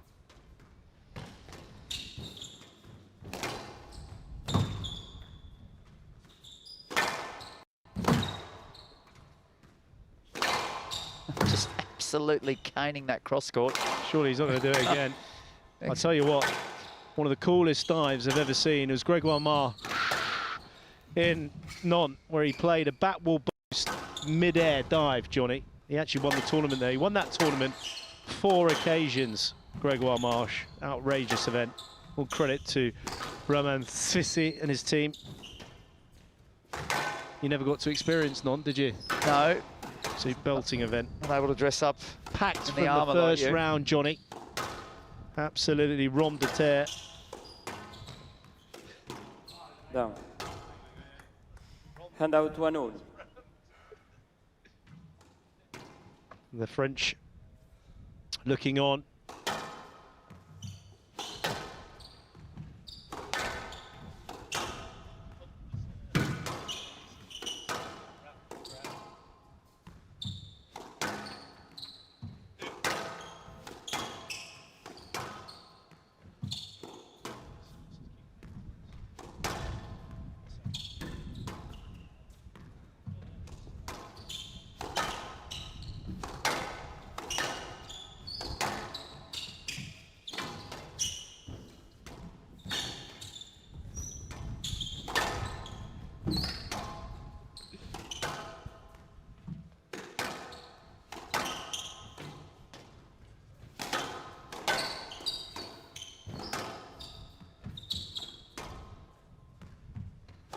tough, isn't it, here for Gregoire Marche, without pointing to the obvious.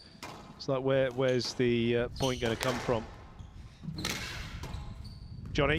First point, he carved in a straight kill off the back wall in the neck. That's where they're coming from at the moment, or a cross-court neck, but yeah, very hard for him to set up standard plays.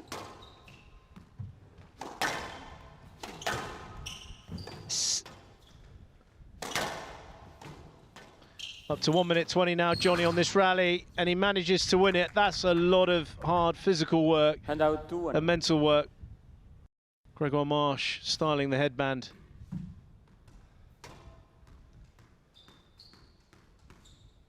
Nice bit of work in that backhand front corner for him, but if he's got to put that amount of effort in to get a point, it's not going to last very long, is he?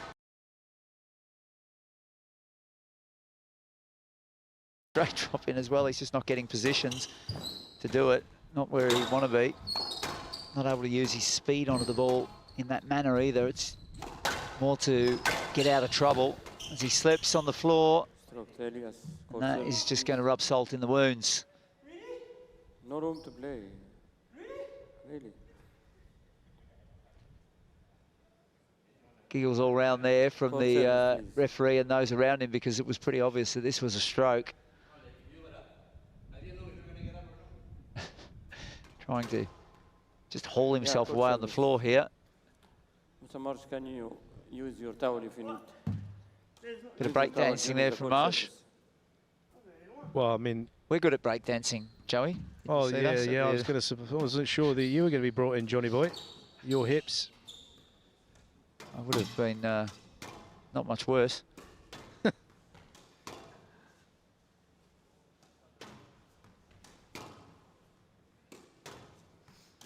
Believe how quiet it is here. I know we're on the outskirts of Cairo, but even at the squash court, very quiet in the crowd.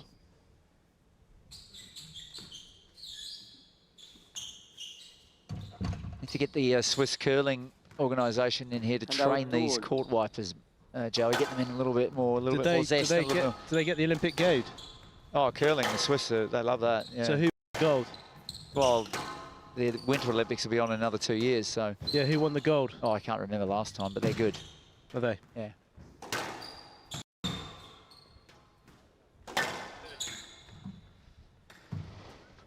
Three.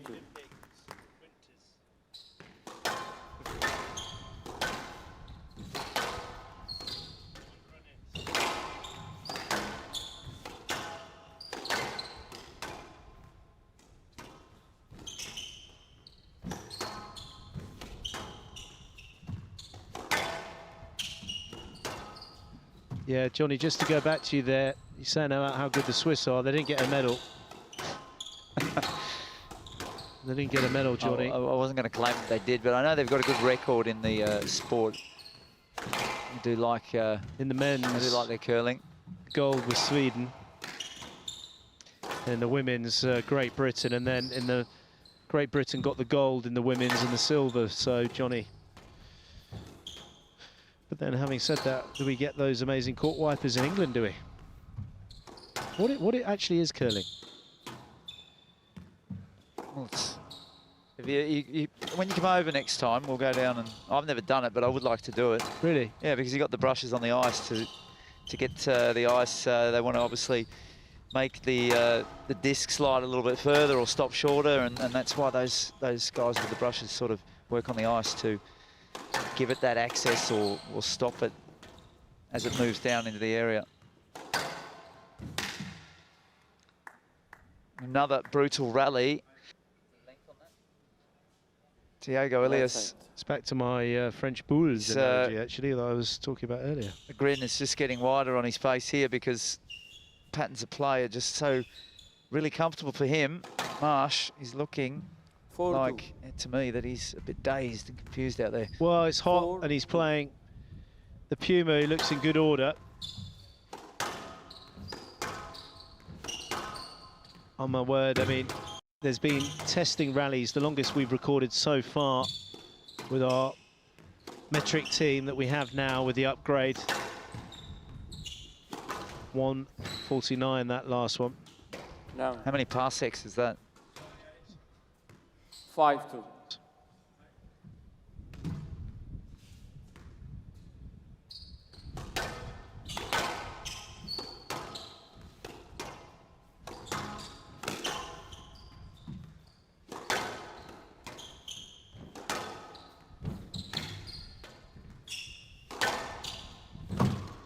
He's enjoying it out there, isn't he, Elias? Look, you know, it's... don't know if you've...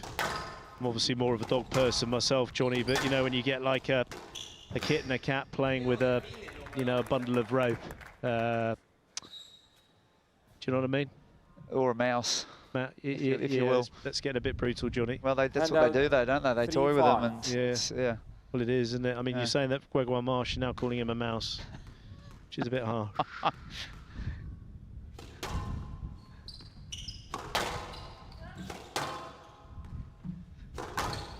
Oh, the leisure centre played with a lot of whip on it, yeah. Invisible, appreciated by everyone. Including PJ from the British Isles. We'll love that.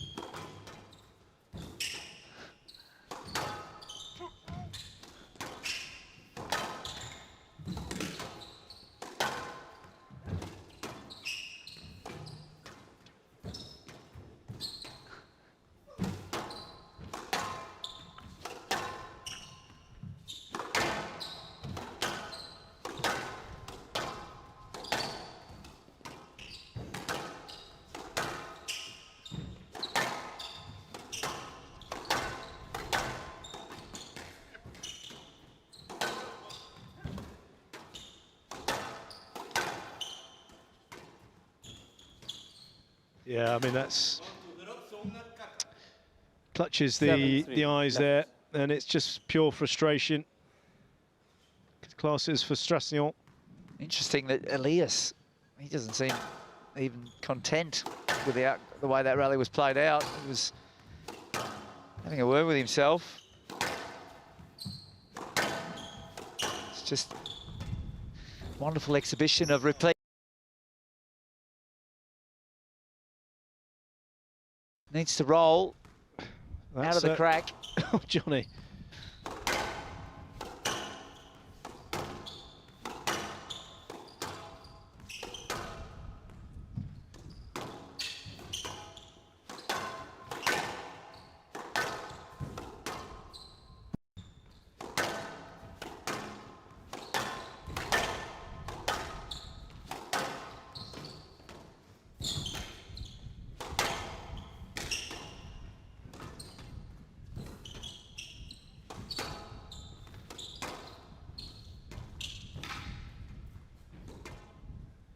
Marche is not happy about that wet patch, which was definitely caused by the hand. Yeah, the rally goes on. Diego enjoying it very much, that his pain's being a little bit further extended as he just keeps rolling it in, works him back. This is an absolute exhibition of how to have your opponent just fall into a hole in the floor in a mess.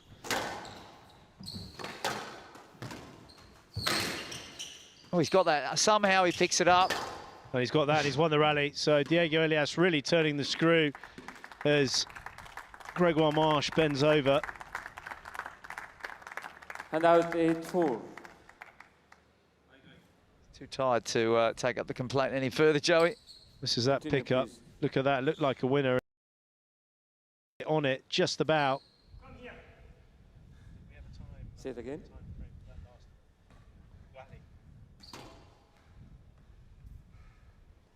And out 8-4.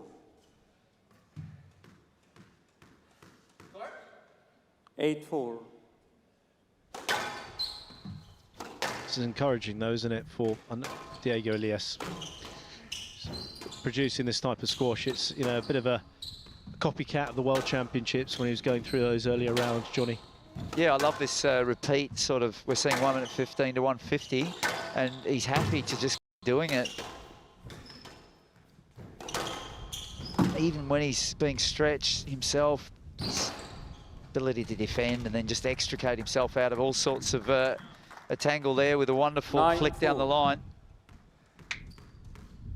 But this is in a potential match-up again with Farag. This is sort of hitting that he needs to bring once again to the table. He needs to really bring that heat in his line hitting. 6 game balls.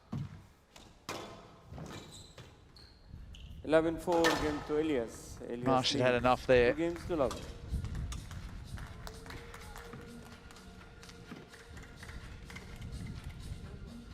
Well, the straight back Puma is on good form. No signs of the candy floss attitude towards the back end of the 2023-24 season. 24 minutes in the new season now on this glass court, leading 2-0.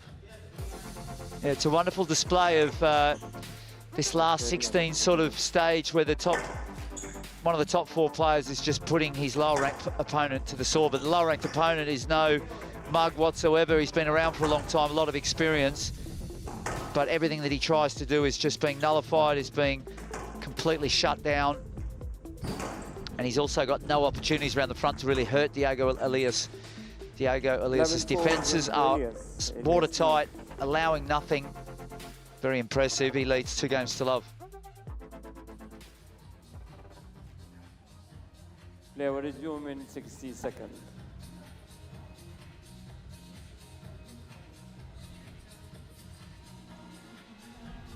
Yeah, change of t-shirt. You can see the perspiration. These guys after the matches be having to hydrate like there's no tomorrow.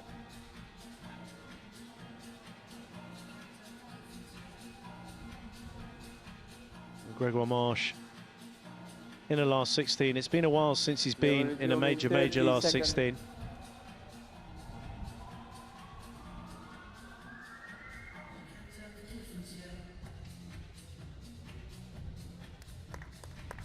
Can he expect a drop off from the Peruvian Puma? Very much doubt it.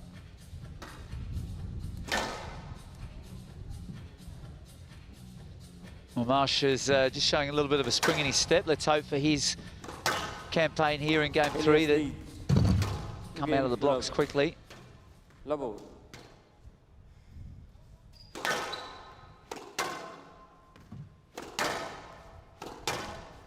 Start the game.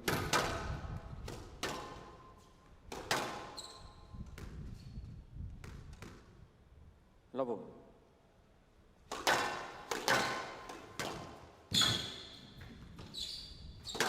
One up.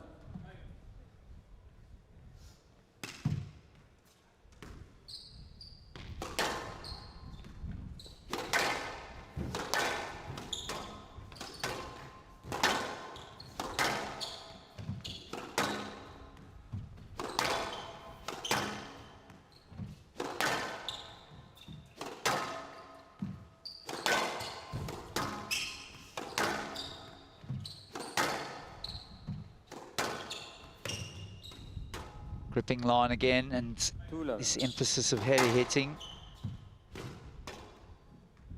Great focus from the world number 4. No let up, and I think that's also this new policy that he's just going to take forward, Joey, where he's just continuously wanting to send out messages to the other top guys. He's dusting off these early round matches quickly, and this is helping him very much. The fact that Marche has just dropped off here, being punished very quickly.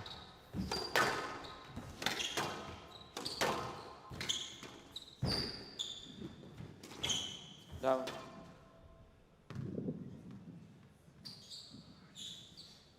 Five love.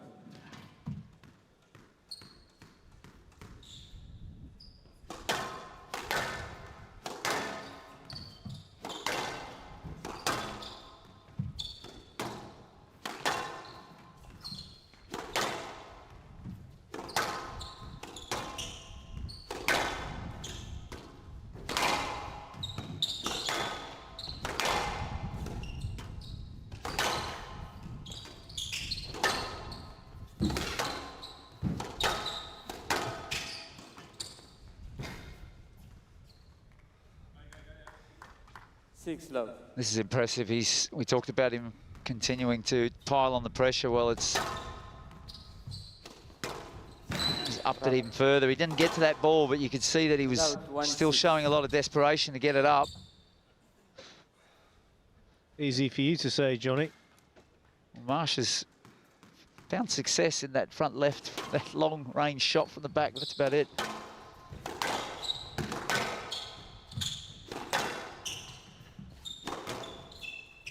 Too good. It's a great shot. It's not a miss hit. He's looking around like he's Slightly confused, dazed and confused, but it was an intentional South American boast. Oh, yeah. Great Led Zeppelin song, that one, Joey. Big time. Cracker.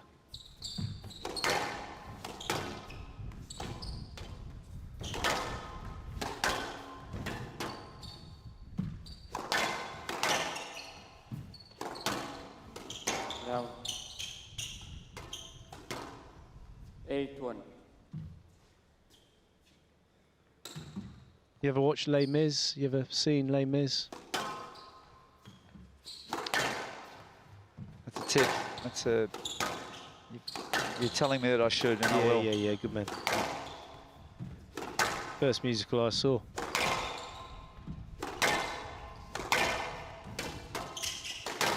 Oh my word, that's wrapped round. He's absolutely wrapped that round. Not a murmur, and the errors are coming thick and fast. Giving up the ghost now in retreat. He's hit the ball into the pyramids. It's landed right on the top of the Great Pyramid there. It will stay there for over 10,000 years. Somebody will come along and find it and think it's from another planet. There's Jonathan Power, who's certainly from this planet. But the Peruvian Puma showing the type of quality of squash that took him to winning the World Championships in Cairo a few months ago. Gregoire Marche had enough. Wanted to get off that glass court and get back to Le Francais. Well, somebody that is speaking quite French but interviewing the South American is Michel Absalon. Merci beaucoup, Joey. Yes, of course, we'll be in Paris next stop on the World Tour here on the PSA Squash Tour. Diego, in the meantime, a pretty impressive performance there against the Frenchman, Greg Marche. Let's just get your thoughts on that match. Anything there to trouble or concern you going into the quarterfinal stages?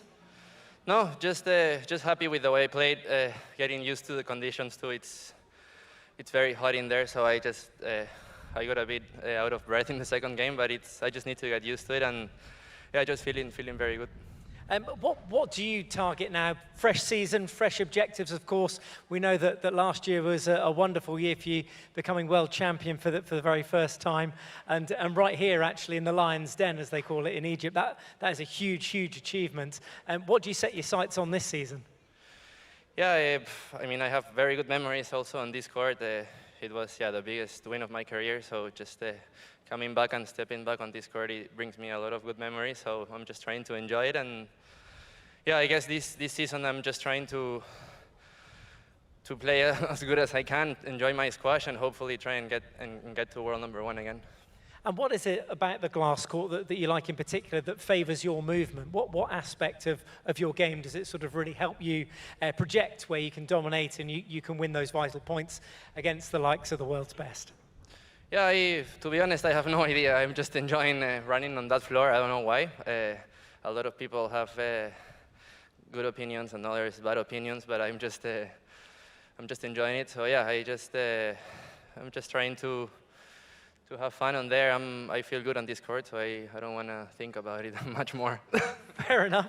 You go up against Tarek Momen next. I wondered if you had an opinion on that match earlier on in the day against Faris Dasuki. Did you get a chance to see that? I think it was 2-all, 8-all in the fifth, and then obviously not a good ending for Faris, but Tarek safely through as your opponent in the quarterfinals. Yeah, I mean, no one likes to see a match end like that, but I guess there are new rules now, and we just have to follow them, and yeah, that's all I can say, and yeah, just try to prepare, and yeah, I didn't have very good results against Tarek in the last couple of times we played, so yeah, I just want to recover and be at 100% for that one.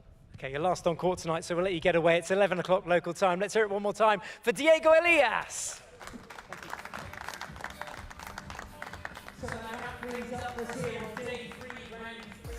Well, a very clean and professional performance from Diego Elias, and in that third game he absolutely rolled through Marche. It was a 3-love thumping, but what is even more impressive about the way Elias is going about his business is the way he's thumping the ball through. He's putting so much heat on his line hitting. He's giving his opponents no room to breathe out there, and making quick work of these early rounds. So this is really good signs for Elias moving forward, as we heard, playing moment in the quarters, and will be interesting to see how that one pans out after that debacle in Alguna. I'm sure it will be different, Lisa. 31 minutes, 3-love victory for Diego Elias to progress into the quarterfinals of this Egyptian Open 2024. I'm going to hand over now to Lisa and Johnny Williams, who are in the court studio. Over to you guys. Thank you very much, Joey. Well, that concludes day one of round 3, and it's our first outing here on the glass court. Johnny, we've had a pretty cool night of squash, you could say, and I'm not referring to the temperature whatsoever, but Hania Hammamy came out strong. She sent a very clear message. She's had a brilliant summer. She spent time with Laura Mazzaro, and she's very hungry for this season. Of course, Nour Sherbini got through in pretty tough conditions, and then more notably there, an absolutely impeccable performance from the Puma, who looks to be sending a message in these early rounds, getting off court pretty quickly, dispatching, no messing around, and that is world champion mentality. Yeah, that's what we want to see from the Puma. His fans want to see that he can get that level of consistency to continuously challenge Farag even in these outdoor environments here in Egypt, which is, as Joey said, it's worth 3 wins in some ways. But yeah, really impressive the way he did it. Farag had his troubles with Mueller. We've seen it before, got through though. But Hania, I like the way that she was moving about the court. Hopefully she's free of any of those ankle niggles. So it's all looking good out there. And as I said, the Nour Sherbini match was the pick of the evening for the team, I would say. It certainly was for me. Struggled. She was 2-love down, Johnny, against the teen sensation. And it took everything, really. We felt maybe she was a little bit still in honeymoon period. Obviously, she got married earlier this summer. Doesn't really look like she's been able to put in a massive block physically this summer. She said it with her interview with Michael. It hasn't been the best preparation for her. And I know that you feel you have an opinion on that. Yeah, I mean, she did, you know, the honeymoon is over, Lisa, and she should have known it when you've got, you know, Amina and Orfi nipping at your heels and chomping at the bit to go higher up those rankings. So any drop-off in training form and lack of consistency with the kind of summer program you need, there's others that are coming after as well. So it'll be interesting to see how we move forward, how she progresses physically. Well, today's results, just to conclude this evening. First part of round 3, Jasmine Hutton, she lost out to Hania Hammamy 3-0. The world number 1, Ali Farag, he took down the Swiss rocket Nicolas Mueller 3-1. Nour Sherbini, as we were just speaking about there, took 5 sets to get through the youngster Amina Orfi. And finally, Diego Elias, looking absolutely sublime and slick out there. He took down Gregoire Marche 3-0. And as we look ahead to tomorrow, we're still in round 3 tomorrow. It's the second part. We also still have matches at the traditional courts as well, but kick-starting here at the glass court. 7 p.m, Amanda Sobi, known as Southpaw, coming back from her injury. She takes on Nour Gohar, and they've had some pretty feisty occasions in the past. That'll be one to watch. Malaysian Yao Ng, he's taking on Paul Kull, known as Superman. And then 8:30, we've got Sana Ibrahim from Egypt taking on Nour Haikal. And finally, Mustafa Sal, known as the Raging Bull, taking on fellow countryman Yusuf Solomon. So, Johnny, looking ahead at that, one match in particular stands out to me. Sana Ibrahim taking on Nour Haikal. They're names that we don't often see in round 3. It's Nour Haikal's debut in round 3, and what an opportunity it is for those two to make the quarter-final of a diamond event. You said it, Lisa. Who would have thought that in the last 16 tomorrow that Ibrahim versus Haikal would be the pick of the day? But I think it is as well, purely down to the fact there's so much at stake for both players. They've done so well. Can Haikal continue this giant killing run from the qualifying all the way through to the last 16? Physically, she's probably in good order. She's had a day off to rest and get ready. So really, yeah, really looking forward to that. Also, I'm curious to see how Yao is going to perform against Cole. Okay, prediction on that match then? I think that Cole's still going to have too much physically and be too pacey for him, but I'd like to see that Yao can press Cole and take him into a second hour. Okay, well, you heard it there first. So tomorrow we will be kicking off at 7 o'clock local time here to finish round 3 here at this diamond event. Join us again, 7 p.m. local time tomorrow.